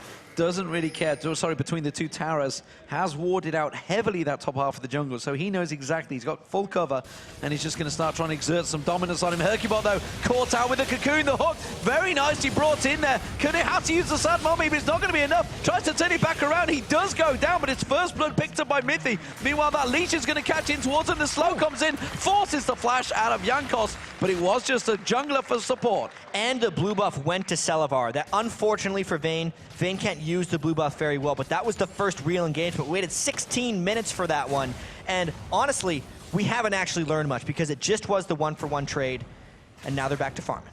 Yeah, Zaza's using that dominance to try and bully Zoro out between that turret. Meanwhile, the mid lane, Overpower trying to get a little poke and actually put a lot of damage down onto Nukeduck's tower now. Yeah, Nukeduck's going to be in a little bit of danger. That's the accumulated effect of missing out on 2 blue buffs, because Overpower has been able to shove to the turret as quickly as possible and get small amounts of damage each time. To Nukeduck's credit, he has farmed pretty much every minion that makes it to his turret perfectly, but he might lose that turret later. So first turret of the game goes down. Ninjas in Pajamas have eventually cleaved out that advantage in the bottom lane, and like you say, Nukeduck, 176 farms, 17 minutes in, doing a fantastic job despite not having the blue. And it's kind of fitting that this game has started with such a low amount of engagements, because that's actually kind of how Lemon Dogs played a lot of their season. Yes. Nukeduck, Zoro, they're very used to sitting in lane and farming for extremely long periods of time. And Hercubot loves to play farm junglers, even if he didn't have the luxury of doing it all the time on SK Gaming. Very patient play from this team. There's Mesrelol? Nope, way too late on that one, but it does do quite a portion of damage because that Triforce is now completed on Freeze, so keep your eye on, see if they get any spikes of damage. At the moment, Ninjas in Pajamas, they are stacking in this mid lane. It's going to be a 5-man push. and they're kind of trying to make up for losing that Dragon. I feel like NIP made a pretty big mistake by letting that Dragon go down to KMT. Knowing NIP had the timer on the first Dragon and not showing up for the second one, despite being a farm-heavy AoE damage team that wants to force fights around a congested Dragon area, they can't give that away more than once. Well, as Dyrus said before, it was a great 4v4 game, and so far it's going that way in this one. Xazas and Zoro0 keeping the pressure in this top lane, continuing to go. Ward gets placed down there, and now Zoro0, he's off between the lanes once again, between farming the two turrets, but the hook actually landed on Freeze. Good hook, but unfortunately for him, it was an Ezreal he hooked in, who quickly arcane shifted. And there's going to be a bit of a standoff here until they can catch some type of advantageous fight. The 4v4 game and the 1v1 game are both slowly trending towards NIP. Zoro0 on Shyvana does outscale Xazus on Renekton, so the longer he can just be in this standstill, the better it is for NIP as a whole. Yeah, and he's just bullying just outside of tower range. Quite happy to keep trading, hitting that W, keeping that burn going. Blue buff once again going across the Hercumot, keeping that. Not once has Nuke had it. If he's going to have it, he's going to have to go for an invade. There's not too much that NIP needs to do right now. What KMT needs to do is make something happen, because at this point, Zoro0 is living in that top sector of the map. Xazus can't get rid of him. And while they've already lost a turret, and they need to maybe get some turret back in the mid lane. Yeah, we see it as what, a 20 CS advantage, but it's actually nearly a 500 gold advantage between the two in that top lane, because Zoro0 keeps going up there, keeps taking those golems. Almost reminiscent of Darien back in the IEM Kiev days. But the blue buff, red buff, sorry, will be picked up by Freeze, so we'll see whether he starts to make those plays. You can see he's actually been caught up now in terms of gold because of that difference. Remember, he had a 500 gold advantage over Salavar at one point. That's been whittled back down to 100.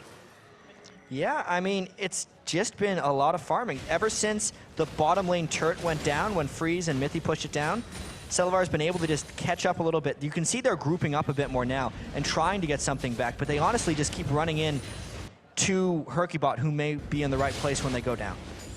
Yeah, they were ready and waiting for that one. Overpower was making his way down south, but Nuke was tracking him as he should. We haven't seen a singular shockwave attempt coming out from Nuke yet. 20 minutes gone into this game. Well, when he uses it, it's going to count. He's saving it. It's going to be big. He's saving it until he needs it. And he doesn't need it right now because Kale can't get the turret, the wave to his turret nearly as effectively as he could before, and he's able to easily keep it back with his Orianna now that he's leveled up. Oh, maybe a gank. Maybe they will go for the gank. Zoro0 in all sorts of trouble trying to use that ultimate, but he can just get repelled upon. He does flash through, doesn't aggro the Baron, which actually... No, Jankos doesn't really have anything to aggro that Baron. They're going to go instead on towards Overpower, but quickly the flash having to be used out because Jankos had rotated down to the middle. At least that's signs of life from KMT right there, because they tried to get Shyvana out of their stuff. He was stuck in between the turret once again, and they went all out for him. Maybe a flash over the Dragon Pit would have been warranted right there by at least to try and finish off a kill since they had him so low, but because they didn't, Zoro0 lives another day. Absolutely surprised me. I would have thought he'd gone for it. He'd already got the repeller cost, could have gone across. Just a couple of Qs would have been enough to finish him.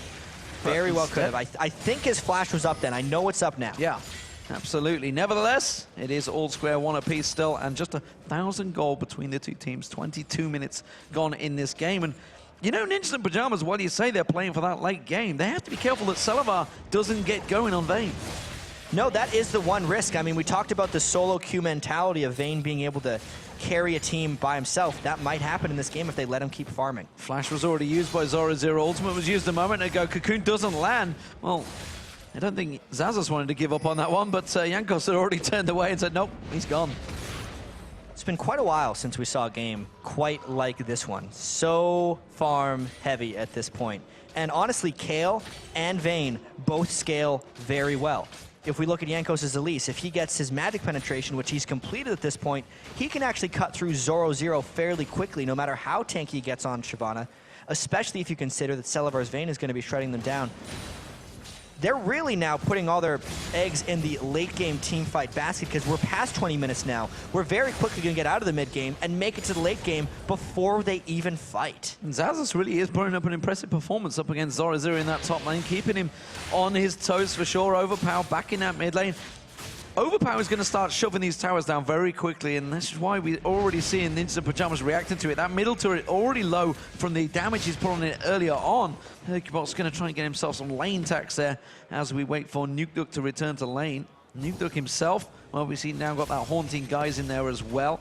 So going to try and get the Leandros maybe built up, but it is going to be all about the Dragon spawning in 20 seconds time. Well, we're currently at about a 700 minion to 1 kill conversion rate. I hope by the end of the game, it's slipped a little bit more towards the kill side. This Dragon is definitely a point of contention as we approach here. There's a lot of wards going down right now. That's a lot of wards. The sweeper, the pink. Don't forget that pink on an unlimited timer now as well, but we see the two top laners coming down. They want to fight it out before they get down here, but actually, if you keep your eye on the map, you can see Overpower is actually heading north, which is why Zoro0 immediately backs away from this one, but that has bought time for Ninjas in Pajamas to go for Dragon. And they're going to have to rush this one down if they want to make this count, because they know that Kayle will be on the way, and they're actually disengaging and trying to get Celavar. Not going to happen. Mithy on his own, though. Mithy might get singled out. They have got the Dragon down. Hercubot manages to contest that one, but Mithy's in all sorts of trouble. We see Celavar coming around. He catches Freeze, manages to condemn him on the wall, gets him down. Now he's chasing onto Mithy, not going to catch him there. Switches back to Hercubot. He's going to go down. They want to give it across to Celavar. They do. They get the double kill on Vayne. They get Vayne going. Zoro0 in trouble. Flash comes out from Zazas. Not quite enough to take him down. And he can't. Oh, the Ignite! He's got him. All told, it was 3 kills for KMT, and they had a very split fight. Very rarely do you see the collapse from both sides pay off in a kill, and they want more. They tried to go for the hook. The flash comes out from Nukeduck. Another summoner spell burn, and that is another tower going down. KMT are turning it on. Well, we knew that this Dragon fight was going to have a very large impact on the rest of this game. It just didn't seem like it would go to NIP, and what happened is they managed to, even though they landed the 3-mana Mumu Ult, the Orianna ultimate missed during that fight, and KMT was split enough. Celavar got to take out one person at a time and just collapsed in around the sides of the team. And KMT have systematically taken all 3 outer turrets at once. The top one was about to go down, and just like that, all off the back of that one singular Dragon fight, they have taken all 3 outer turrets, and you can see the gold advantage now in KMT's favor. Yeah, KMT took a lot from that fight, especially because the 3 kills went on to Vayne. And also the fact that Zazuz did get that 1 kill on Renekton. He's trying to fight the inevitable outscaling that Zoro0 is going to do. Maybe now that the Blade of the Ruined King is finally completed, that's the big item that Shyvana builds that really puts her ahead of Renekton. We'll see if Zazuz can hold on. Despite, after getting that kill, now the Blade of the Ruined King is done. Well, both AD carries, they've got their big items in. You can see the Static Shiv, Blade of the Ruined King versus Trinity Force and Bloodthirster. Overpower, you can see him now. Lich Bane completed, Nash's Tooth completed. He is starting to lay down some hurt as well. So if they can focus on one target, those two combined will do an incredible amount of damage. And you can see the Blue Elixir, which has also been completed by Overpower. He's going to use that to try and kind of use this 26-minute power spike, so to speak, since Celavar's finished a couple of items and they don't want the rest of NIP to kind of overscale them. Vayne is actually strongest right now, and they should try to take a little bit of objective and ground back because of that. Zoro0 managing to get some good ward placements, which gives him enough time to warn that Celavar was indeed sneaking into that top lane, trying to get a look towards him, as was Jankos. Jankos throws out the cocoon on towards Mithy, keeps him at bay, but it is Ninjas in Pajamas starting to put some pressure on this mid lane. And they're trying to get something back. They knew that Celavar wasn't there. Celavar is the big threat they have to worry about right now. But maybe this passive playstyle that NIP had and that they've taken from Lemon Dogs, it could be hurting them a little bit right here. They've fallen behind in gold. I mean, they weren't necessarily the team to mount big comebacks. They either won slowly or they lost slowly. A lot of times they didn't know how to make big plays. It's a harsh way of framing it, but that is exactly what used to happen. And often they did win against the odds. As it is, they've come into this one overwhelming favorites. And if you look back to, say, Lemon Dog's performance at the World Championships, it was far from overwhelming, and we have basically the meat of that team. Other than Tabs not being here, as well as the jungle, we pretty much have the Lemon Dogs, the heart and soul of it. Dexter, of course, was the other member, but overall, maybe they're just having a little bit of a hang-up from that, a little bit of hang-up from IAM Cologne, because there they didn't perform, and here, seems the pressure may have got to them. I mean, maybe the extended hangover. I know Mithy, who everyone refers to as the brain and strategy caller, he doesn't like that title. He makes no jokes about it. No, he doesn't mind about it, but the rest of the team don't like it. Yeah, the team actually does seem like they're very collaborative right now, but you kind of need a little bit more of that Here we when go. you're trying to make something happen. They're going to get the slowdown on Zoro. Has he got the damage overpower? Because Zoro has got his ultimate, should he need it to just pounce away from this one instead. He will continue that farm, and of course, with the support of Freeze heading on down to the bottom lane, who is actually, by the way, trying to take away some of Hercubot's jungle. He won't like that. Yeah, well, they got to start sharing at this point because they've lost a couple of their other turrets, and the jungle is almost fair game to anyone at this point. You can see the tank build coming out from Hercubot. He's trying to really tank up, but he hasn't outpaced Elise on the other side hardly at all. Well, they're going to catch on towards Mithy. The hook comes in. The flay is there. And wow, Mithy just dropped like that by Jankos. Really heavy magic penetration build on Elise. Help that. Zoro tries to jump away. Condemn and Flash, so just to get away with the Ignite. But they put a lot into that one. And that means KMT, they're starting to group around. And Kanke and Flash from Freeze just getting him away. If NIP wasn't on their back foot before, they definitely are now. Seeing how quickly Mithy was obliterated by the magic penetration of Elise and how easily Zoro got shredded while he was trying to farm the lane means NIP is in trouble, and they're the ones that need to take some initiative now because KMT made their move and it's working. NIP realizing they were in a 5-on-3 down in this bottom lane. We even saw Zazas making his way down. They have reacted in time to clear out that wave. KMT look to be backing away from this one. They've left Selavar down there to keep that farm going, though.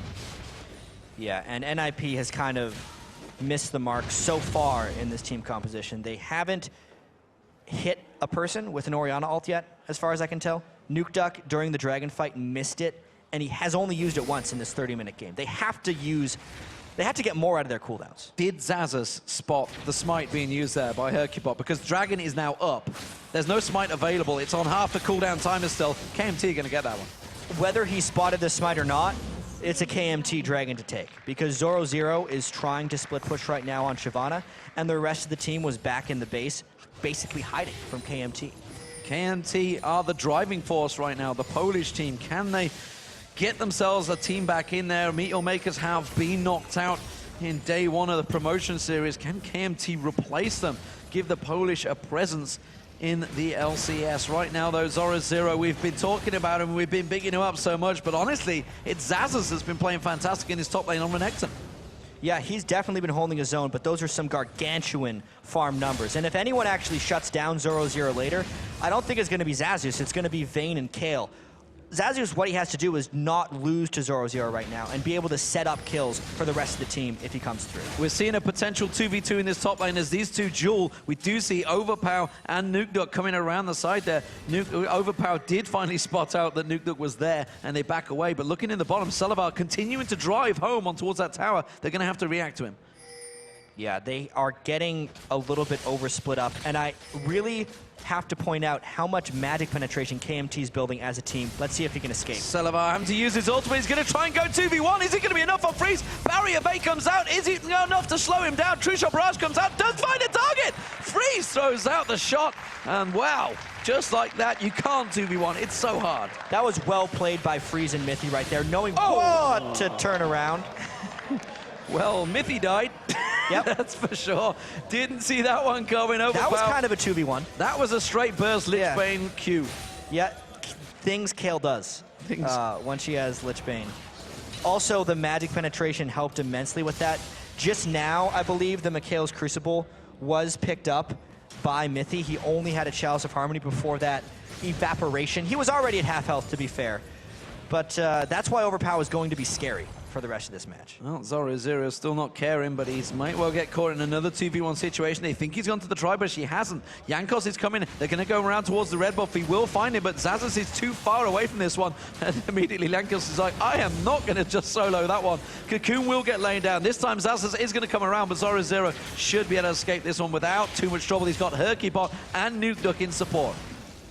And we're also seeing these builds progress farther and farther towards max items. The more they kind of see each other in the jungle, don't find kills. Keep in mind, we're 33 minutes into this game with only 8 kills across the board. You almost never see a 333 CS top laner that hasn't gotten a kill or an assist. You either can't farm that much because the game is over, or you've actually gotten involved because your team is winning. It's this very strange game we have right now, D-Man. He's definitely playing his own game, that's for sure, in that top lane, as Dyrus also alluded to. Farming Simulator 2014? Farming Simulator 2014, top lane farm. It's on at the moment. Of course, this is the 3.14 patch. Rengar was banned from this one, which is why you've not seen any picks and bans for him. If you're unaware of that, well, there was a bug found out, so that's why it is a problem. And these players, well, they will find that bug pretty quickly. And I wouldn't say they'd exploit it, but they certainly would go for it. But at the moment, it's going to be the banish shots thrown out, not going to land on towards Vanda. And finally, Ninjas in Pajamas do get that middle turret down. So now it's all 3 outer turrets down. Zoro, a little bit of poke back on towards Zazas. They did have a number of members of KMT closing in and around him, and immediately backs away. It was a nice move by NIP to make that turret happen because they knew that Celaver's Vayne was in a different part of the map, and they knew that Zazius was getting messed up. They finally did finish off those creeps. Yeah, it's a little sad. It's a little sad. Well, and I think the Baron's going to be the next big point of contention. I think KMT definitely has more ability to kind of sweep out that area and claim it as their own. You can see there's 2 sweepers on both sides right now. Oftentimes, near the end of the game, more people will get rid of their warding totems and then get the sweeping totems because they're trying to take map control back. And the map control around the Baron area is probably the most crucial thing in the game right now.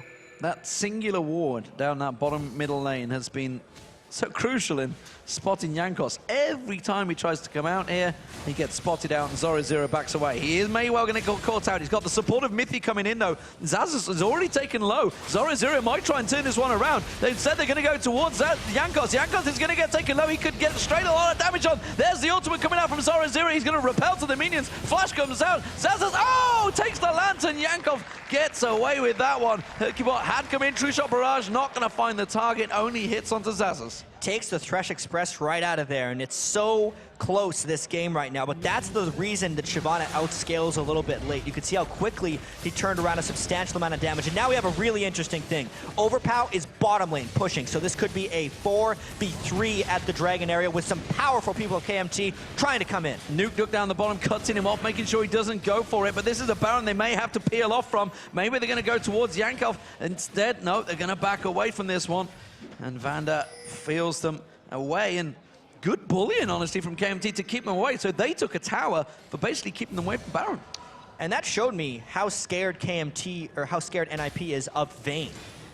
There was no Renekton ult coming in there, a Thresh support, and just a Vayne coming in there for 4 people inside that Baron pit. And they pulled away. They tried to go for Vayne, and he just backed away, and it stopped the Baron. They weren't willing to just try and fight a 3v4 in that pit while getting the smite, because Jankos was nowhere to be found. He had just went back to base. We are starting to see the trinkets being upgraded here as well. Oracle's trinkets being picked up by both supports.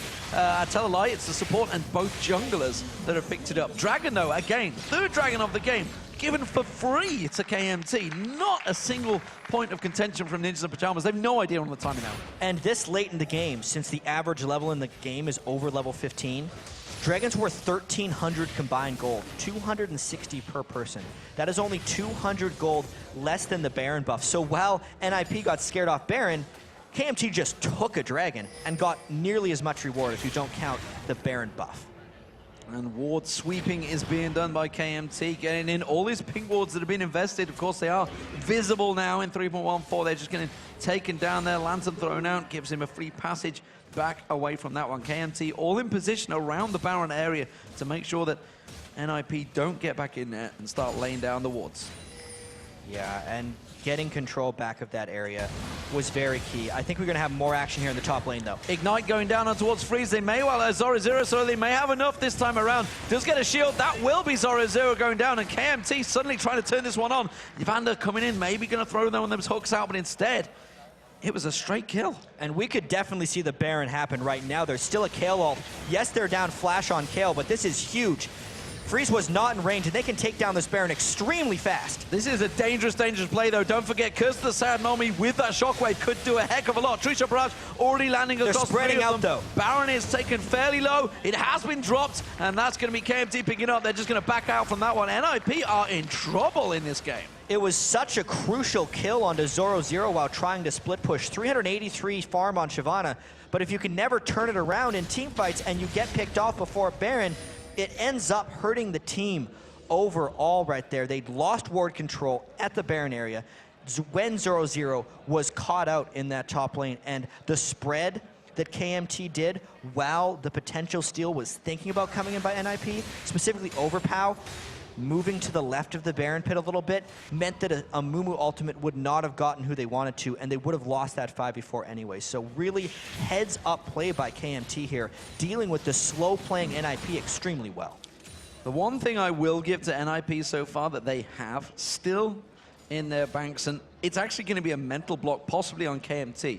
They were in a bigger situation than this against SK Gaming at DreamHack, yet SK Gaming managed to come back from the game. They couldn't break down that inhibitor defenses. They managed to get drawn out despite having a huge advantage over SK Gaming. They turned it around. So Ninja Pajamas will have watched that game because that was the event they were meant to attend. They will know exactly what happened, and they know if they just buckle down, which they have at the moment, they've still only lost one inner turret in a 7-2 game, 40 minutes into this game. Yes, they do know how to turtle. One thing as well I want to mention, Freeze knows what a very late game Kayle can do.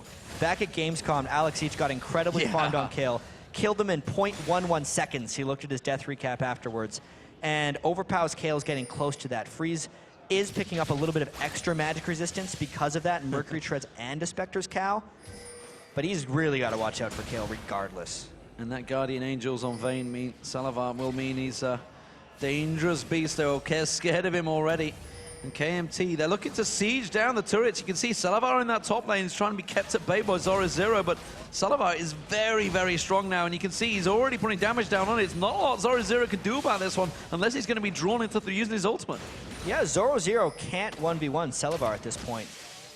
No one on NIP can 1v1 Salavar at this point, and no one can 1v1 Overpow on NIP either. So it's actually a team fight that needs to be salvaged somehow from NIP, and that doesn't necessarily happen, I think, until you get near the inhibitor turrets. The one potential they could have, if Salavar gets stuck down here, is they could try and go for that 4v4 fight. As it is with the Baron up, they are just playing defensive duty, which is exactly what they should be doing. You can see the win rate there for Renekton, which is obviously Zaz's champion, who has done a great job against Zoro. Zoro hitting that 400 CS mark, along with Nuke, along with Overpower, but this is going to be the middle turret being drawn down. Look at the bottom lane, though. We see again Overpower drawing down on towards that inhibitor turret.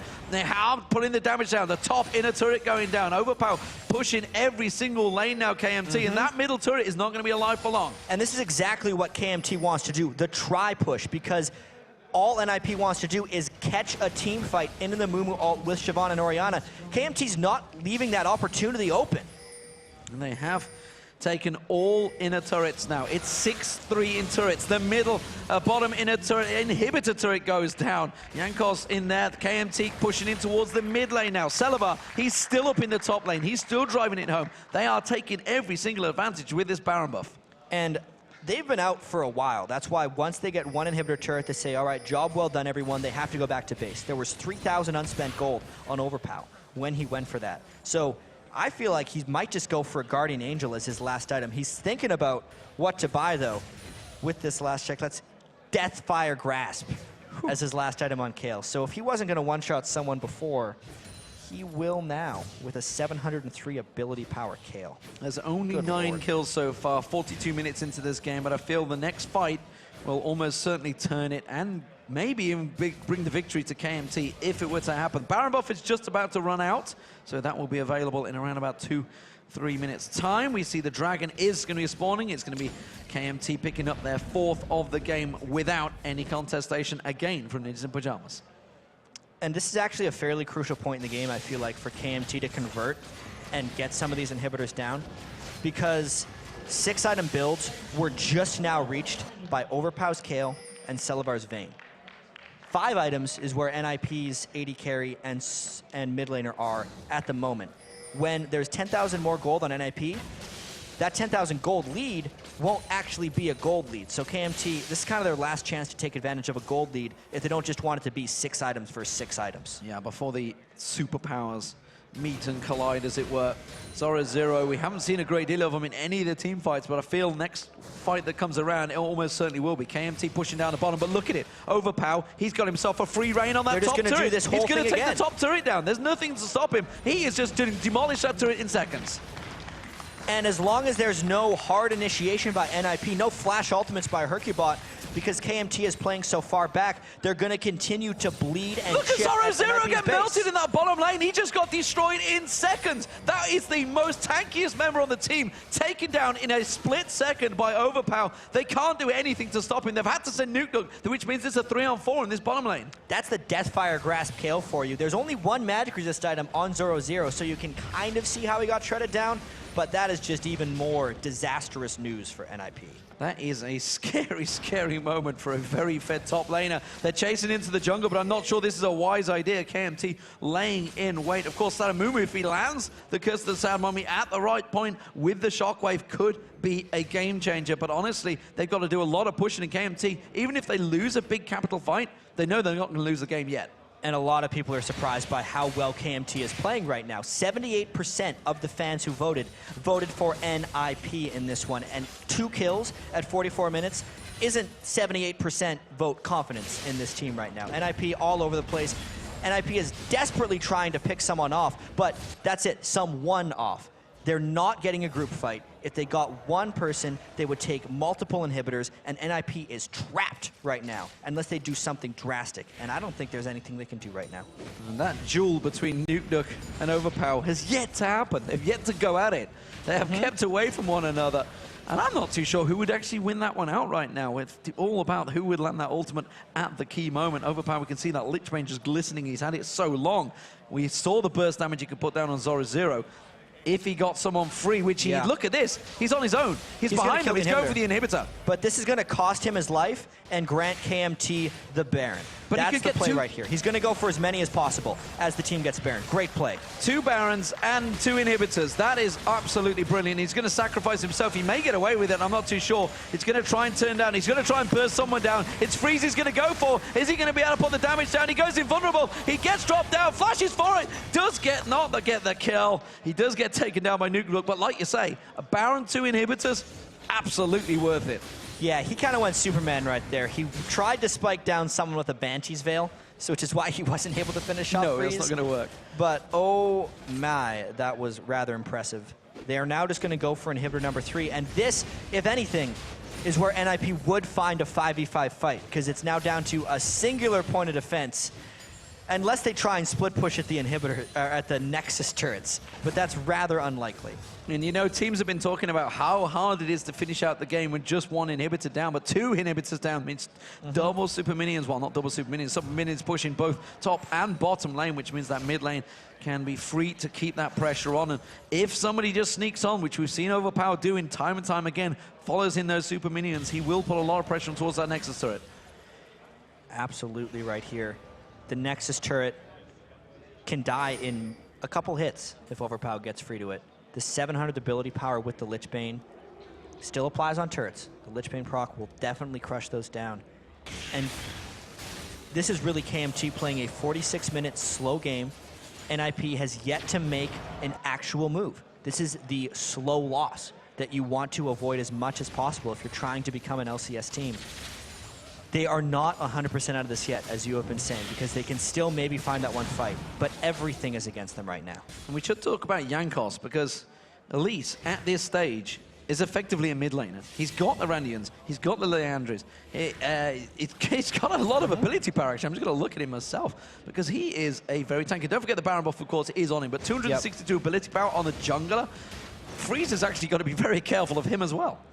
Yeah, everyone on NIP can get blown up by a couple different people. Overpow can nearly one-shot whoever he goes for. NIP kept getting hit by Lee Stuns. They're just going. Curse of the Sad Mommy, it only caught Jankos out there, but he might just turn this one back around. They know that that big ultimate down, it's a giant cooldown as well, and they're just going to drive on through. Look at that. The Nexus turret was almost down as well. The super minions doing work here. Both of them are so low. Overpower would just get onto those in a singular shot. We can see the Vayne also pushing in. KMT are going to drive home to victory, surely. KMT has played this one slow and steady, and they're going to win the race right here. All the turrets are extremely low.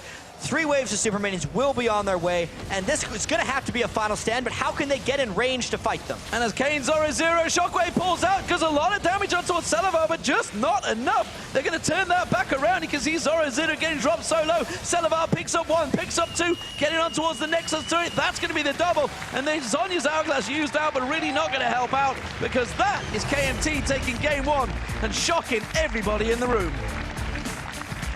I mean, if that game wasn't so slow, I'd be really shocked right now, too.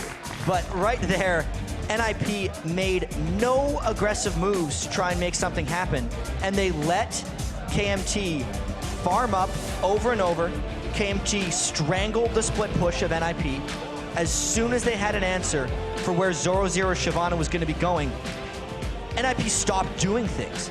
Deficio and the rest of his team absolutely has to regroup and come up with a new plan before game 2 and the rest of this series, because if they continue to play like that, KMT just showed them they'll beat you. And the thing is, it was NIP that were playing the slow game. They wanted to take it to that stage, but they were countered so hard. It was already about that dragon fight, there's a couple of kills given across to Selivar on the Vayne, and you know, once the Vayne gets going, no matter how hard he's been hitting patches, will be a scary beast. And they never even really had to take it into team fights, because the reason the Vayne seemed like a bit of a scary pick was, oh, what's a Vayne going to do when he's got to dodge Shyvana and Orianna and all this other stuff that's coming at him?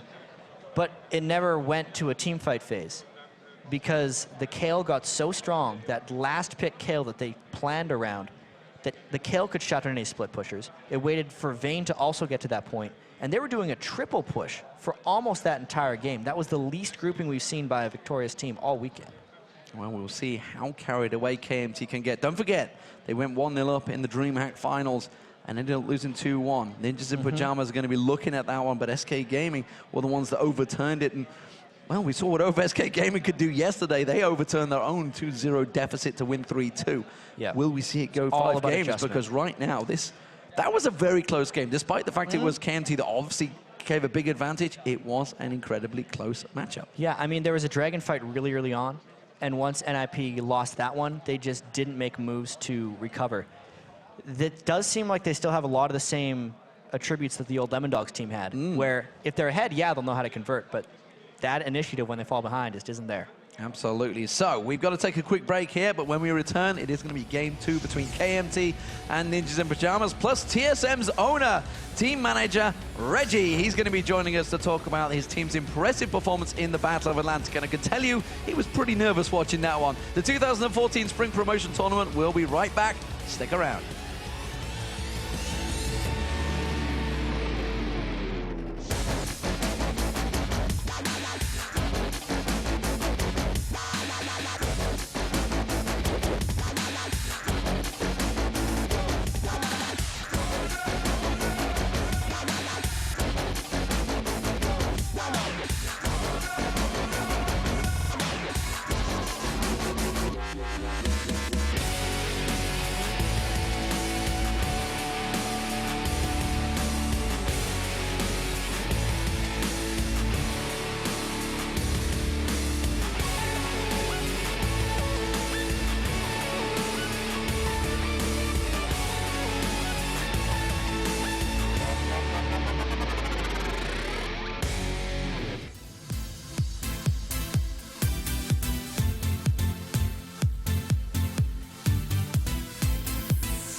So it's my first qualification for LCS. I hope it will work.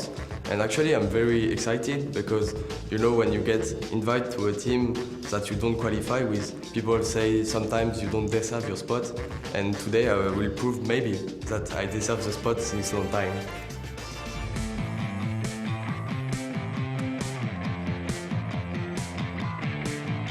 Welcome back to the 2014 Spring Promotion Tournament live from Cologne, Germany. Now, before we get back to the matchup between KMT and NIP, I'd first like to welcome Team Solomid's owner and, of course, team manager Reginald to the table. Thank you for joining us. Hey guys, what's up?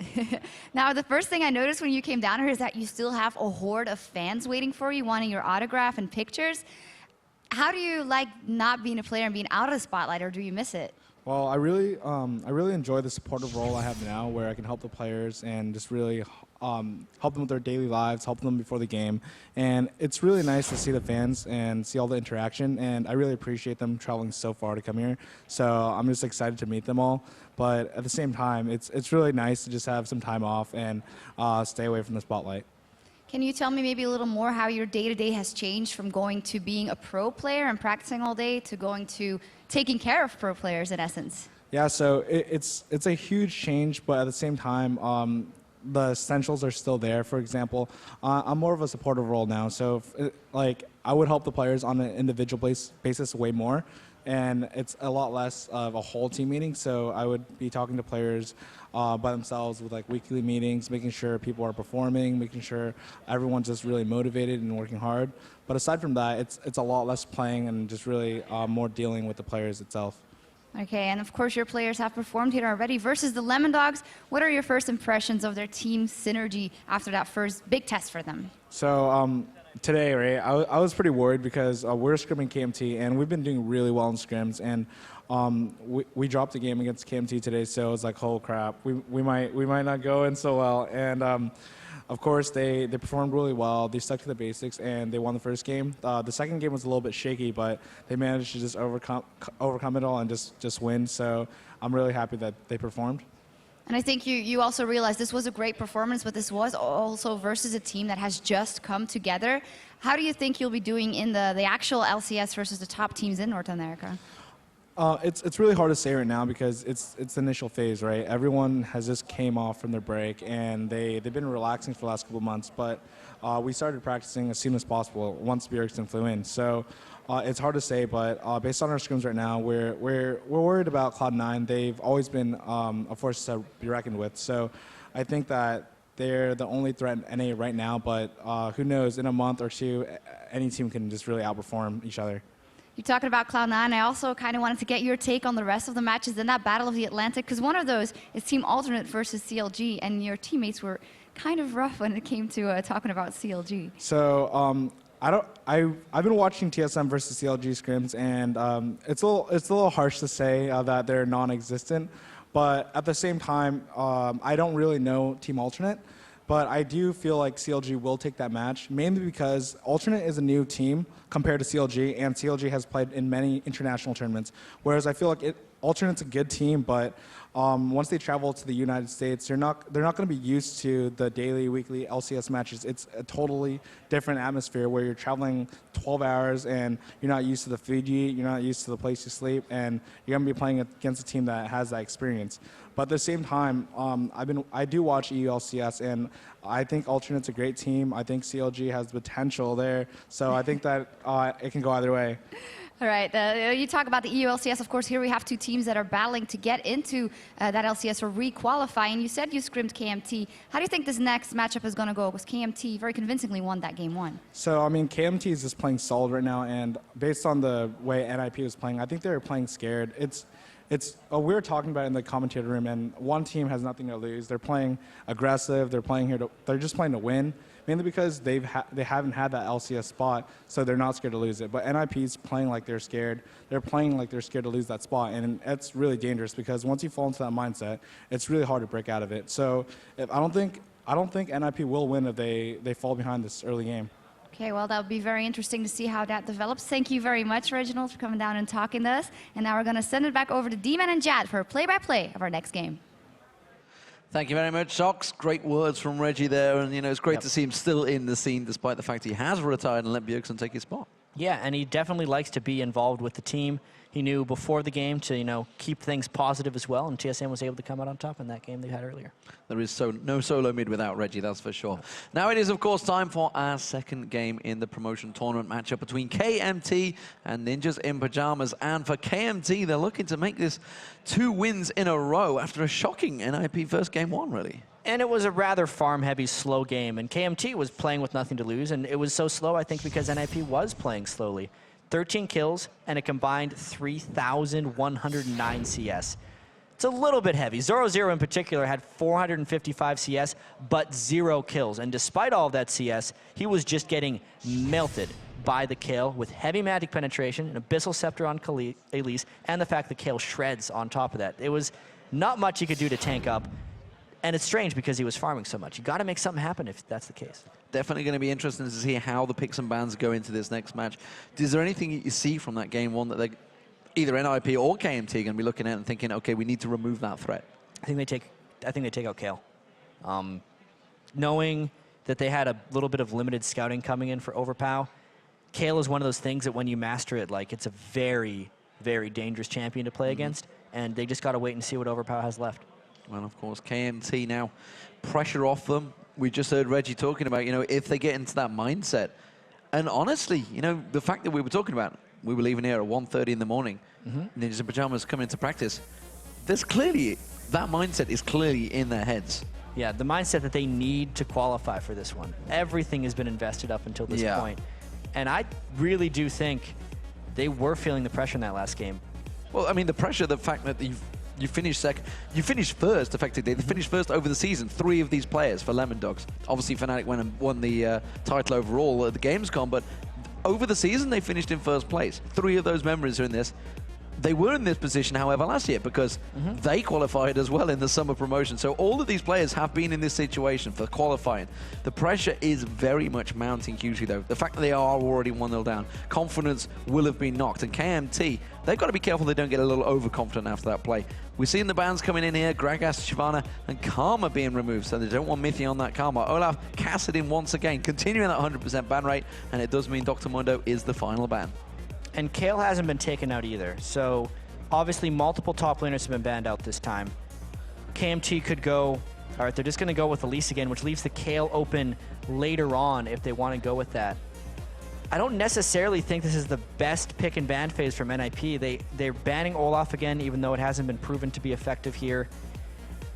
There was no real adaptation needed by KMT, and they're sitting on this Elise, so maybe they're going to change it, but I expect that Elise to be a strong pick. And I'm wondering if we're going to start seeing a bit more aggression coming out from Hercule. Obviously, the Mumu pick didn't really work. There was nothing that came out of it. Didn't even keep up the farm, didn't help out any of the ganks. The Curse of the Sad Mommy really wasn't crucial in any fight at all because they only got 2 kills after all. Yeah, and they only used Curse of the Sad Mummy a couple of times. It almost never set up a kill. The most people he hit on, one of those was 3 people in a dragon fight. But this Renekton is the other thing they can go with, knowing that the main top laners are gone, so they're picking Renekton. No, what are they doing to me? Well, immediately Zoro0's like, yeah, thanks, I'll take that, no problem. Not gonna mess around with that one. Lucian also being picked in there as well. So quick picks for Ninjas in Pajamas. They know what they want. Yeah, the top laner that's left, and also the strong AD carry for Freeze to try and make more of an impact. While Ezreal is kind of a safe champion, Lucian does a lot more damage and can make a lot more aggression happen in the laning phase. Because they had the Amumu in the last game, they weren't looking to push heavy in the lane phase. This game, they probably are. We'll see what KMT go with. They're taking their time over this one, and why not? Their careers are on the line. They have been watching from the sidelines for effectively the last year. They've been partaking in all the Challenger tournaments, everything they can get hold of to keep themselves in existence and keep this lineup, which has been together in various forms, various names. They have been there and thereabouts for the entire period of time, but still, this is a big pick for them. Yeah, and they were very close to not even making it into this tournament. Yeah. Yet, they're very known players, and based on that first game, they seem incredibly strong coming in here, so NIP, they had their choice, really, of who they wanted to play, and they decided to pick these guys. That's almost a bit of a call-out right there to KMT. I like the Caitlyn pick. It's putting Selavar on a total comfort champion. It's something that NIP banned away from him in the last game, and I'm excited to see how he plays that against Lucian. Yeah, and talking about them not making it, I personally had TSM down, TCM, not TCM, I think most people down to expected actually TCM. qualify, and it was that last battle, that last fight. TCM performed brilliantly when they were in Tenerife, but unfortunately when it came down to it, KMT had the better of them in the 3.14 patch and seemed to have hit a spike of form just at the right time. Yeah, especially based on that composition they picked last time. The Annie-Lucian lane is strong on its own, but if Herkybot thinks the Amumu wasn't the problem, he can still pick it again. It's not like Amumu wasn't a strong jungler, it just doesn't give them early game presence in the jungle, which is what I think a lot of people think they need. We'll see whether they try and draw this one out once again. It was a very slow play. Of course, the big important decision will be about these mid laners. What will we see? Overpow and Nukeduck running. The final picks coming out for KMT here. They can get countered, and of course that KL is allowed. And why wouldn't they take it? Indeed, there was nothing really to counter it. Ooh, we may even see the old traditional Jax versus Renekton bout. Jax doesn't fare too well in this matchup. We proved it in the World Championships. Over and over again, if it was Renekton against Jax, wasn't a Jax in the game, really. He was just kind of there to get stunned by Renekton. But if they think they can take this late game, this tells me they're going 1v2 as much as possible. Caitlyn is one of the strongest champions in the 1v2 because her pushing is almost unmatched. And the Kayle would make sense because it combos with Elise for the magic penetration again. Well, we do see Riven locked in for the mid lane. Well, they're waiting for Kayle. We've seen things Faker does many times with Riven, but let's see what Nukeduck can do. So what Nukeduck is going to be trying to do against Overpow in this mid lane matchup, Riven is not affected by slows nearly as much as other champions since she can dash around so much. And once Overpow gets a slow on, it's going to be a lot of all-inning. So if Nukeduck decides to play a little bit aggressive, which he doesn't, we could see some action. Absolutely. So teams locked in here. What do we see overall? Last time, it was dragged out. They went, 20 minutes before we saw first blood. This time, I feel we may see some more ganks, more attempts, and possibly some 3v1 stacking on the lanes. I think NIP has picked a much stronger laning composition this time, outside of the Amumu. Their lanes by themselves are very strong, which means that Jankos's Elise will have much more to do early game. And I think when he tries to stop those lanes from being strong is when we'll see our action. Well, of course, if you've just tuned in, ladies and gentlemen, this is Game 2 just about to start. It is the promotion series here in Europe. 7 spots have already been locked in. We're waiting for the final one to be decided. Ninjas in Pajamas, they find themselves up against it. 0-1 down against KMT, the Polish powerhouse coming into this one. They've been around in many, many forms. Probably the most popular one would have been when there was a Nexus over in Sao Paulo from the Intel Extreme Masters. But right now, they are 1-0 up, trying to vie themselves fight for a place in the LCS. Yep. And judging by the LCS, all the other teams will be really paying attention to these games right now. Oh, absolutely. Everyone is watching these with as much just studiousness as possible. I lost my words. You definitely lost me as well. But never mind, because we are about to get underway, ladies and gentlemen. KMT, as you see, on the blue team are paused. Almost underway. Yeah, you even saw it in the AD carrier's face. He's like, really? Bought his item, he was ready to go. Yeah. Started with a Doran's Blade. He's doing almost Diamond Proc stretching there. Diamond Procs can sleep anywhere. Well, it looks like it's Mithy with the issue right now. He's speaking to the admins, on charge as always.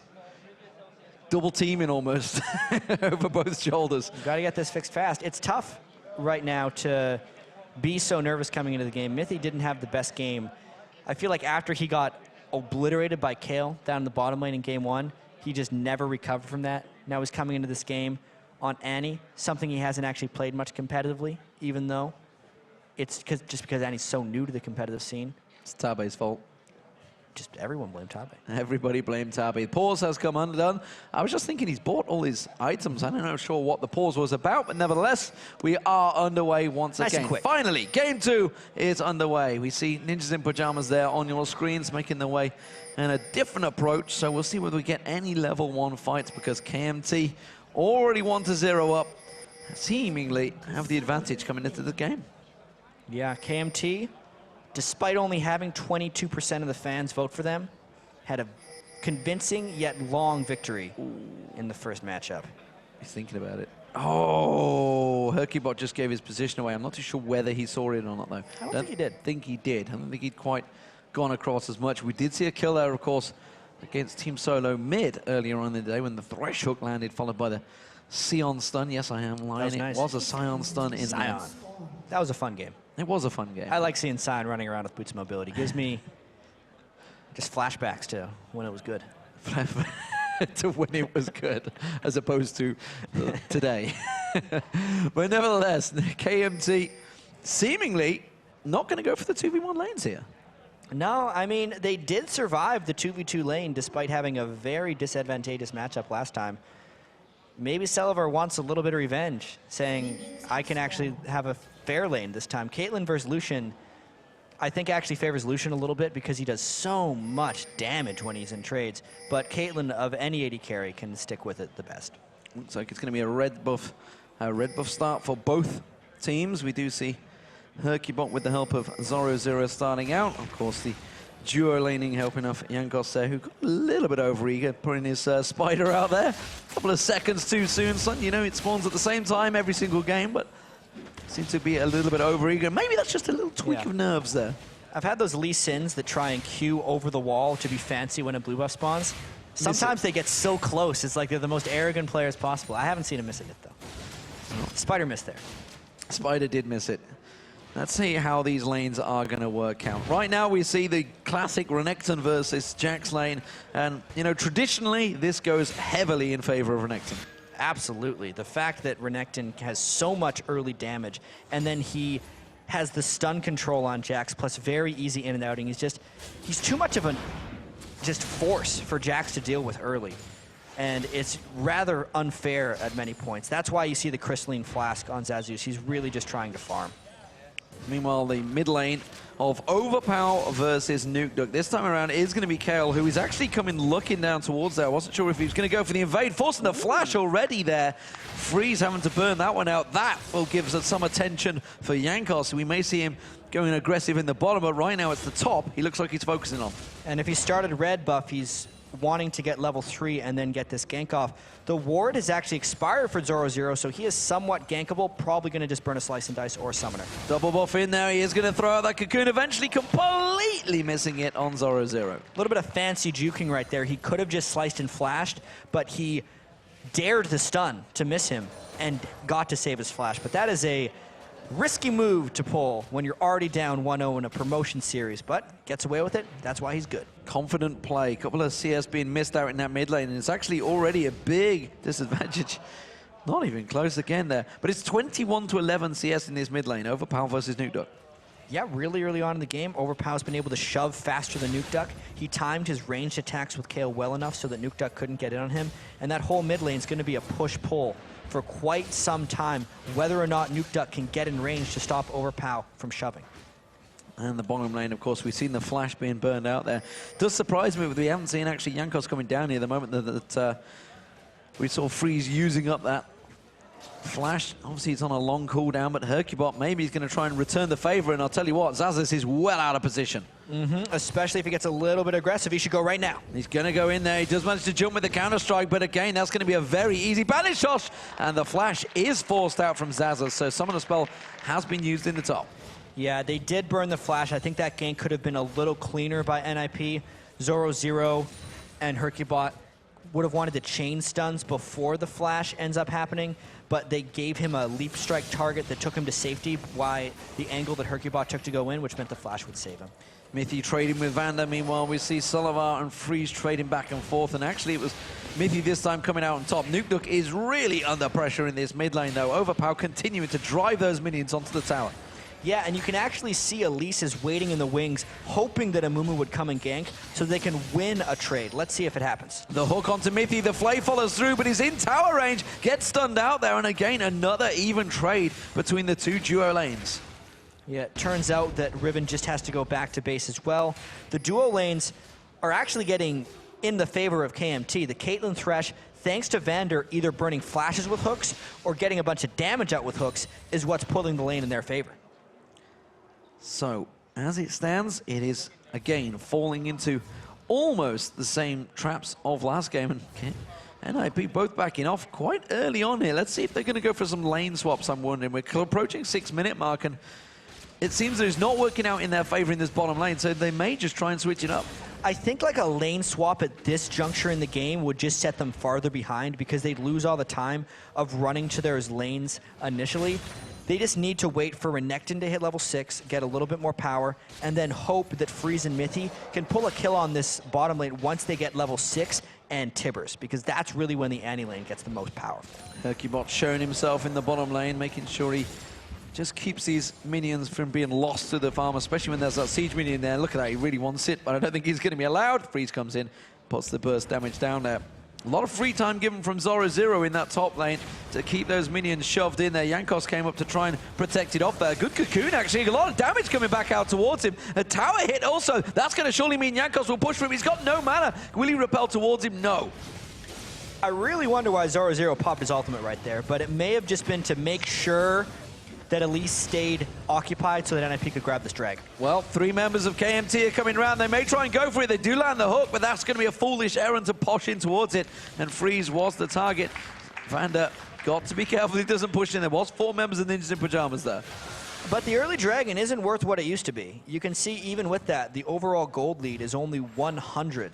They gave up a lot of lane farm to do that, and they were losing the lanes already. So it was a nice pickup to kind of keep them in it, but by no means the swing it would have been in Season 3. And there's a huge difference between the AD carries right now. Salavar onto Freeze. You can see 61 to 35. That pressure that's been put down, as well as this mid lane, 49 to 38. Not quite such a big a gap, but seemingly the lanes are working other than the top. Zoro obviously topping out that one currently against Xaxus. Yeah, and even that lane isn't going hugely to Zoro. Zoro maybe could get a red buff. I think he wanted it, and Hercubot told him no. That's the only reason he would check down there and get it. Someone on NIP wants to make a big thing happen, because if last game the Kayle Elise combo went crazy, this game's going to be more. Well, blue buff this time around will be given across to Overpower once again. We'll see, of course. Don't forget the fact that Hercubot is on the Moo. He's going to keep on getting those blue buffs. Absolutely no need for it on towards Nuke Duck, so he's going to keep on trying to farm out that jungle. We'll see how he keeps up with Jankos, because he didn't really keep up, and Jankos is the one that's trying to make the plays as well with the kills. And Hercubot did get the dragon for his team, much like Game 1. I really got to say, Jankos is one of the fastest farmers in the jungle I've seen on Elise, because in all these games, he's kept pace or went faster than a Moo. Well, we see the little poke in the middle again.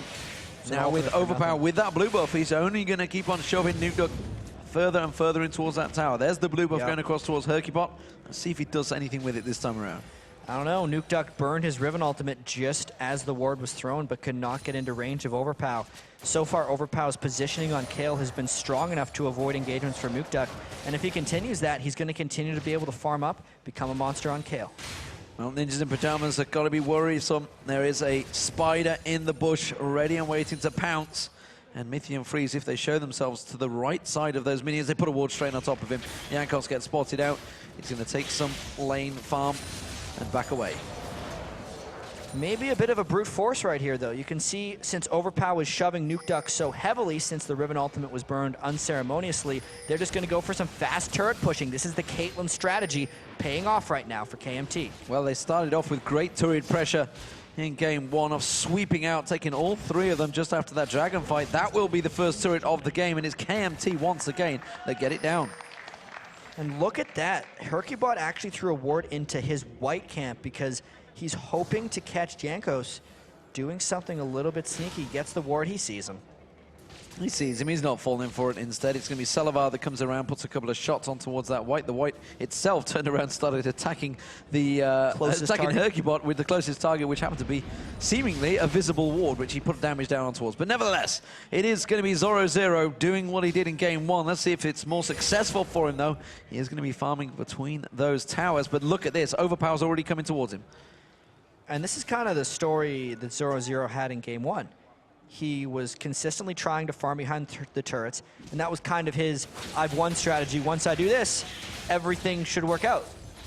At that point, Overpower was able to roam and finish him off. So it's actually more the responsibility of Nuke Duck to punish Overpower when that starts happening. Zazas pushing out, showing himself on lane, and actually a fairly even trade this time with Zazas. Hercubot lingering this time to try and create something. 4 members of the NIP trying to gather for this middle turret. Yeah, NIP definitely wants to get a turret back, and the middle turret is more important than the side turrets for them. They're putting a little bit of warding down. They do have the timer on Dragon, which is going to be up in just now 2 minutes. But what are they really going to do to push against Overpower right now? They need to catch something miraculous. And the big problem I see here is the fact that Freeze is sharing that experience with everyone. Meanwhile, Selavar, look at him down the bottom. He's already way ahead in farm, but he's getting complete free farm now, continuing pushing that lane up. Nobody's getting close enough to react to it. Nuke's going to come across to farm it out, and Freeze is falling behind. And it's not really the play style that Freeze is accustomed to either. When he was on NIP, he was the type that would just love to sit and farm and stay in the back. But what NIP is pushing him towards doing right now is roaming around. He helped take the Dragon. Now he's ran mid, and he's helping with the push mid. And it's just increasing that farm disadvantage that he has to Selavar. Interestingly, he hasn't gone Draven, which actually is a champion that some people have said is a very strong pick right now. Yeah, Freeze was the Draven player. Yeah. Until I see him play it, until I see anyone play Draven in competitive, I'm not going to say he's back. Well, we see, of course, it is a very dangerous problem diving on towards a Jax, but unfortunately for Zazas, Zoro hadn't swung anything at him. He is going to try and get away. The hook lands on from Vander. 4 members come around, and now Hercubot's running for his life. There's first blood. It's Zazas that gets it, and now Hercubot's in trouble. Cocoon lands in there. The hook will be back up in a moment. The flay comes in. Hercubot's going to go down. It's KMT with all of the pressure on Ninjas in Pajamas. And again, it is the roam from Overpow that made all of that possible. Zoro was trying to push his advantage harder than he did in game 1, but since there was no presence in the mid lane from Nukeduck to hold Overpow there, it got backfired and 2 kills were given up. Another hook on towards Nukeduck, and well, KMT's back away from the turret for now, but another advantage gained, and KMT, well, seem to be enjoying NIP's playstyle. This slow play, not going for the aggression. They don't need to fear anything from Hercubot so far. Not at the moment. Definitely not impressed by Hercubot's Amumu thus far. His ultimates haven't been used in 13 minutes. When they were used in game 1, they were non-impactful, and his ganks have been non-existent aside from the one he tried very early on in the game. He's controlled Dragon, but that's more of a team thing. Hercubot needs to get involved. Yeah, Ninjas in Pajamas will secure the second Dragon of the game. That's going to keep them in this, keep them relevant. They are only a tower down so far and actually have done well at pushing those towers. They managed to keep them off. Certainly the top is completely untouched almost, and the middle turret has really not had a great deal of den. But we've seen when Overpower gets going, when he gets that build going, he will take those towers down on his own, split pushing. Yeah, we saw this game 1, and so did NIP. But they haven't really done much against it. They're still running a health stacking tank in the top lane, who Overpower shred through. At least they're not against Vayne, but that's only because of KMT's choice. Whatever plan NIP had to kind of combat what happened in game 1, it's not very obvious yet. It seems to me that they've gone with, this is our game plan and we are sticking to it, rather than reacting to what just happened in game 1.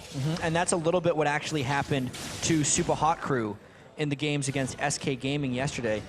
They banned Vayne all 5 games. They never adapted to banning Mundo. And if you don't adapt in a best-of-5 series, you're not going to be an LCS team. NIP, unless they do something adaptive in their play style here, since they haven't adapted too much in, I guess it is their play style, and picks and bans, they're going to be in trouble. They are going to be in a lot of trouble, and right now, they are up against it. 2-0 down. It's only 1,000 gold difference between the two teams, though, so let's not write NIP off just yet. But it seems they are falling into the exact same traps of game 1. And if you missed it, it was definitely a slow, drawn-out process that KMT put onto Ninjas in Pajamas, but it was very disciplined, very controlled. There was never any time, really, where KMT were up against it. And look at this farm advantage in the bottom lane, still growing.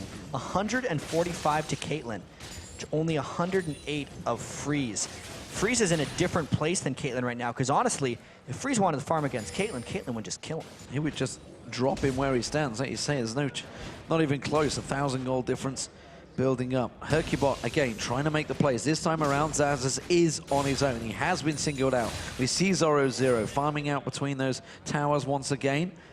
But they aren't going to go for it because KMT react instantly. They saw him pass towards the culling being used by Freeze to keep him away. But look at that, just a little bit of time bought by Overpower to put damage down on that turret. It's already down to half health.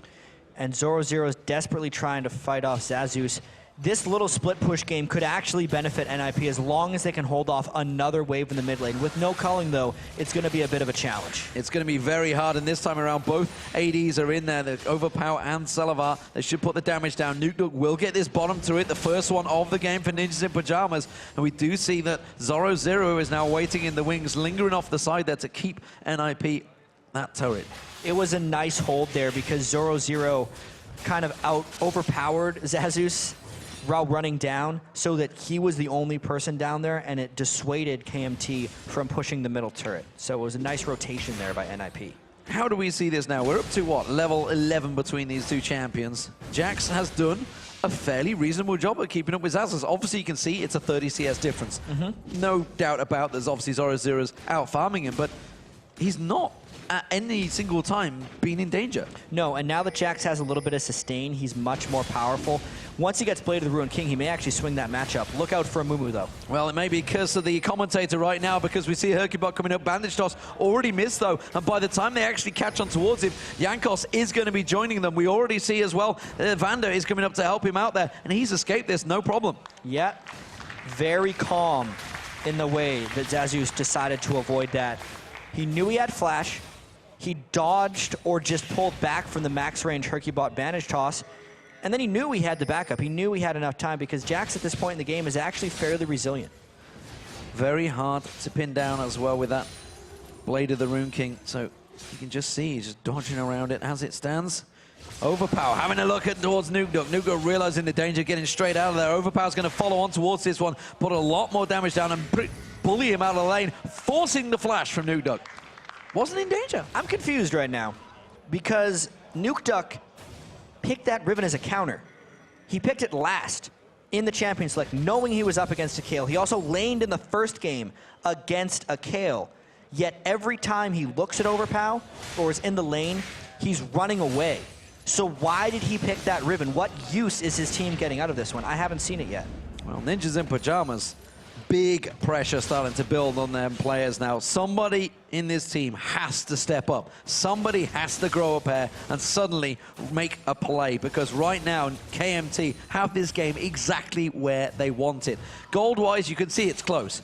It's a tower of peace. But clearly, KMT have the advantages. Every time someone makes a play, it's KMT. Every time NIP tries something, KMT counter it. Every time KMT make a play, NIP are running.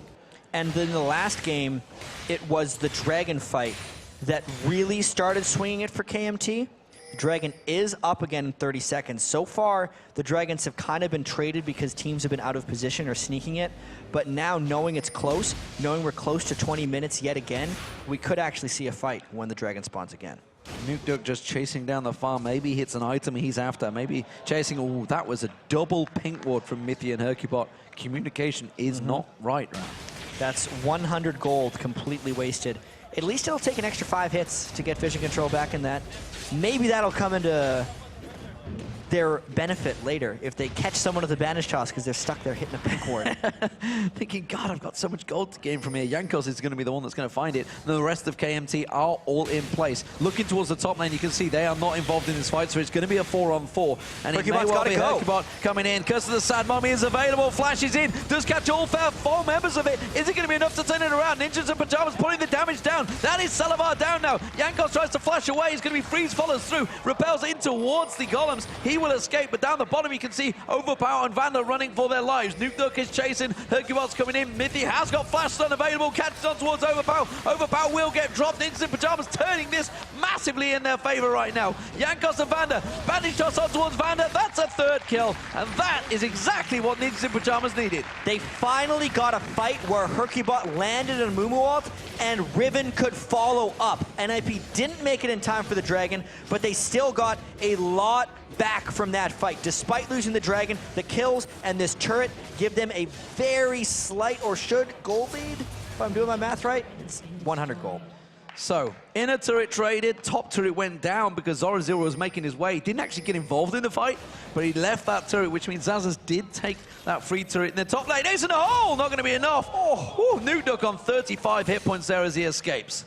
Normally, Rivens will save their shield for when Ace in the hole gets used, but he was too worried about Celavar getting in range for an auto attack. Let's actually look at this Dragon, though. Flash ult caught 4, and then Nukeduck down at the bottom. Used his ultimate a little early for the executes. It didn't quite finish off everyone. And also, Hercubot missed a couple bandage tosses throughout this fight. It was, in retrospect, a really bad Dragon for KMT to group up inside because NIP played that fight far from perfectly and still came out with so many kills. Finally, Hercubot lands advantage at the end here, which gives them that final kill and the extra turret, but not the crispest of play from NIP. You can tell they're pressing a little bit. Yeah, and that's despite obviously a perfect Curse of the Sad Mommy, catching all 4 members that were down there. If you just missed it in the little picture-in-picture down that bottom there, we saw KMT took down that middle turret. So they are now 3 to turret, 2 in turret favor, and actually it gives them that gold lead once again. Still not many kills. No. We had 13 kills in the last one for about, what, 3,100 CS. We're at a slightly better ratio this time, and you could tell NIP was a little more desperate in the way they were finding fights, so this game should get a little more bloody than the last one fairly soon. Well, Overpower's the man that created the difference last time around, and we see him going down there. Nukeduck, the moment he spots him, backed away. Didn't want to go towards it again. He is lingering. Maybe he fancies it. He really needs to wait until Overpower walks into range so that he can get a stun and start his knock-up chain on the enemy, and Overpower just doesn't do that as long as he's in vision of Nukeduck. He's using his heal on himself to gain extra move speed and always throwing that slow out to Nukeduck when he gets close. Keeping him at bay. 236 CS now for Salavar, building up against 178 of Freeze, but Freeze has that Trinity Force now. He's going to go for the last Whisper, it seems, next item, so has a Lucian, has a lot of power. Meanwhile, the Static Shiv and Bloodthirster being picked up by Salavar. I guess the last Whisper will come out after that. And as it is, we didn't see either top laner involved in that last fight. That's going to be the interesting point once Jax gets involved, because he's almost certainly going to go for Mithy or Freeze. Yeah, he's actually a rather squishy Jax, though, and unless he can get in directly onto Freeze, he's not going to be able to withstand too much. Blade of the Ruined King to Triforce. It's a really high damage Jax, but if Mithy saves a stun for when Jax decides to jump in, he actually won't have too much of an impact. Well, middle turret's being given up here. Ninjas in Pajamas will take that. It's going to square things off. Oh, that may have been a little bit too far. They didn't get the turret, and immediately they pop that talisman to get that extra speed. Freezer's taking low, Ace in the hole's going to get blocked off by Zoro0. Cocoon was not even close from Jankos. That's going to be Tibbers thrown out, and they're going to fight for the 50 gold. Tibbers, where the stun wasn't even charged, isn't really a Tibbers. It's just it's a 50 gold pinata. It's given them 50 gold, especially when there's 5 members of KMT chasing, and now that gives them siege potential because they know one of those big ultimates is down. Of course, Curse of the Sad Mommy is available, but they're thinking, well, we don't care because the AD carry has been forced back. Tibbers is not available. We can keep pressure on and just take all the gold advantages from the jungles. Yeah, surprisingly, they just all decided to back away, though, because they're playing it a little bit safe. There's a huge wave bottom lane that they wanted to get to ASAP. And if KMT would have tried to take stuff in the jungle while Overpower was in the bottom lane, it would have actually risked dying a fair bit. So this is actually the smart play by KMT to pull all the way back. Yeah, they had no real objective to go for. Speaking of objectives, that top turret, Zoro0 has been working hard to get towards it, but has yet to close in. We are seeing Mithy is with him this time, trying to draw him in towards that push. They have got the stun. Counter-strike is not going to land on anyone, but again, leap strikes away. He's got the tower to safety, and everybody knows, don't dive a Jax on the turret. It's amazing that he still has that turret. 24 minutes into the game, considering he's down 60 CS to that Renekton. Zoro0 has spent so much time farming behind the turret that he hasn't actually put any damage onto the turret, and NIP could use that global gold right about now. Yeah, obviously trying to keep the pressure on towards Zazas, but Jax is not too worried about the lanes now. He's going to clear that wave in no time at all. It's about time he did, like you say, take that objective down. As it stands, Last Whisper's now completed by Freeze, but look at Salavar. Salavar went with the I can never remember the damn name of that one. Quicksilver The Sash. Quicksilver Sash, the QSS is what I was going to call it, which everybody would have known it for anyway. 5 seconds until the dragon spawns, though, and those 2 pink wards have finally been taken down in that river. But it took them a long time. It did take them a long time, that's for sure. They lasted like twice as long as your normal Oh, Hook's going to land. It's going to be on Zoro Zero. Slice and dices away, but half his hit points are already gone. And with the dragon just spawning, that is bad times for NIP. And they know where Nuke Duck is. They're pinging him off.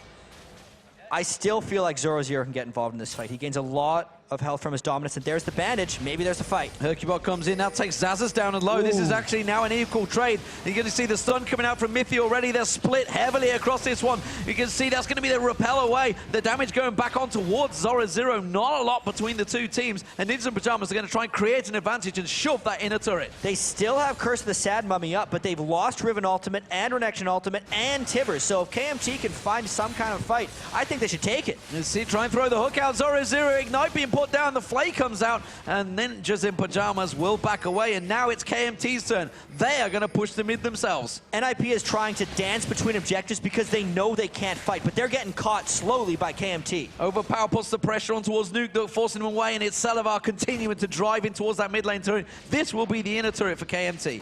And this is the result of a lot of dancing. NIP first got them off the dragon by running to the mid lane. Then they got pushed off of that by running towards Baron and keeping KMT interested. But in the eventual retreat, KMT saw the convenient turret. They take that, and since NIP had to shop afterwards, NIP ends up losing more in the long run by contesting the dragon because of how KMT played. Very interesting play from the 2 teams, both really seemingly unsure of the power of one another so far. That was very much a feeling out of one another and simply a couple of players getting caught out of position. So we do see Zoro Zero. He's farming away in the bottom lane. Nuke Duck has been fairly irrelevant so far in this game on this river pick. Now, like I say, the last pick that they had, this was the big counter. We haven't seen any of those faker plays yet. Not even close so far. He's actually went a little defensive before a lot of Rivens would, just the Brutalizer and the Bloodthirster. Now he's going straight for the Spirit Visage. Obviously, he wants the cooldown reduction on Riven. And, you know, the one-shot resistance, as the Lich Bane has actually been completed onto Overpow. But I'm still not convinced so far by Nuke Duck's Riven pick. He has not been involved. Interestingly enough, in that last fight, not to go back too far, but Mithy landed a 3-man Tibbers. And no one followed up on it. Hercubot would have been in range too. They are a little bit out of sorts as far as their coordination goes. Ninjas in Pajamas thinking of pouncing in this one. Hercubot is by, and they have that ward in that bush, but again, everybody is aware of their position. KMT already backing away. They had the ward of their own just across that bush, and Mithy instead is going to take a little bit of gold in that top lane. May as well take a little bit of gold. His Talisman of Ascension's actually given him almost 1,000 gold at this point in the game, so you can definitely see the supports getting a little stronger, but he's going full support Annie. Not that AP mage Annie we've seen a few other people do. Look at this. Game 1 all over again. Overpower, top lane, shoving in the wave. Zaza's bottom lane, shoving in the wave. 3 members of KMT, ready and waiting. That hook was very close. I'm not too sure they'd have followed in on it, but they're keeping the pressure on towards NIP. Yeah, and the real question is, who is NIP going to send to deal with those split pushers? At the moment, Jax can probably take on anyone, as well as Kale. It's the same issue that NIP ran into in Game 1. They have to adjust their bans in Game 3. That's all I am seeing right now, because now it's to the stage. You can't leave Zazas or Overpower alone on a turret. You can't let them get near it. They just get a couple of seconds, they will take it down. You already hear that. It's the most melodic sound in the game, a Jax beating down a turret. It's great. And the only small wrinkle here, team composition-wise from KMT, is Celiver is not the split pusher. He's the guy who stays with the team. Yes. Because he was on Vayne in the last game, and he was the split push threat. But Caitlyn's a much stronger team fight AD carry, and that's why he's just sticking with the rest of the crew. Yeah, no pressure at all. It's KMT keeping that pressure on, and, well, that gold advantage, it started to slowly claw their direction. There was not a great deal in it. Of course, they did get that great tactical maneuver in earlier on, which got them that inner turret and the dragon. That's kind of the big differential so far, because in terms of farm, actually, you look at it, Zoro Zero has got that 50 CS edge, but when you're talking 227 to 276, it starts to mean less and less as the numbers get bigger. And one kill evens out the gold and then some because of all the objectives. Plus, no one's going to argue that Jax outscales Renekton. It's a bad situation for NIP to be in once again. They obviously can still turn this one around if they find the right fights with Herkybots and Mumu, and if they can combo that and Nukeduck can actually make it into the fight. They're not out of this, but with this split push threat that KMT has thrown up against them, they make it really difficult. It's a problem NIP didn't solve in Game 1, and they're having trouble solving it again in Game 2. Yeah, and you're clearly seeing Zazas does not care anything about Zoro Zero's Renekton now. He's just no cares whatsoever. Came out, said, I'm going to take these minions and there's nothing you're going to do about it, or I will hit you. And he just had to back away from that fight. Nukeduck will take the top turret. That's going to even things out. 4 apiece now. Ninjas in Pajamas keep in check in terms of towers. That's one thing they've got going for them. Whoever wins the next fight will almost certainly push in and get an inhibitor. And especially because the death timers are going to be rather long already. Death timers are a combination of levels and time of game, maxing out at 75 seconds. But they're going to be about 40 to 45 seconds at this point. Definitely enough time to push in for an inhibitor. They're certainly keeping us and everybody watching. Sort of tension building. 31 minutes once again. Just the 5 kills. Another low-scoring matchup between these two teams. And so far, KMT are happy to play this waiting game. Zoro Zero's got to be careful he doesn't get drawn into this one because the rest of KMT are drawing in, but they're trying to bait it themselves. That's going to be the culling being used, but look off the side. Van is in there, throws out the hook. We see Salivar having to use his cleanse because he got caught out by Herkybot. Desperately running away from this one. Curse the Sad Mommy catches no one, but that's going to be a good Timbers flash through, and Ninjas in Pajamas will pick up 1, will pick up 2. Can they get the 3rd? It's going to be Yankov. Yes, he will. He gets caught. He's repelling. Going to try and run the opposite direction, but you got nowhere to run, son, and he is going to drive. He's actually got Overpower trying to come down to help him out. It's not in time. 50 seconds before Dragon, NIP strike well. Hey, that's the type of fights NIP needs. All 5 of them were together, and at the time of the fight, there was no split push threat. They can also go straight for Baron off of this one. There are 2 heavy damage dealers up for KMT, Kale and Caitlyn. Let's see if they can catch them. Oh, there's actually the fight one more time, and check this out. Even though the ult missed, Herkybot was able to land a max range banish toss, and that continued it. But it was Mithy's Tibbers that really kept him in. We got to pay attention to that Baron, though, because they're going in. They've gone in. They managed to get 1 down. It was only the AD carry, but you can see straight away that's Overpower being dropped. They are going to try and close out the Baron. Just coming around the side, Salivar. The Baron is not that low right now. Salivar's doing a good job at keeping him at bay. Manages to take the lance and dash away, and they have prevented the Baron. Can they prevent any more deaths? Zoro Zero taking a lot of damage up towards Salivar. He will drop. Zazas now is joined in the fray, but they have backed out. They didn't get the Baron. It was a 2-for-1 trade in favor of NIP. The kills continue. If that was a support left alive at the end of that fight, they could have taken the Baron, no problem. But the fact that it was Overpow and Salivar, 2 extremely farmed people on that KMT team, it just helped them push them off that Baron. All being said, NIP got a lot of advantages back from that, but since this Dragon just kind of goes to KMT after all of that, the gold they gained goes a little bit back. Straight away countered, and again, it's a 2,000 gold advantage still held by KMT, despite the fact it is now 8-3, seeing more kills in those few seconds than we have the entire game.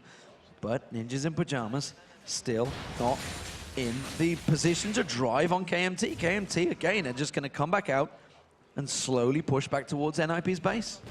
Well, the one thing that happened for NIP there is they found a better fight than they have found so far in the entire series. The combined dive from Nukeduck, and not so much just the first initiation try by Herkybot, which missed, the follow-up initiation from Mithy and the chase potential of Freeze's Lucian and Nukeduck's Riven is what really took it home for them there. If they can find fights in the open field like that, they've proven here that they have the chase potential to at least get to KMT. So KMT almost needs to be more careful with the way they split push and make more sure that they don't get 5 people in the same area. Baron's being thrown down. They're trying to get some speed on towards Yankos, and immediately... Oh, Mithy steps on that trap. That was a well-placed trap. Always the little ones that get you. You could barely even see it in that thick bush near the ward. Well, Salivar may have saved his support this time around, or his jungler, sorry, I should say, but he's continuing to farm out those waves. 70 CS advantage. And looking at the items the AD carries are starting to build up, it is starting to get scary time from them. Everybody's getting a lot of damage. This time around, Overpower is not as beastly as he was before. Hasn't got that Rabadon's Death Cap in there yet, but he has got the Void Staff along with the Lich Bane and Nash's Tooth. Yeah, it's about 1,000 more gold. until Overpower is going to be able to finish that Rabadon's death cap. He's sitting on 2,000 right now. And if I was NIP, I'd be trying to force a fight before then, but there's not much they can do. They couldn't get the Baron when there was only 2 people alive for KMT. Ooh. So at the very least, they're going to get the vision cleared and then hope to find a fight when KMT comes to stop them from doing it. Yeah, KMT reading the situation. Selavar was heading south there. If it had showed himself forward towards that bottom lane, almost certainly they would have tried to initiate, tried to create something. But that's a big wave of minions down that bottom that is going to waste. And you can see Ninjas in Pajamas, they're forcing the position. The hook gets thrown out, not going to land. They quickly turn it back around. Jankos is going to be caught well out of position. Repels straight away, but it's Zazas now in trouble. He's going to run away. He is a very tanky box man, but you can see immediately Selavar throws out the damage again on towards Zoro0. Zoro0 not the person they should be focusing on. Ninjas in Pajamas is still in a good situation here. Curse the Sad Mommy yet to be used. Oh, Hercubot tried to land it there. The invulnerability being used for Zazas as well. Freeze does take down Jankos around the side. Now it's a 4-on-5 advantage for Ninjas in Pajamas and still not really used many ultis. Lucian was a bit of a one-man army around the back there fighting with Elise the entire time, but there's a lot of disengaging that happens from this, and the longer that fight goes on, the more that minion wave that Selavar wanted to take about a minute ago hammers away at the turret. Well, they are trying to put the damage down, and KMT realizing they still can't go for it. They're going to come around there. A little bit of bug. We see Tibbers getting a quick dance before he disappears, but may as well. Tibbers was used in that fight. Hercubot didn't use Curse the Sad Mommy. It is still available should they need it in this next engagement, and they want to catch somebody out. I mean, the Talisman was popped right there. That is now down. They're not syncing up their initiations as well as they'd like, but that's because KMT isn't presenting clear targets hardly ever, and it's keeping NIP in this push-pull scenario. No, it's bought enough time. Overpower tries to go in, forces the flash from Freeze there. Zoro0 has been singled out. He should be able to slice and dice. Slices over the Baron. Can't get the dice. Now he does. And he's actually going to get across. That put a static shift knock across the entire team. Double wards getting placed by that Baron. And NIP will back away. It may have seemed like that was a preemptive flash from Freeze, but Kale may have gotten close to killing him if he would have gotten that 1 Q off on him. So Freeze has memories of how strong Kale is. It's almost an irrational fear at this point, but mostly rational. Yeah, when you see Alex Hicks coming with you with Kale, it's a problem. But as it is, Zazas continues to push on through that top lane, driving the farm. The bottom lane still hasn't been dealt with. That farm is continuing to push itself. Finally, Selavar is going to go down there. Blue Buff will be going across to Hercubot once again. That was the smite being used out. 1 minute 35 before the dragon is spawned there, so no problems there. And Selavar continues to keep that farm advantage up. You can see it's nearly closing in on 100 CS advantage over Freeze. But Freeze himself, he's got 4-1-3, so his gold advantage is actually quite big right now. I actually think until Selavar gets an Infinity Edge, he is weaker than Freeze.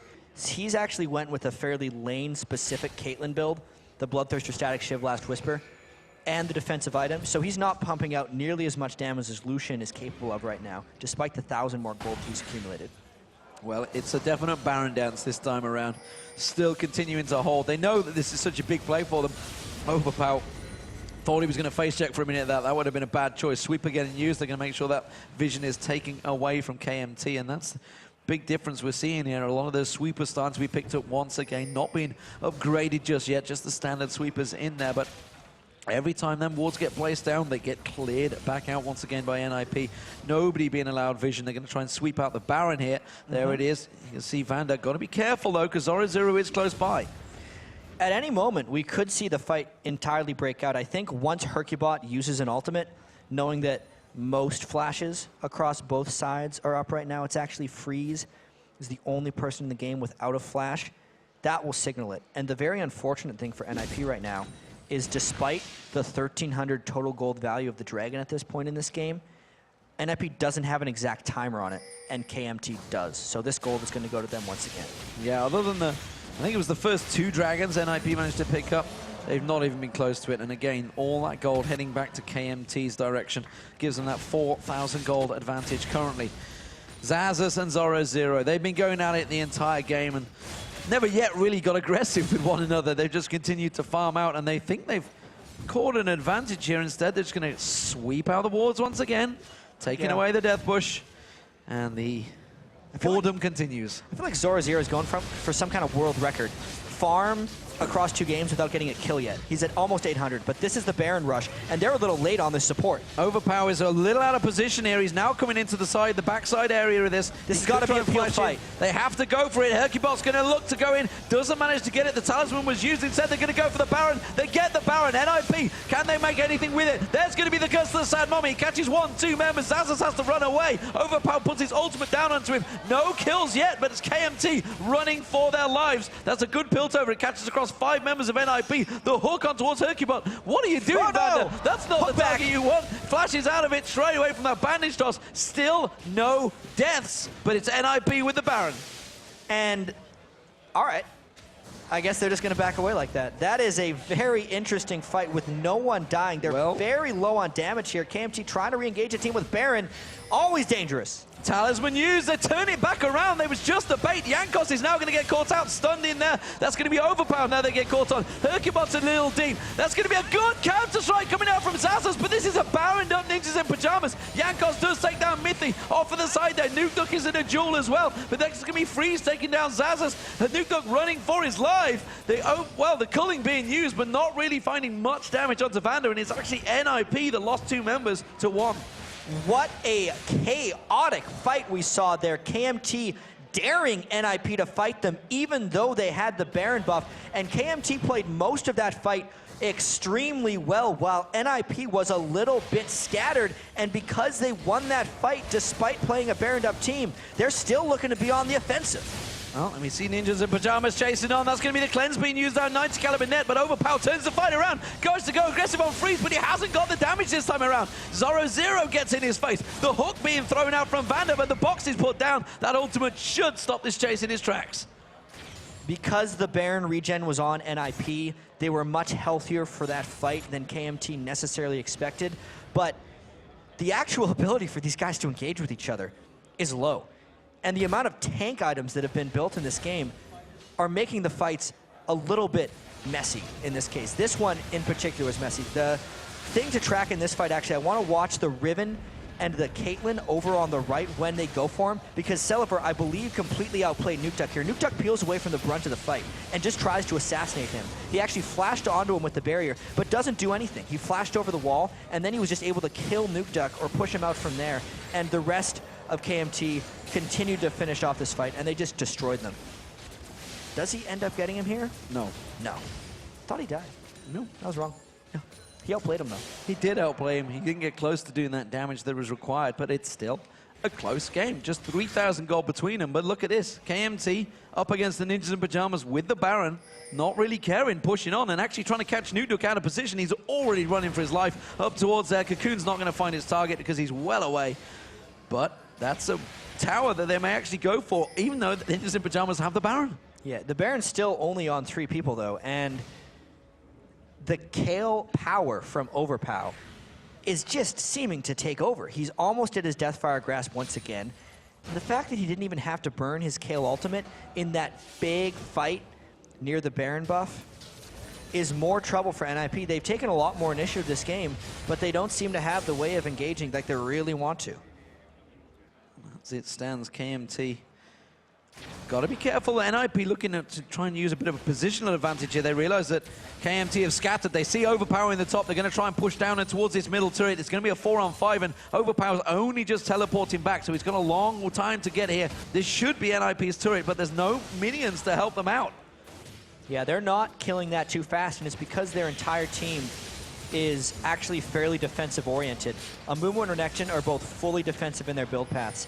Even Freeze built a fairly early Banshee's Veil by his standards, and Nuke Duck went for the Spirit Visage. Plus, Mithy, no ability power on his Annie, a totally defensive Annie build. That's another big reason they're not killing stuff in fights, because they haven't built damage. Overpower coming from behind. He's found Nuke Duck. He's actually putting a lot of damage down while the Curse of the Sad Mommy is used out. Nuke Duck's almost dead as well, but they turn back on towards Overpower. Overpower puts the damage back on towards Nuke Duck. Meanwhile, the rest of the team are cleaning up. Salavar gets one. Zoro's taking down Overpower, though. Nuke Duck's going to be the focus target. Mithy drops so low, but it is going to be Ninjas in Pajamas cleaning up. Can they get one more kills? They have 3 for 2 right now, and it's Salivar once again running away. These fights are so close, in large part to the tankiness of these guys, but it's definitely NIP coming out on top of that one, trying to get maybe a turret after this. And remember, 3 members had the Baron, so that was some pretty ballsy play from KMT, and it may actually be to the detriment of themselves, because that is going to be another turret going down. This is the first time Ninjas in Pajamas have had a turret advantage in this game.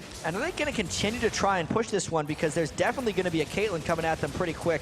At this point, NIP is just wasting time. Well, Vander just trying to force them away there, just baiting out the hook, trying to see if he can cause anything. Drew out the culling, but look at this fight. This was extremely chaotic, and it all hinged on the nice lockdown from Hercubot, but mainly the peel onto Overpow. Everyone was able to jump off him, and Mithy snuck down the bottom to eventually get that stun. Then there was some really cute playing. The Tibbers was sitting in KMT for most of that fight and took them fairly low. But the fights continue. The fights continuing. Salivar's being caught out. Zoro can get the stun down on it. The play comes out. Salivar has been dropped out now.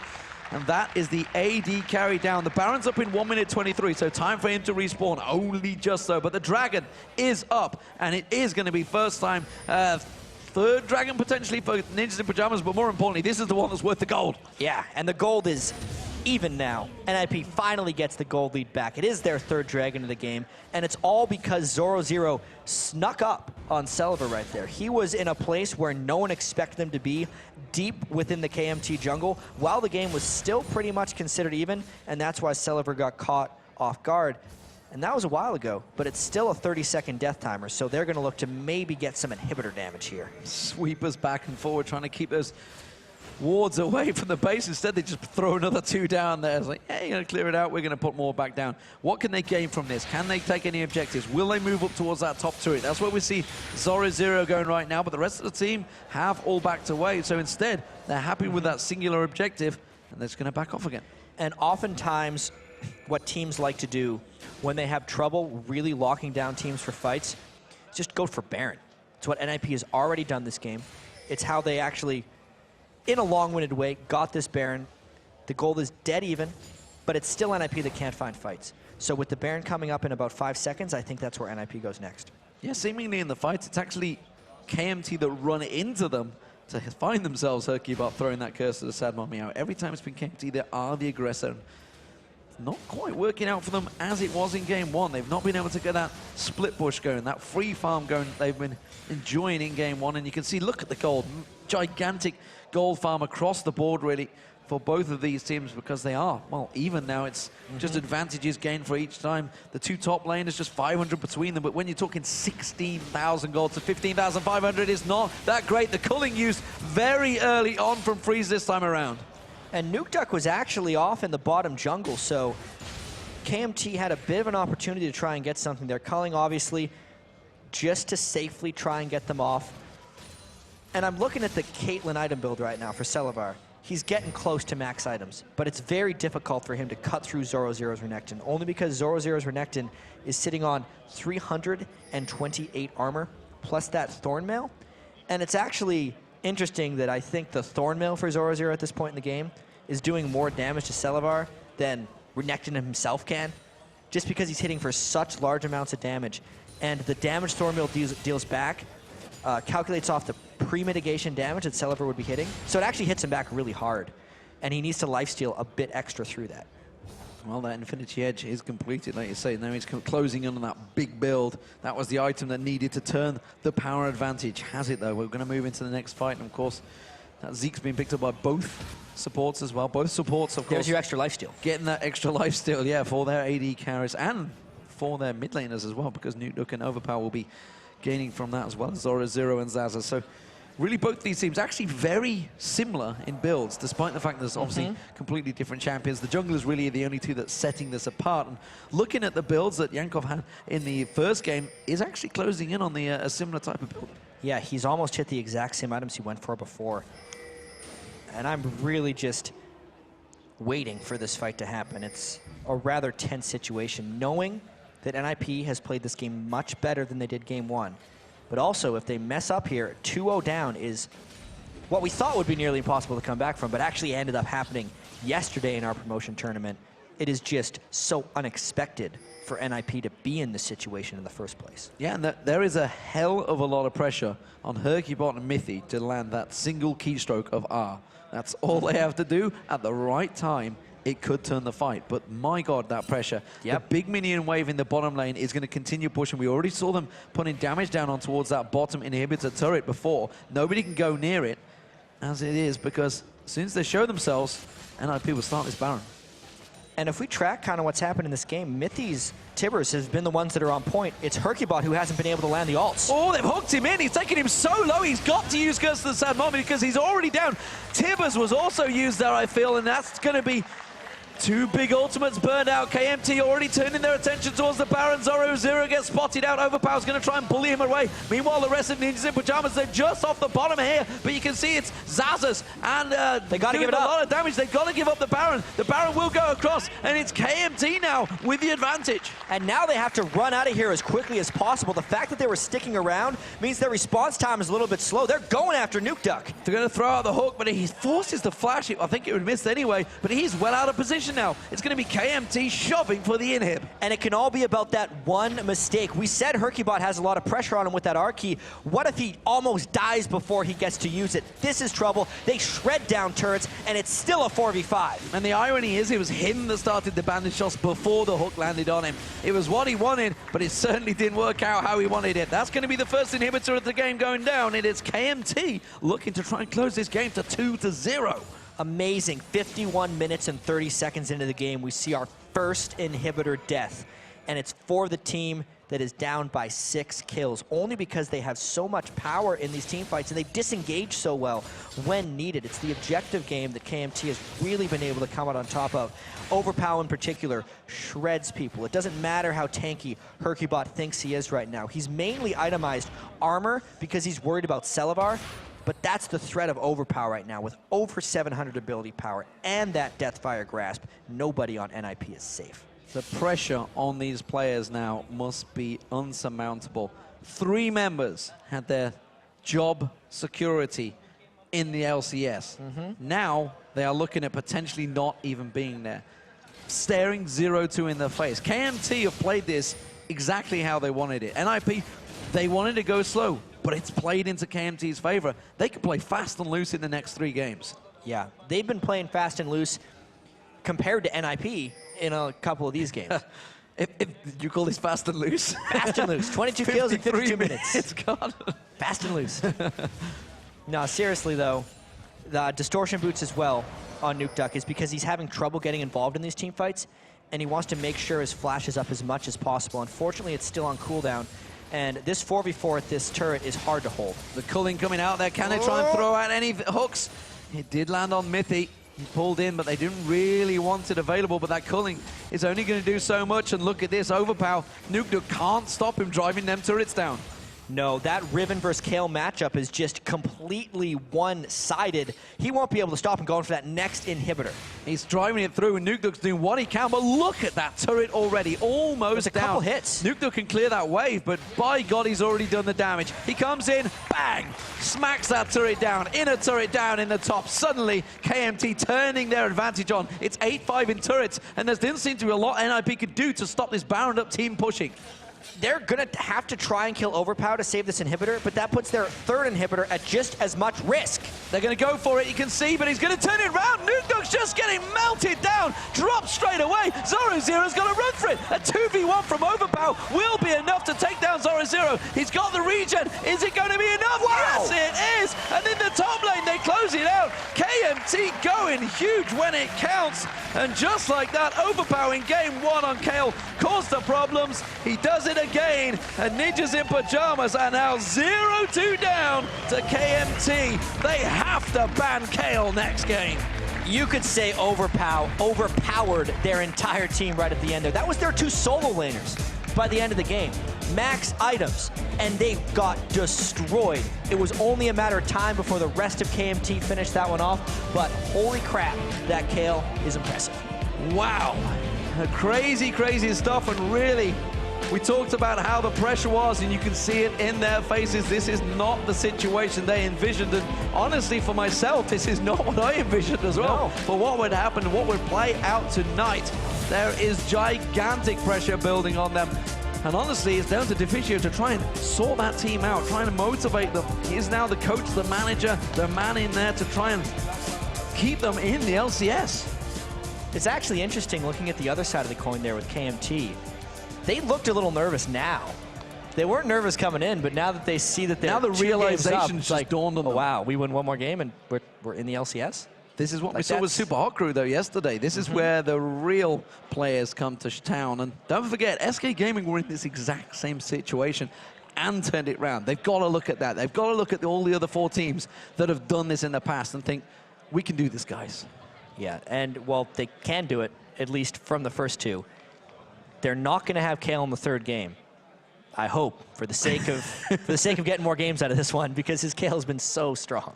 So, well, ladies and gentlemen, what a game. We've got to take a quick break, but when we return, KMT are going to be looking to try and take that clean sweep and a berth in the LCS. When they face off against Ninjas in Pajamas, it's going to be Game 3 of the Promotion Tournament Series right after this.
That's my third attempt to go into LCS, but you can't be too nervous about it, so I try to keep it as calm as possible.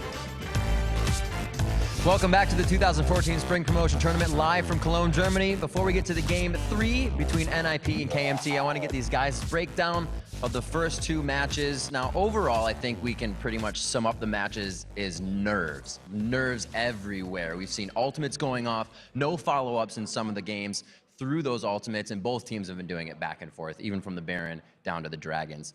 Coming out of picks and bans to just start things off, what have you seen that surprised you? Well, the main point for me that surprised me is their Mumu pick. We've been playing a lot against NIP, and they usually play very aggressive junglers, plays aggressive all over the map, and right now they're just playing defensive, waiting for things to happen. That's not how they usually play. I think you actually said it best, during the course of the games, is that NRP are playing in the fear of losing their jobs.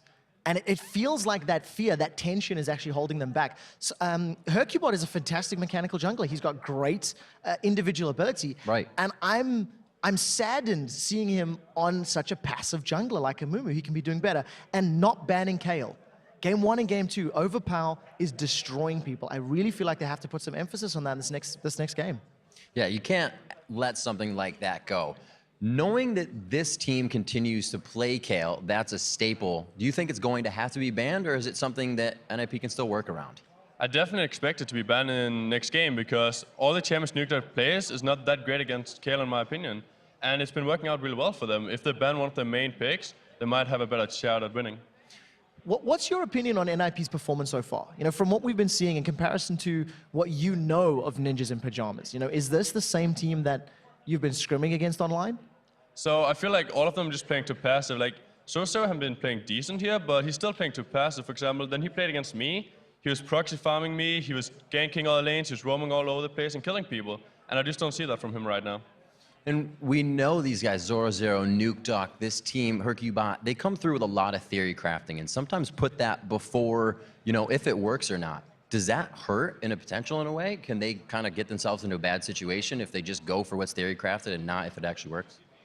Yeah, I definitely agree. Like, you have to think about everything, but you can't only theory craft because it's what works for you and what you have tried playing against. Because, not that many teams play Kayle, and they're not used to play against these teams.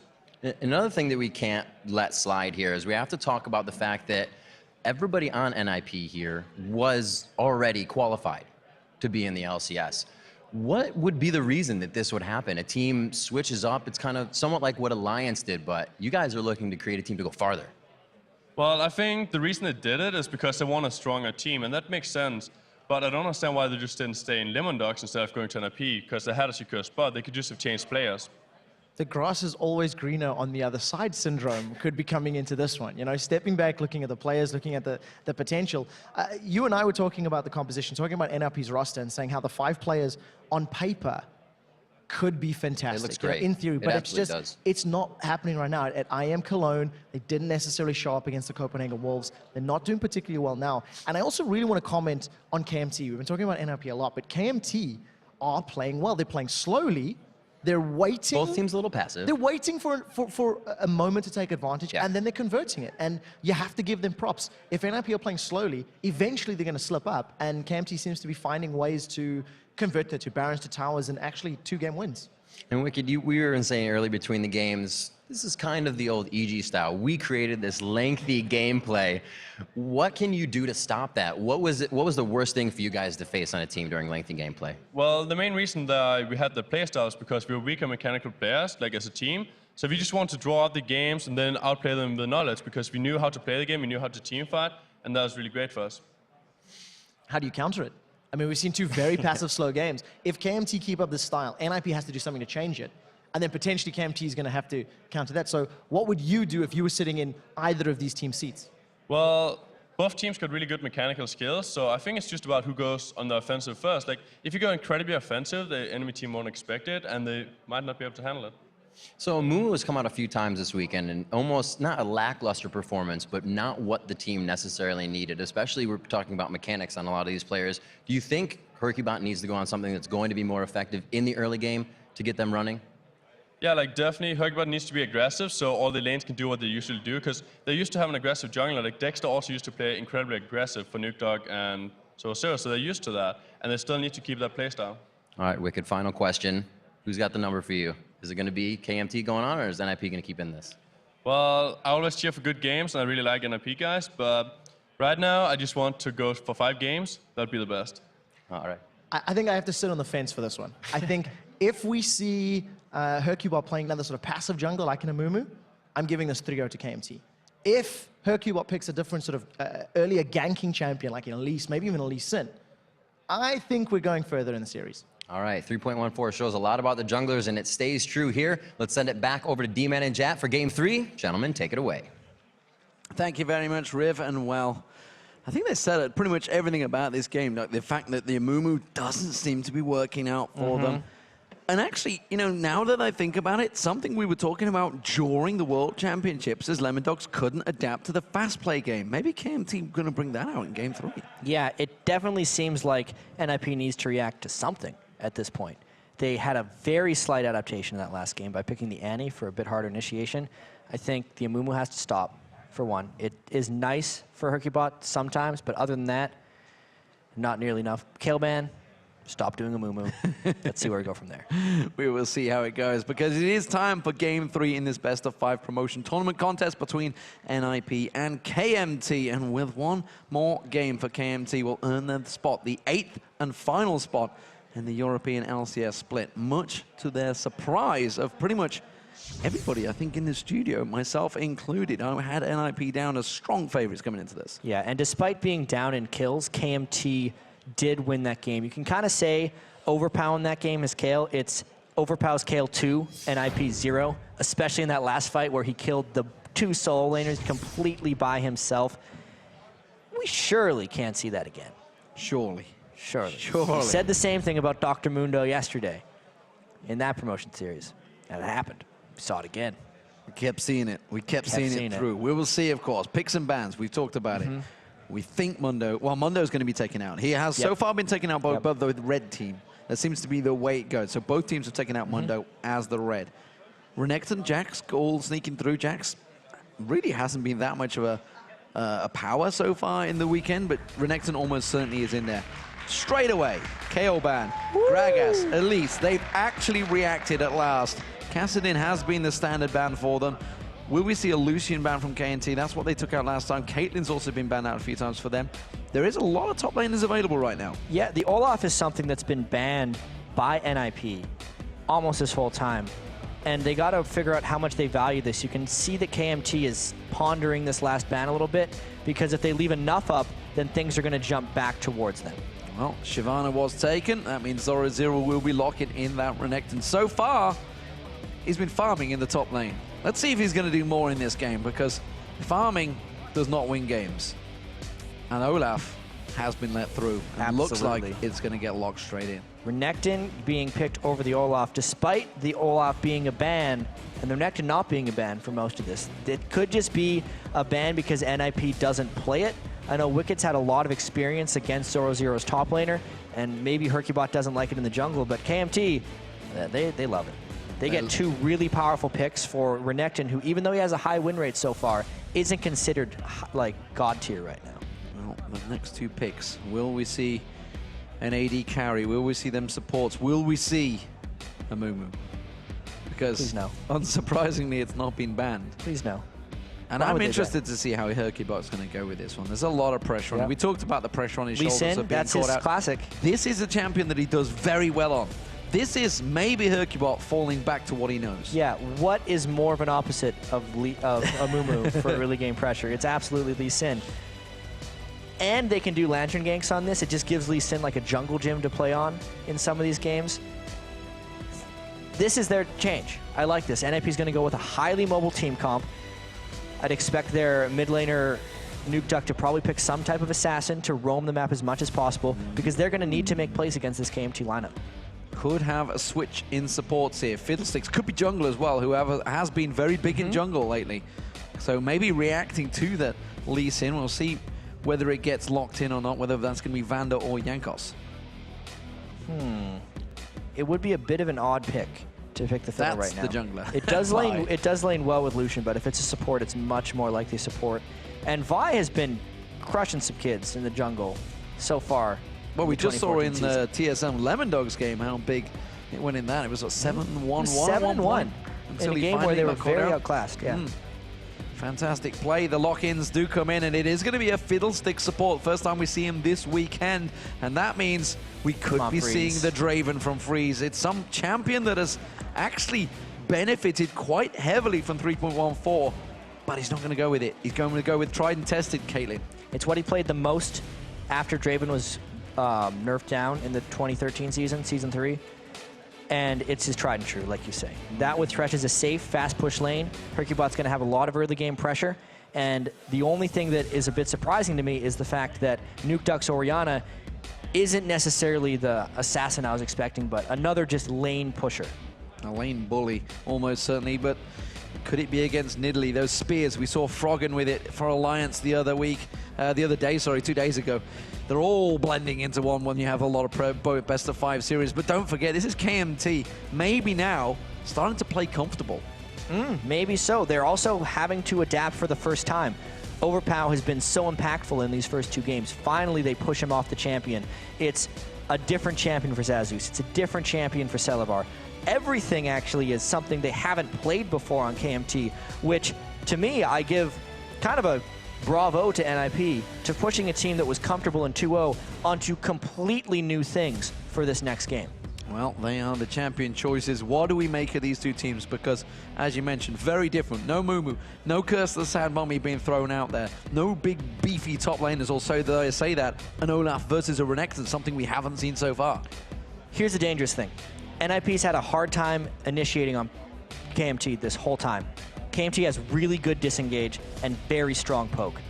The Nidalee plus Lucian combo as far as poking and disengaging is great, and I think Fiddlesticks is one of the best supports to have in a poke composition, because as soon as they overcommit to dive on you, you get a free Crow Storm right on top of them after that. So it's a poke comp actually for KMT, and NIP is picking a strong laning team that will hopefully have enough time to initiate. I'm also seeing that scary combo of Assault and Battery on towards the bottom lane, or just anything engaged from the Vi, followed by the Fear, and that Fear is really long. It may only be 2 to 3 seconds, but in a fight, that is a lifetime. Yeah, it feels a lot longer than 3 seconds. Yeah. It's the longest 3 seconds of an AD carry's life when they get feared by Fiddlesticks.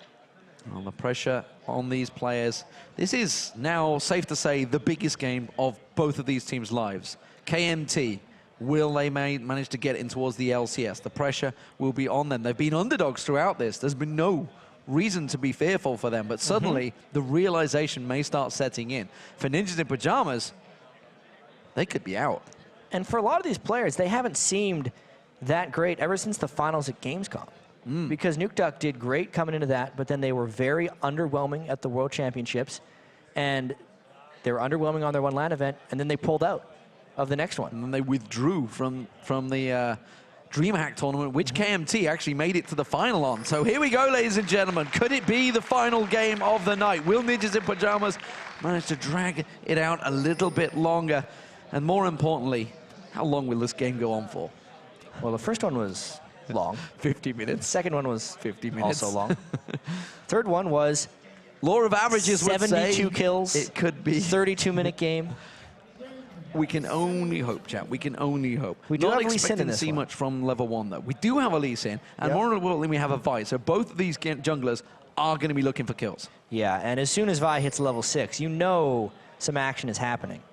There's going to be a lot of people pushed up in lanes because we know how Zoro plays his lane, and we also know how FreeZ and Caitlyn can push up as well. We said this last game, and it was true. There will be more aggression in this game than the previous one. Absolutely. I think we can safely say that. And it's not like that last game was bad. The last game was actually very well played. Very tactical. There was so many hard engages and tons of nearly fights where they're bouncing back and forth from each other. Let's just hope this one has more action. No, both junglers are stood just a screen apart from one another. Lee Sin and Vi, which would be Hercubot and Jankos. Jankos, so far, has had the better of Hercubot, honestly, in terms of jungle farm, despite the fact Hercubot has been on fast farmers in the form of a absolutely. Has Jankos been has outdone by played Elise. out of his mind so far. And it's strange, too, because a lot of people were hyping Hercubot. Obviously, all these European junglers love to hype as like the best jungler in Europe, a lot of them. And there's added pressure on Hercubot because the team he left got through last night. Yeah. SK Gaming, they were almost out, but they qualified 3-2. Can he do the same? Now he's seen them in that position. He is in the same problem. And honestly, they got to work both sides, actually. That's not a mistake, because they want to have the brush for later and that side. And it's just a straight-up trade at this point. Herkybot's going to be a little bit delayed getting over there because he got invaded late.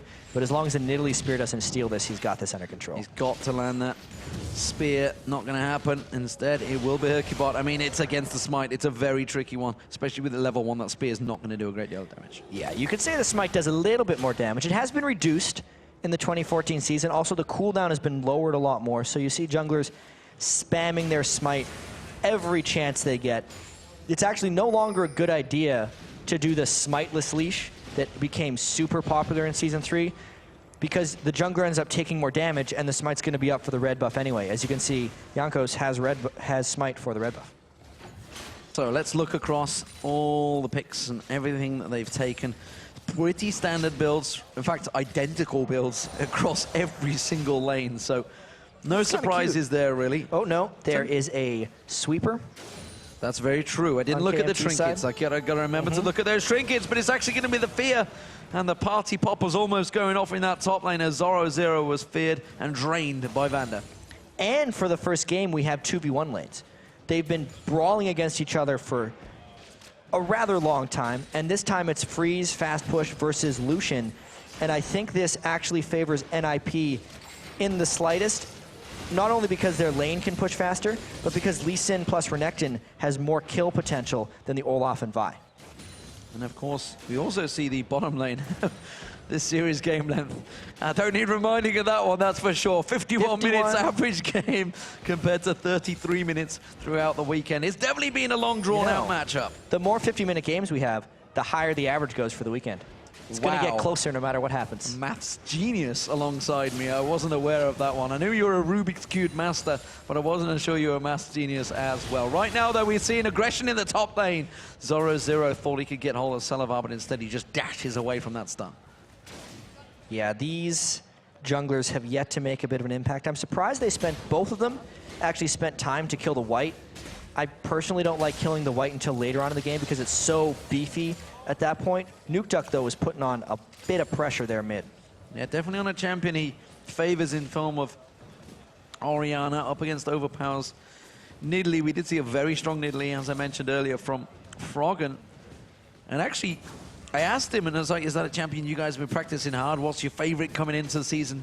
The 2014 patch with 3.14. And he's like, actually, I've played Nidalee about once in the last couple of weeks. It just happened to fit that time. Yep. Froggen's always been the type of player to play anything he wants, unless it's Zed or Kha'Zix. Yeah, that's very true. He never really picked up onto those champions, despite the fact going Lee Sin and Jarvan during Season 3. But right now, we have, again, the junglers making a bit of an appearance in the lanes, but not really creating too much pressure. Actually pushing them back on towards the tower, though, but Salavar, you already see, clearing out that wave, no problem at all. Zoro buying himself some time. He's going to go back and buy. Will we see a lane swap coming out here? Well, the junglers have definitely gotten a fair bit of experience, because Herkybot in particular spent a whole bunch of time in that 2v2 lane. Level 5, only 5 minutes and 30 seconds into the game, is a real high level for Lee Sin. Vi is in a similar boat at level 5. And it could absolutely be time for a lane swap if they really wanted to, but with Fiddlesticks running back towards the top lane, they're going to wait until the turrets fall before they do that. Yeah, we see Renekton also going back up there, so sticking with the same. He has gone with a Doran's Blade along with that Doran's Shield he had earlier on, and of course getting himself a second ward along with the Trinket ward that he will get, so making sure he is fully safe in that top lane. Yeah, you can see there's no real fear coming out from these guys. There's a lot of disengage potential for Mithy and Freeze. The only thing they'd have to worry about is a whole bunch of axes getting landed all at once, but they're not really going to worry about that as long as there's a huge wave of minions in front of the turret, and Zazus is low on mana, so he can land one but not have enough mana for a second. No fear at all from Freeze there. He was stood right next to Jankos, knowing he wasn't really going to get hit, and just continued beating down that turret, taking it to half health now. And that was also a good leash there from Mithy, catching on towards Zazus, which is actually forcing him back a little bit. So we do see Jankos going back, taking that white and returning to lane. Look, he's sticking in towards that bottom lane. And farm for this game is rather even if you average it out. Like, Zoro is getting denied much more heavily than Zazus is because Olaf's 1v2 is pretty much always been superior. His axe farming at the turret always helps him get those last few CS. But it's Nukeduck really who's helping out NIP the most by bullying Nidalee early so well. And this time, he's going to have a blue buff, which is a treat for him because it's no longer Hercubot taking it on a Mumu. Yeah, and like you say, he's managed to get a 15 CS advantage already. Now he's got that blue buff. He's going to keep on shoving it into Overpower. Overpower himself hasn't got a blue buff yet because, well, Jankos has pretty much been babysitting that bottom lane the entire time. Top lane, though, look at the tower. Taken down to half health as well. So both top and bottom duo lanes are putting a lot of pressure down on towards these turrets, which is why we are seeing the junglers babysitting it. They're not able to go and assist, not able to go looking for those ganks in the bottom lane to help with that duo lane. They're having to try and keep them top laners safe. Well, it's a level 6 Vi now, so the next gank that he uses should have a bigger impact. I don't know if they can get one in before that turret goes down, and the Lantern was there for the retreat right as Olaf came up, so that was very well played by NIP. So first turret of the game for Ninjas in Pajamas. Could this be the turning point they needed in the last two matches? We see that white going down, and while you can see the difference, half hit points are taken off that top turret. Zoro keeping the farm going as well. They're actually fairly even, just 29 to 32. Olaf will be making moves, I feel, in towards that top, but it could be the Dragon they start off here. Yeah, this looks like they'll be able to sneak it down in time, but Lee Sin's the type of jungler who can actually try for a steal and get out without any danger. They're going to try and maybe steal this when he lands a Q, but they're going to time it off, and he's got to wait a little while before going back. And he can still ward jump in and try a smite steal, though. Waiting for everybody else to come in, not going to land it. He can just safeguard to Nukeduck if he requires. Not even going to bother. Once the cooldown's off, there was 4 members of KMT there, like you say, not going to bother. But while that was happening, look at the top. Zoro goes straight around, tries to take that red. That could be pretty beneficial for him, getting the red buff. He actually ulted to kill it faster. He's not expecting to fight anybody anytime soon. Well, to be fair, Zoro and Zazus have not really been fighting a great deal, so it's no surprise there. So both red buffs have been taken by Ninjas in Pajamas, but of course that means the gold still just edged in their favor because they got that bottom turret down earlier on. And I'm still kind of amazed that KMT is up 2-0 in this series. Not because they haven't deserved their wins, but because it was so unexpected coming in. NIP was seemingly a shoo-in for the LCS here, and this would be a monumental upset if they get 3-0'd, because we haven't heard anything like maybe thinking back to the spring split of 2013, where I think it was against all authority. They had a lot of inner turmoil in their team right before it was happening. NIP's a team that gets along great. You and me were talking to them yesterday. They were very confident coming in. They seem to have done a lot of preparation and research. But KMT, with that 2 weeks that we talked about where they just, no one could really see what they were doing. There were no detectives on the case because they weren't the most known players. No one was really thinking that they were preparing anything amazing. But look at this. Still close in goal. 1 game away. Nothing bad has happened yet in Game 3, much like Games 1 and 2. They very well could sweep this. And there's no pressure, honestly, coming into this one on them because they were expected to win it. There was, but maybe that's pressure they put on themselves. Who knows? Because, well, we do have a pause coming into this one. And, well, we're only 10 minutes gone into this game. As it stands, though, we do see Dave sat there just having discussions with the player to see what exactly is the issue. But the headset has got back on, so hopefully it will be a quick fix. We're just waiting for them to sort themselves out. You can see him on the screen. And we're talking about pressure. The pressure on these guys. This is their career. These guys have been chasing this their whole gaming lives, effectively, because... Especially these guys. Well, who the hell doesn't want to be a paid gamer? Let's put it that way. I mean, what kid in their own mind would not want to be in their situation right now? And of all the people that play League of Legends, these are the very best in the world.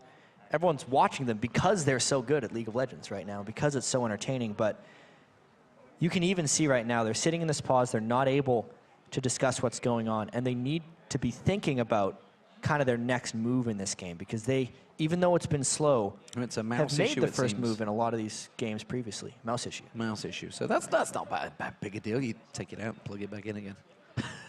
It's a USB mouse. How do you IT fix these master things? right here. Absolutely. Yeah. Reset the machine. That's what fixes 95% of the problems.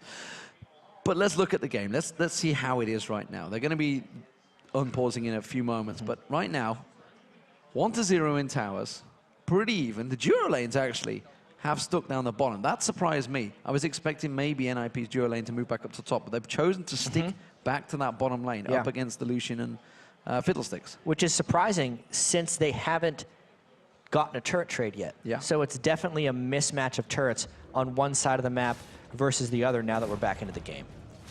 Well, here we go. We're back in there. 10 minutes 40 on the clock. So far, 51-minute average game time. If you guys have been paying attention to this one, you would have seen that it is very much switched up this time around. And look at this. All 5 new Potential players on ganks KMT. coming out this time around. Lucian sat there. Vander staying well away up on the top lane tri-bush area, along with Jankos, who's trying to sneak into that bush, but he's going to get spotted by a ward. And the safety here is actually if Mithy sits much farther behind Freeze, because it's going to be a substantial amount of lockdown, but they'll only need a split second to click on the lantern if he can get it there. Whereas if Mithy sits in the front, there's no saving him. Instead, they're just going to brute force this one and not do anything. And unsurprisingly, in the top lane, we are seeing Zoro once again between the towers. And this is something he's done all 3 games, but while it puts pressure down, not a great deal Not so enough. far. Well, the thing that might be beneficial for them this game is Lee Sin can join the counter-jungling party as well. Before, it was just Renekton by himself, and he never had assistance when they collapsed on him. Now when they collapse on him, they might be able to force skirmishes. And we see Overpower heading south. We have Jankos there, and this is going to be the first tower for KMT. The minion wave not going to be enough, I don't think, because, well, we just saw Freeze putting the pressure down and clearing out that wave of minions. We also see Overpower had to return to that middle lane because Nukeduck has been putting pressure on towards that middle turret the entire time. Now he's got Hercubot there. Overpower is actually completely out of position here, out of sorts. Not too sure how to go about this one from behind. And that all came because Hercubot approached from the red buff side jungle of KMT. The only way he gets that angle is from coming there. And look at the ward coverage in the top half of the jungle that they have now there. Zoro and Hercubot littering out that top jungle, putting a security net down there. Zaza's taking a lot of damage, just a slight step away from the tower there. And he's already down to half health. No other pressure's going to come towards him. And this bottom lane of Freeze and Mithy has actually held out such a long time against KMT, despite the fact they just tried to 4-member stack it. Yeah, they didn't think it would be a good idea and try to dive on that because they haven't been able to land any sticking harass on them. Freeze and Mithy are sitting at very high health. Zoro, though, is going to walk away. I thought they were going to try to gank him there. Well, he's going to make the return bout. But again, no Assault and Battery come out yet.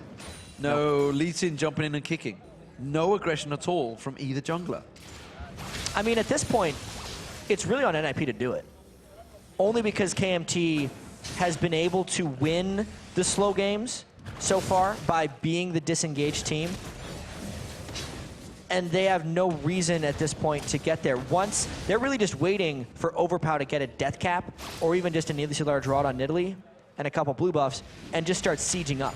Since they know that NIP's engaging potential hasn't been enough throughout the series, and KMT is comfortable playing the disengaged game. And paired up with the culling that Salavar's got, that's something that they could do over and over and over again. They could just keep that pressure down, but right now it seems that they are both happy to play the slower game, and Salavar this time thinking, I'll take this turret down on my own. You're not there. Hercubot is making his way down, though.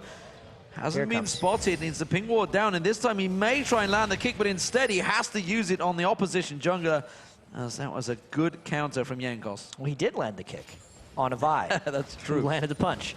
Just together and off again. 14 minutes in now. No first blood. I did say this game would have more action than game 2. It still might. The potential is there. We're with you on this one, chat. Don't worry. You and everybody else in this crowd and everybody at home watching in their comfy confines. Watching once again Hercubot taking that red buff, and the counter red buff again also coming out from Zoro in the top half of the jungle. So both times, this time though, Olaf is going to contest it. They're coming around and he may try and cause problems. Zoro a long way from home this time around, has to use that dominus on towards him. Zaza's just bullying him straight up out away from that red buff, but that means great timing. Hercubot now can moat around, and they took that dragon before, they're going to get it again. Really, really great timing right there by Zoro. He actually had a 2-level edge before that happened, but the culling just crushes him. Brushing down, and that's Mithy that goes down. First blood eventually coming out there. The dragon did get picked up by Hercupon, but that is going to be Nuke going down, so it's a double kill for a dragon in the bottom area of the map. Wow, I did not expect the culling to take that much life off of Mithy. He just could not escape the bullet, one bullet after next. Even though they secured the dragon, because they died, they're also losing the bottom turret, and there's the dive! Assault and Battery followed by Crowstorm is gonna take down Hercubot, and it's KMT once again in the lead, 3-0 up, and now 1,000 gold ahead. They're pushing down this middle turret. And here's the action we were waiting for, D-Man. 3 kills and a dragon, plus a whole bunch of pushing. How must NIP be feeling right now? This is just seeming like a repeat of the first 2 games. They play controlled in the early game. They start going for some type of dragon objective, and then they lose it. And they get behind, the game extends, they don't know how to make plays to come back, and that's how KMT's 2-0 up right now. And Selavar absolutely shredding that bottom turret. Again, this top lane bout, while Zoro, well, he may be winning it, he may be 30 CS ahead. Who cares? The rest of your team are losing across the map. He's got to start getting involved. That, I believe, was a spear right into the culling, and then he just went point-blank range to hit him and then managed to flash out of the box, so the box went completely unhelped. Of course, the Orianna Nuke Duck came down because that was a 3v4. That was a fight NIP thought they were going to be able to collapse on. Since Mithy died so early, and since Nuke Duck got feared by, you know, the longest 3 seconds of your life right there, he fell down as well. Well, we saw a giant Orianna shockwave landing for Alternate as they qualified 3-2, and honestly, right now, all I'm seeing is it's going to have to happen again, this time from Nuke Duck. It can change games, but it's going to have to do a mighty lot because right now, NIP are playing into the hands of KMT. Absolutely. KMT in so much control. Obviously, the only one that's 2 levels behind is Zazus right here, but he's not costing the team anything for that.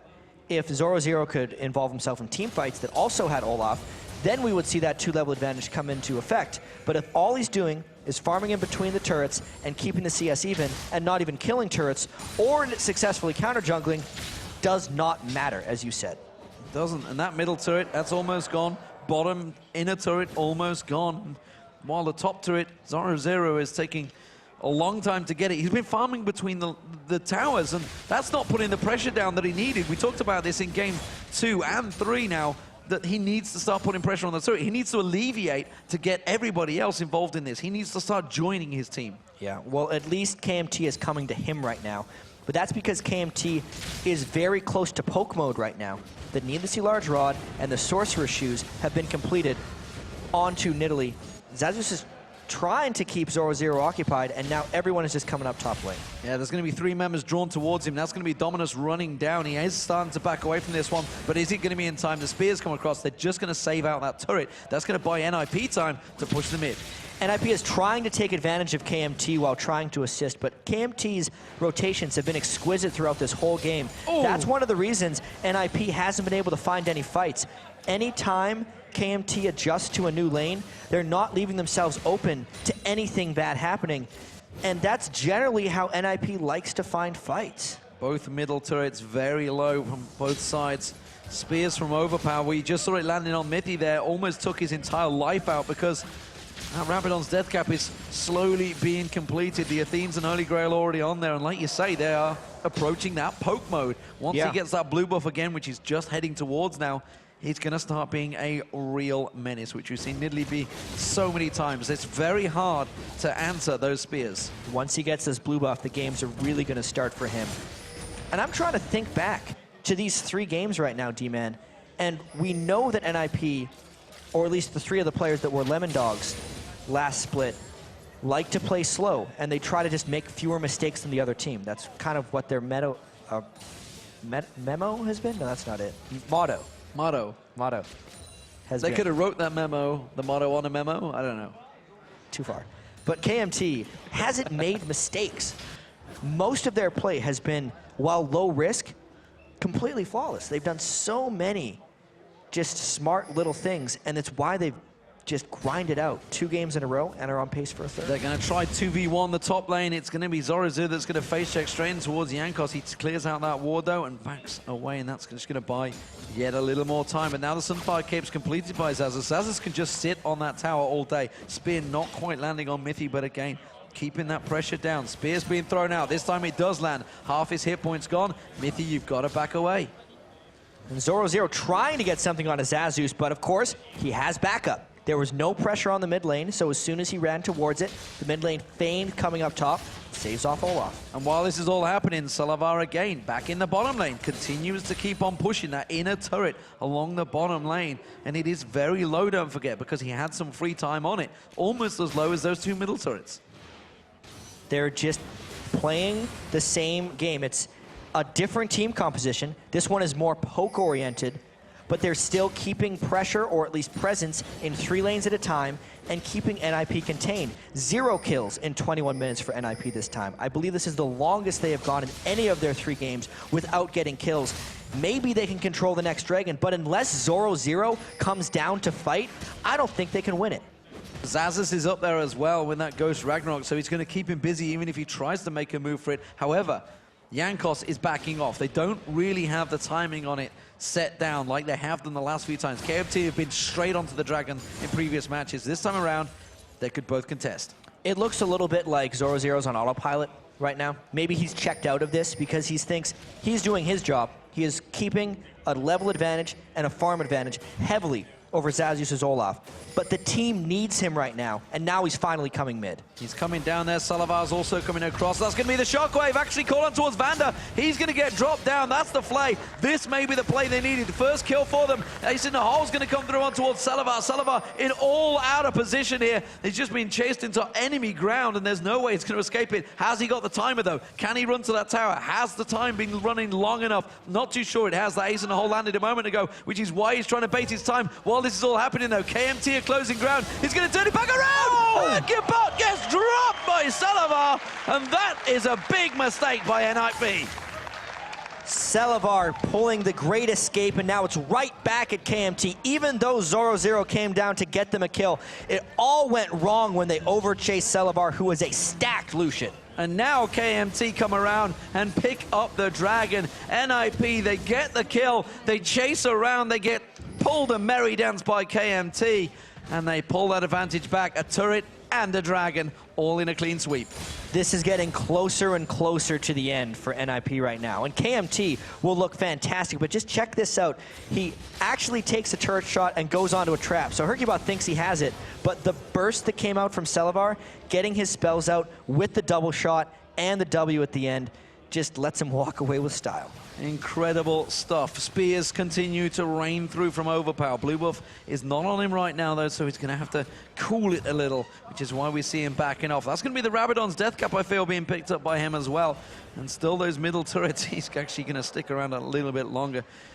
So, the only kill so far for NIP has been on Vander. Has been a lot blown at it as well, just for that one singular kill to get that support down. Meanwhile, KMT seemingly starting to make plays across the map. Yeah, and a lot of those were actually reactionary because they were the ones that got engaged on in the top lane. And then Salavar was looking to execute, to be honest, when he pulled off that play on Herkibot and just miraculously picked up another kill because Herkibot came at him solo. Yeah, I think he's probably quite amazed nobody else went along the bottom lane as well. Pretty happy about it, Just probably thinking, how did that work in my favor? It was just simply trying to get something out of nothing, and suddenly he gets away scot-free as well. Freeze trying to take those golems out, but Salavar is close by. Mithy will get spotted out, which means the middle lane is almost left free. We only got Nuke Duck there, and there's 3 members of KMT going to push in. They only need to take a couple of tower hits to take that down, but I'm surprised nobody's actually pulled the trigger on it yet. Well, they don't need to take any risks, and KMT is a team that hasn't been making mistakes. So the reward for that is taking a risky turret, but the safe play is just wait until they have a few minions, go get a shot without taking turret aggro, and walk away with the turret kill. Salavar is really a pain in the backside down that bottom lane. It's going to be Zazas that gets aggressed upon by Zoro. Dominus has been popped. Zazas just walks in towards his tower. He hasn't got Ghost available. Ragnarok was there, but really doesn't help him a great deal against Zoro because he's only got that one stun, which is not going to cause him too many issues. I'm a little surprised that Zoro didn't go for a more offensive Renekton build. Oftentimes when you see Renektons with large leads, you'll see them go for a Tiamat into a Ravenous Hydra and maybe try to cut a little bit of damage. But as long as he's pure tank Renekton, he is a team fight force and a lane annoyance, but it doesn't go beyond that. And as long as he's stuck in that lane against Zazus, Zazus will be able to hold off. Well, we thought the pressure might continue a little bit here, but it's still only 5 kills in 25 minutes, averaging 1 every 5 minutes. But here's going to be Zazus. They, like you say, they want to dive him. No, Hercubot, please just dive not pulling him. the trigger on anything right now. Not going to go for it instead. Salavars continues to clear. Maybe going to try and catch on towards Freeze here, trying to support the damage down, and that's going to force Freeze away. The calling comes out here, forces him well away there. He wants to take the tower down. Ace in the hole's going to come out. He's quite safe, or is he? No! Tower hit, what? Because the tower was dead, the hit didn't do damage. Oh my God! But now he's in trouble. He's going to get caught out. That's a party time coming out from Vander, but he's a little too late because Mithy had already pulled the trigger. Now he's stood on towards the trap. Mithy's going to continue on. He gets hooked in there. He's going to pull straight in towards Jankos. Hercubot's going to join the party, but this is too late. Mithy's going to go down, and it's going to be another kill for KMT.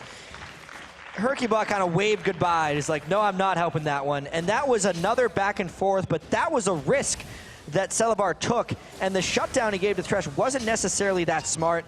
Didn't cost him too much, though. They only give up the 1 death back, and it was just to Thresh anyways. Double sweeper, making sure they get full coverage of that, and that's a red buff steal for the first time from KMT. They're going to drive on through. Remember, that's an inner turret down in that bottom lane. Here's going to be the middle turret going down. The minions should take care of that one.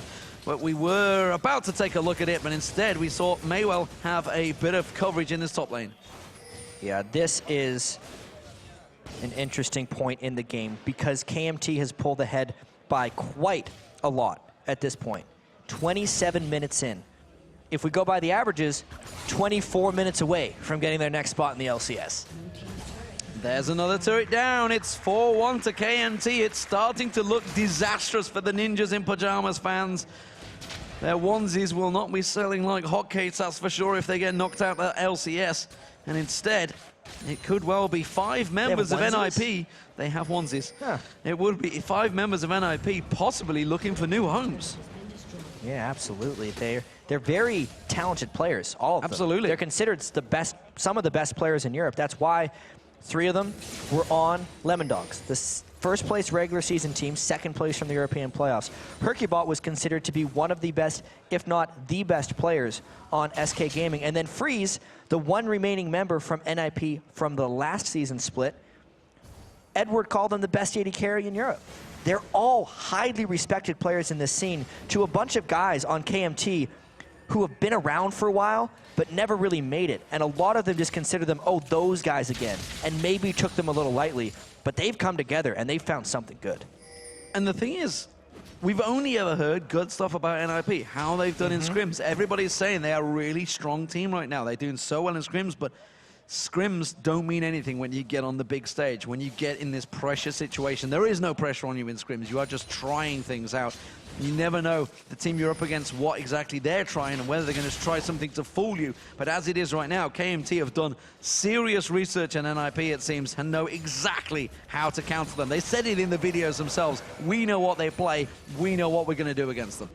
You can see that NIP has occasional issues of finding creative ways to fight.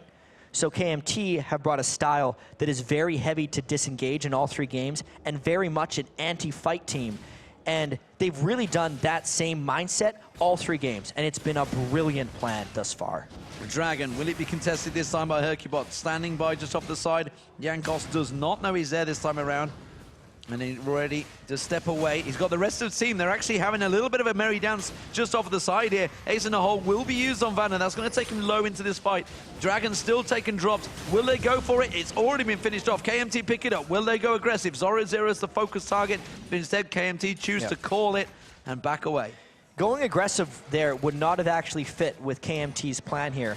I'm actually very surprised NIP didn't rush into the Dragon Pit because a poke team puts themselves at most risk when they put their backs to an objective. And that's actually what KMT would have done there. But they got out of that with the Dragon. So battle won for them, and they're up even more gold now. Zoro Zero, while all that was happening, did take that top turret down. So they have got 2 turrets now, and that middle turret is actually pretty low. He missed his dash. He missed his dash there. A rare mistake. Very rare, it seems, for Selavar so far, because he's played very well in this series right now. But this middle turret, they're not going to give up on it. Despite the fact it is very low, they are not allowing NIP to get themselves a foothold back in this game. And you can see Overpower really wants to run off and get that blue buff. So they're going to try and sneak that right now before the turret push comes up. And looks like they've done it. Yep, Spear lands, finds its target. This time around, Zoro is the one that's backing away as they keep on poking him towards it. Static Shiv being put to use there by Freeze as they push on through. Are they going to pull the trigger on that shockwave? Selavar's taken low, but Mithy eats one of those spears, and that's really all it takes for one of these poke teams. Once they land that spear on the support, they have to disengage.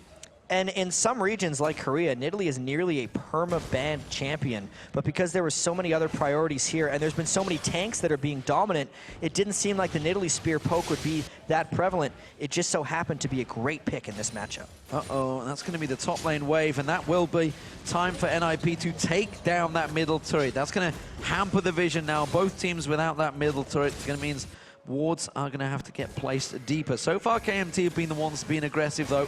And now, for the first time, we may see NIP starting to try and shove in there. They did get the first turret of the game, but you can see Dragon Control, 11 of the 17 Dragons have been picked up by KMT in just 3 games. Definite objective control. And it's the thing that they've been beating NIP in because the fights haven't necessarily happened. KMT has always been avoiding them.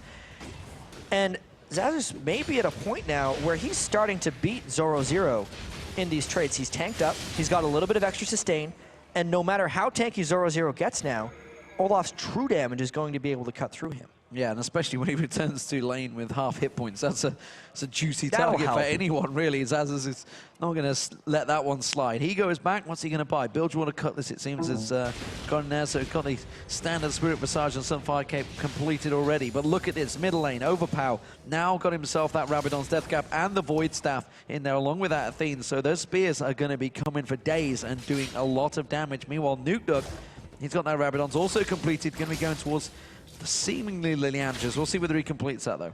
And something that's actually a little curious to me is that there's no Locket of the Iron Solari completed yet. Hercubot is going towards it. He just got the Aegis of the Legion, which will have a benefit to the Nidalee spears that hit the whole team. Having a little bit of magic resist for everyone is so critical against these Nidalee spears. Mithy realizing the danger, knowing that spear was zeroing in towards him, already sidestepped it. Meanwhile, it's 5-2 in kills, and the game is progressing again. So this the is 80 so carries, similar to the first and second game. Completely. It's 5-2. I believe we were at 5-2 for a while in game 1. And as it stands, it's going to be all down to the 80 carries like it was in the previous games, but it was also down to Overpower's KO. Not in it this time around, but them spears, they're going to start causing so many problems because they're going to be hitting harder and harder and harder as the game progresses. It's not the same as it was in the early 3.13 days. Season 3, when those spears continued, obviously people were pouncing away to get the longer range. It is the new Nidalee, but it still hurts. It still hurts extremely so. And Zoro has yet to become involved in this 1, 0, and 0. Again, 268 CS. Not the same number he was actually able to get in the first couple of games, but the same level of involvement is definitely there, which is very low. And you were talking about whether they could fight each other. Now that that Blade of the Rune King is complete, I'm not too sure they can. Xaxus is now very strong, and he's going to be rushing through that team. There's not a lot they can do. They can't stop him. They can't slow him. Freeze is going to have to run for his life. Yeah, and we have to actually track how this 5v5 siege goes right now. The Olaf's not going to dive on top of the turret. So this siege is all about whether Nidalee could land enough spears. And since there's no blue buff on Overpow, they're really just going to disengage and keep farming this one. KMT has no qualms about taking this 150. That spear did 1/3 of the health of Zoro alone, and he is the tankiest member by far. And that would be MR. 2/3 of damage off Zoro. No MR, like you say. Yep. The only MR really onto him is the Aegis that's on Hercubot. So as it stands, NIP are in real trouble. Yeah, unbelievable upset if this happens. The highest percentage fan vote we've had from any of the 3 promotion series. And wow. And let's not forget, this was NIP with the highest seed coming into this. This was their choice. This match, SK Gaming wanted KMT because they'd beaten them at DreamHack, but instead, they weren't first choice, so they got Super Hot Crew. That went close. That went close for sure. Well, here here's the other side of the coin right here from NIP, because they are actually not out of this one yet. The goal in this game is still close, and the lead hasn't changed gold-wise. Has been about 5,000 for at least 10 minutes. Additionally, instead of KMT having Kale this time, who, as we saw at the end of the game, could take down 2 people by herself, Overpow's Nidalee can poke, but if they can force a team fight and actually get in there, NIP will have the advantage. Not the case against Kale. NIP has a higher chance of winning this one than they did the previous 2. Well, they're trying to keep the red buff secured, but instead, while that's all happening, of course, you just saw it on your screen, the 4th dragon of the game, and now the 12th of 18 dragons for KMT throughout the series. They really have that on lockdown. And now, Ninjas in Pajamas not going to get closed in on. It's going to be KMT continuing to just farm out every advantage they have. Blue buff will be going across to Overpow. And you can really just tell, though, that KMT crafted a strategy specifically for NIP. This is not how regular challenger teams play. Regular challenger teams have bloody games, especially near the start of a new season. They do crazy aggressive things. They play fast. KMT is doing the opposite of all of those things because they know and knew it would be good against this NIP lineup. Very disciplined performance from them. As tenacious performance, some might say as well. But they are just not really worried. And now actually pushing towards the top lane, pushing towards that Baron. The spear finds Zoro, chunks another 1,000 hit points away from him.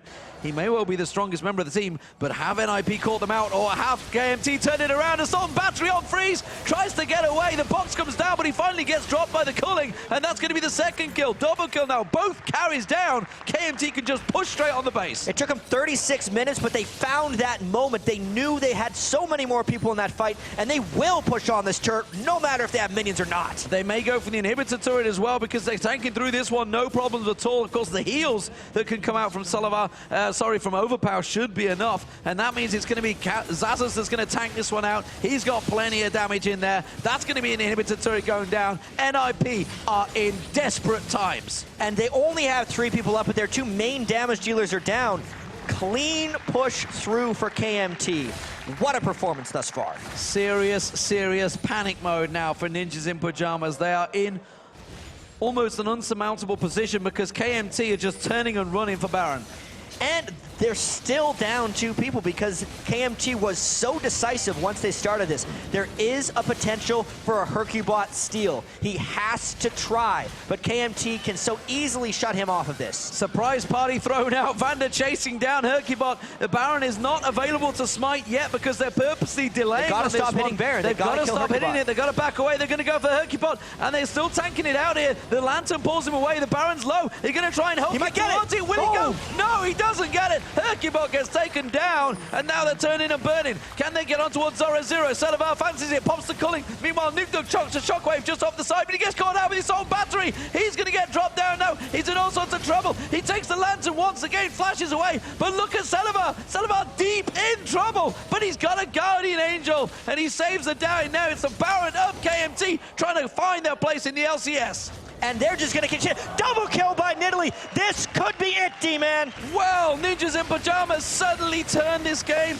on its head, and KMT drive through their base. It was NIP that were looking, but it was KMT that found them. And this is Ninjas in Pajamas going out of the LCS. We have ourselves a 2nd new team, ladies and gentlemen. It is KMT. And this game was the fastest and most decisive of the 3. KMT, so much preparation. No one knew what they were going to do coming into this, but did they ever have a plan? I hate to see teams going out, and especially when it's 3 members of a team that finished in 1st place in the league. 2nd place overall. They went to the World Championships, 3 of these members, and now they are out of the LCS. The Coke Challenger Series awaits for them, but that's a small commiseration for a team that was flying so high last year. They took a big chance, all switching over to this NIP roster and saying they knew they could requalify, and it has not paid off. That is going to hit them hard. I don't even think it's sunk in right now, just what exactly that is going to mean to them, because Ninjas in Pajamas, you know, ever since they broke onto the scene, this team in the form of the Copenhagen Wolves originally, they were 0-9 down in the league. everybody, every fan around the world got behind them to get that first win. It was all about Bjergsen. Bjergsen stepped away. He went to Team Solo Mid. They found themselves a new man in Nukduk, you know, the man who finished top of the league. They thought they had the team sorted out, but what an incredible story. KMT in the LCS. This has to be the biggest upset we've ever had in a promotion tournament. Absolutely, by far. A 3-0 clean sweep, unheard of. Of what looked to be the strongest team in the promotion tournament. Got swept. Crazy, crazy stuff. I have actually shocked myself because I had this down as a 3-0 clean sweep for NIP. We thought it was going to happen that way, but did KMT ever have something else planned? I mean, they must feel awesome right now. They must be feeling awesome. Wow. I am blown away by that. Poland, again, you have a representative, and it is the KMT. And look at that. They're getting photos down there. They don't even have the team jerseys set up because KMT is not a sponsored team. So they are certainly going to have a couple of offers coming their way after this one, that is for sure. Because this is a team that's jumped through a number of organizational hoops. Nobody's really stood behind them. Nobody's given them the chance. They created it themselves. I mean, I got to say, everyone on their team performed quite well. That's what happens when you have a 3-0 clean sweep. They only gave up 2 kills in the first and the third game. And then the second game was the only one that was pretty contentious. Like 2 kills to 10. Especially because every other game throughout this weekend has been really high kills. These games have been really bloody. And they found a way to slow things down and just play as smart as possible, which, again, I have to emphasize, that's not what challenger teams do. They play fast, they play aggressive, they're crazy, they make tons of mistakes. Totally opposite. This is just, I am kind of blown away by this. They played a little bit like I want to pull back to what would've. happened in the summer. There was a team that a lot of people hadn't heard of that blew away against All Authority 3-0, and we thought AAA were in disarray. That team was now the Lemon Dogs. That team has just gone out. Effectively. By another, like, surprise 3-0 victor. KMT do the same? Can they come through? You know, we talked about how cocky they were. They were like, we're going to top the league. They did. Yeah. Well, this adds a huge new wrinkle into the next LCS season because we weren't really sure who was going to be coming into this because KMT is just a wild card now. No one is really expecting him to come in like this. No, absolutely. And just think of the round robin. The last game against TCM. TCM are going to be looking at this and thinking, that could have been us. That could have been us. So many pressure, so much pressure, so many things on the line, so many moments in these games turn things around. And honestly, you've got to look at maybe the picks and bans throughout this. And should they have adapted earlier on to the Kale? Should they have maybe even tried to squeeze the Mundo through, try and get something, try and, as a lot of these teams like to call it, let those overpowered champions through and maybe get to them themselves. Here's the thing that I like the most about this, and these guys also played slow at DreamHack as well, but it's totally different strategies because the 5 champions they played in the final game, which was potentially their most decisive game, they didn't play in the first 2, you know? So it was a complete change, So absolutely, I think Kale shouldn't have been in the second game, but that doesn't mean the result of the series would have changed because a 3-0, best of 5s are very decisive when you get 3-0'd, right? So do we look at this and say somebody underperformed? Because I'm not too sure. I mean, it was like just a good team synergy. Every time NIP tried to do something, KMT reacted, and they were there. Every time they tried to push a tower, they reacted. Really, the ganks didn't come from either jungler, so you can't even point at that. It did seem like NIP could have done for a bit better game planning because they seemed like they just kind of walked in with their strategy, their slow plays, like, oh, maybe the game will just win for us. Whereas the game-changing decisions were all made by KMT. NIP could have used a little bit more initiative. And, you know, we talked about during it, they came in at 1:30, they got back to practicing, over-practice, maybe tired themselves out, worn themselves out, should have been fresh the day before. There's so many different things that could have happened, but coulda, woulda, shoulda, maybe, who knows? But KMT are the ones through, so let's send it down to the stage where Shox is standing by with the newest team in the LCS, KMT. Thank you very much. Immediately, an applause for you guys because I think a 3-0 sweep versus NIP is something you yourself even haven't expected, Vander.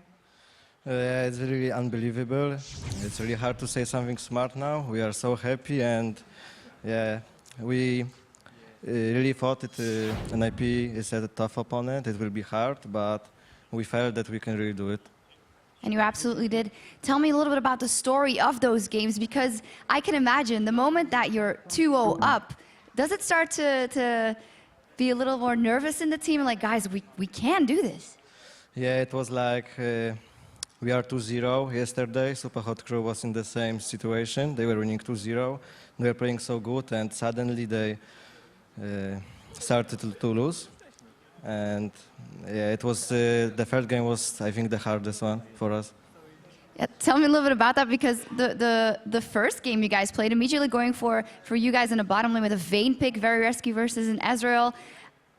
Did the nerves really only creep in later? Were you guys really confident at the first game?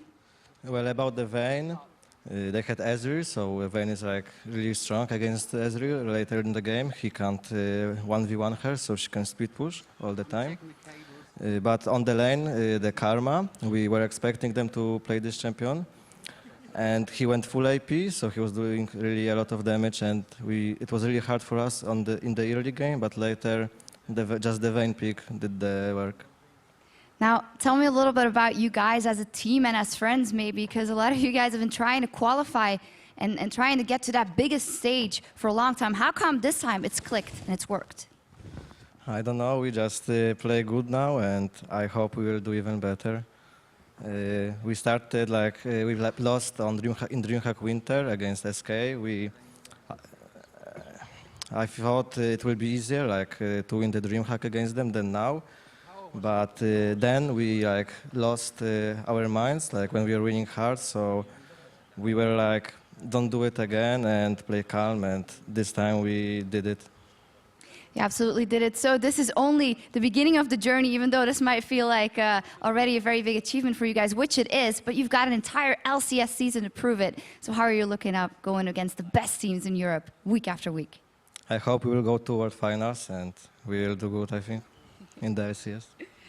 Finally, is there anything you want to say to the fans and probably a lot of new fans that you've made here today? Yes, I want to thank everyone for coming here, for everyone on the stream, and keep eye on us. We will do good in this season. Give it up one more time for KMT.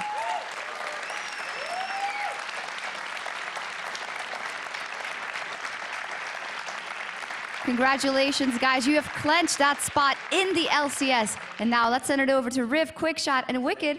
You want to say one more thing? Well, this is your moment. I want to say hello to Natalia. I hope she's watching.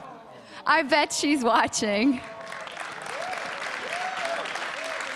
Little declaration of love. But as I said, let's send it over to Riv, Quickshot, and Wicked for their take on KMT's incredible 3-game sweep. Thank you very much, Shocks. And although they may have not had the smartest things to say, with their own words, it was full of pride, and they exactly knew what to say otherwise. So congratulations to them once again.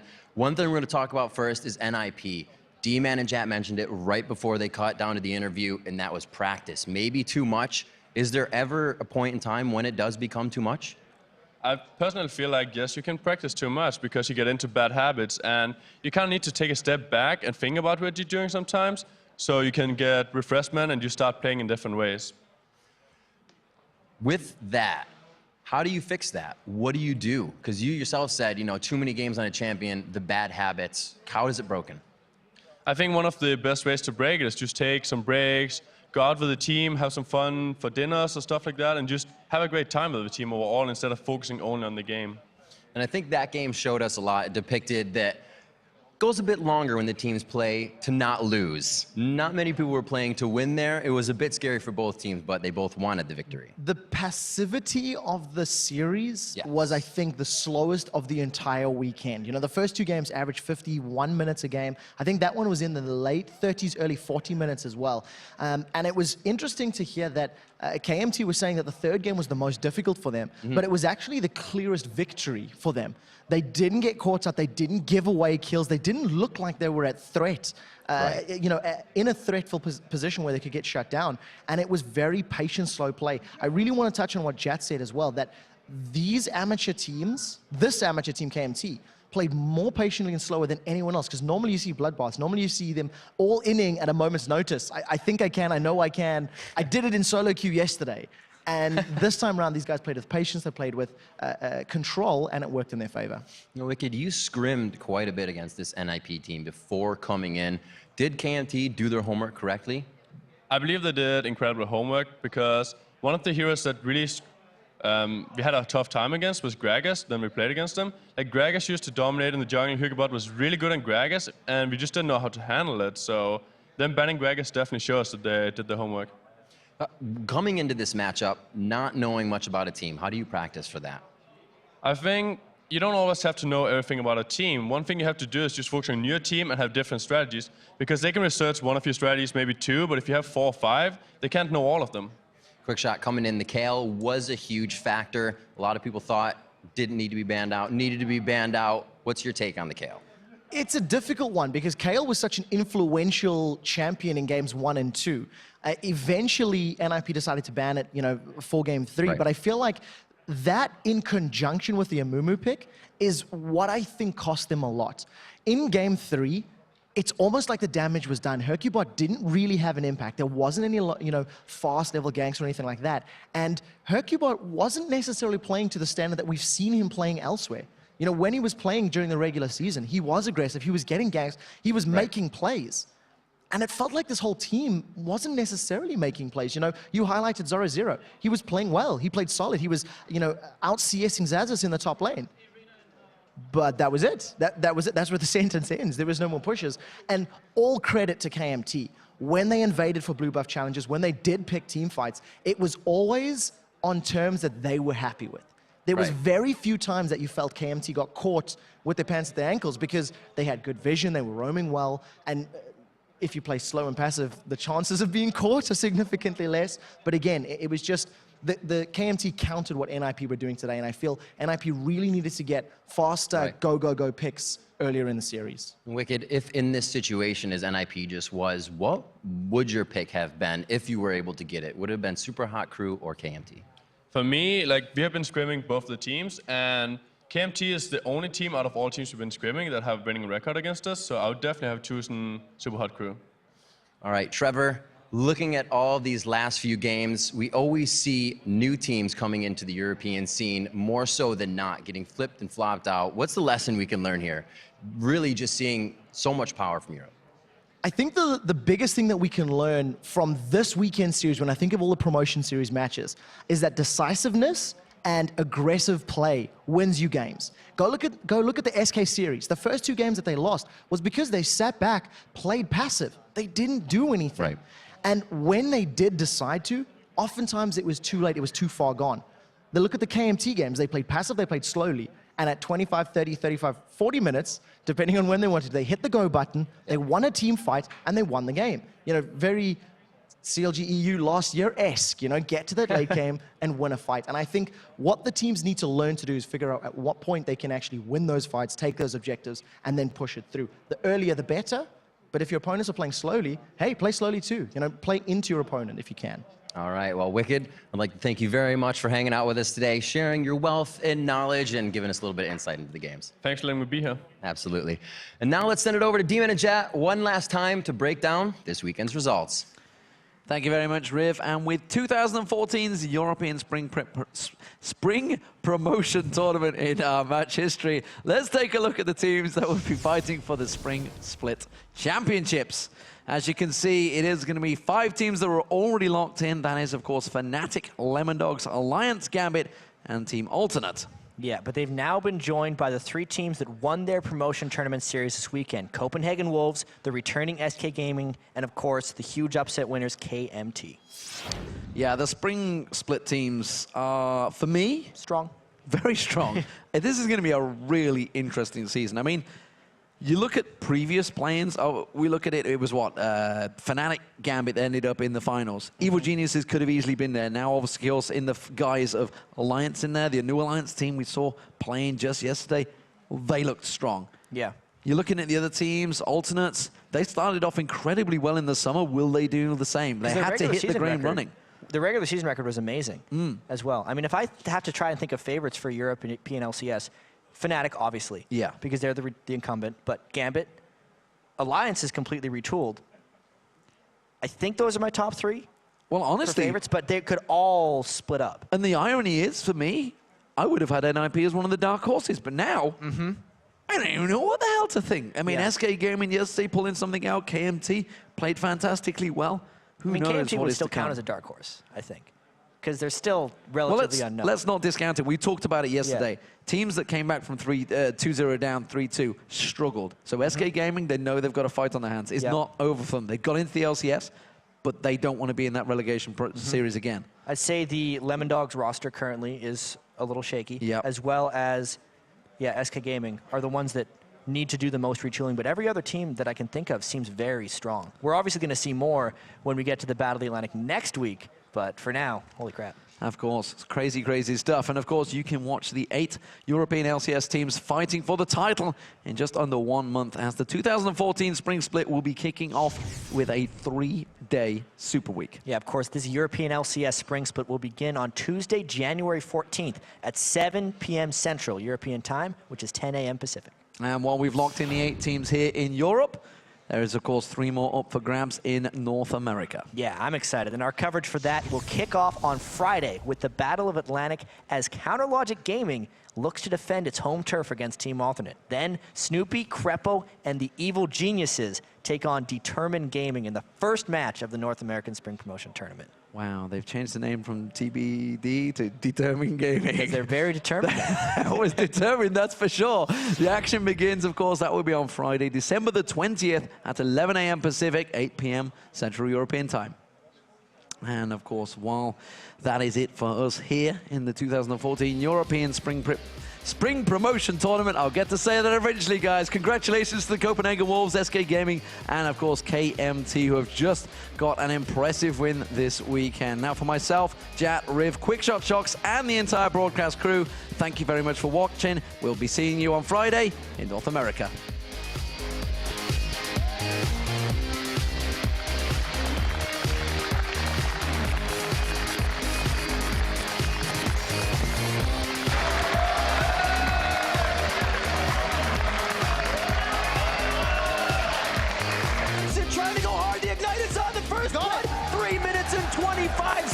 And he already puts himself on the board. Nice. But now look at this. Look at the bait. Here comes Wild Turtle from downtown.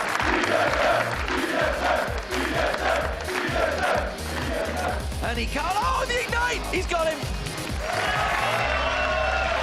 Salavar's been caught out. Zoro0 can get the stun down on it. The play comes out. Salavar has been dropped out now. Nice! Nice! They're going to go for it, you can see, but he's going to turn it around. Nugok's just getting melted down. Dropped straight away. Zoro0's got to run for it. A 2v1 from Overpower will be enough to take down Zoro0. He's got the regen. Is it going to be enough? Wow. Yes, it is. And in the top lane, they close it out. KMT going huge when it counts. Why he's trying to bait his time while this is all happening, though. KMT are closing ground. He's going to turn it back around. Gibot gets dropped. Nice. NIP that were looking, but it was KMT that found them. And this is Ninjas in Pajamas going out of the LCS. We have ourselves a second new team, ladies and gentlemen. It is KMT.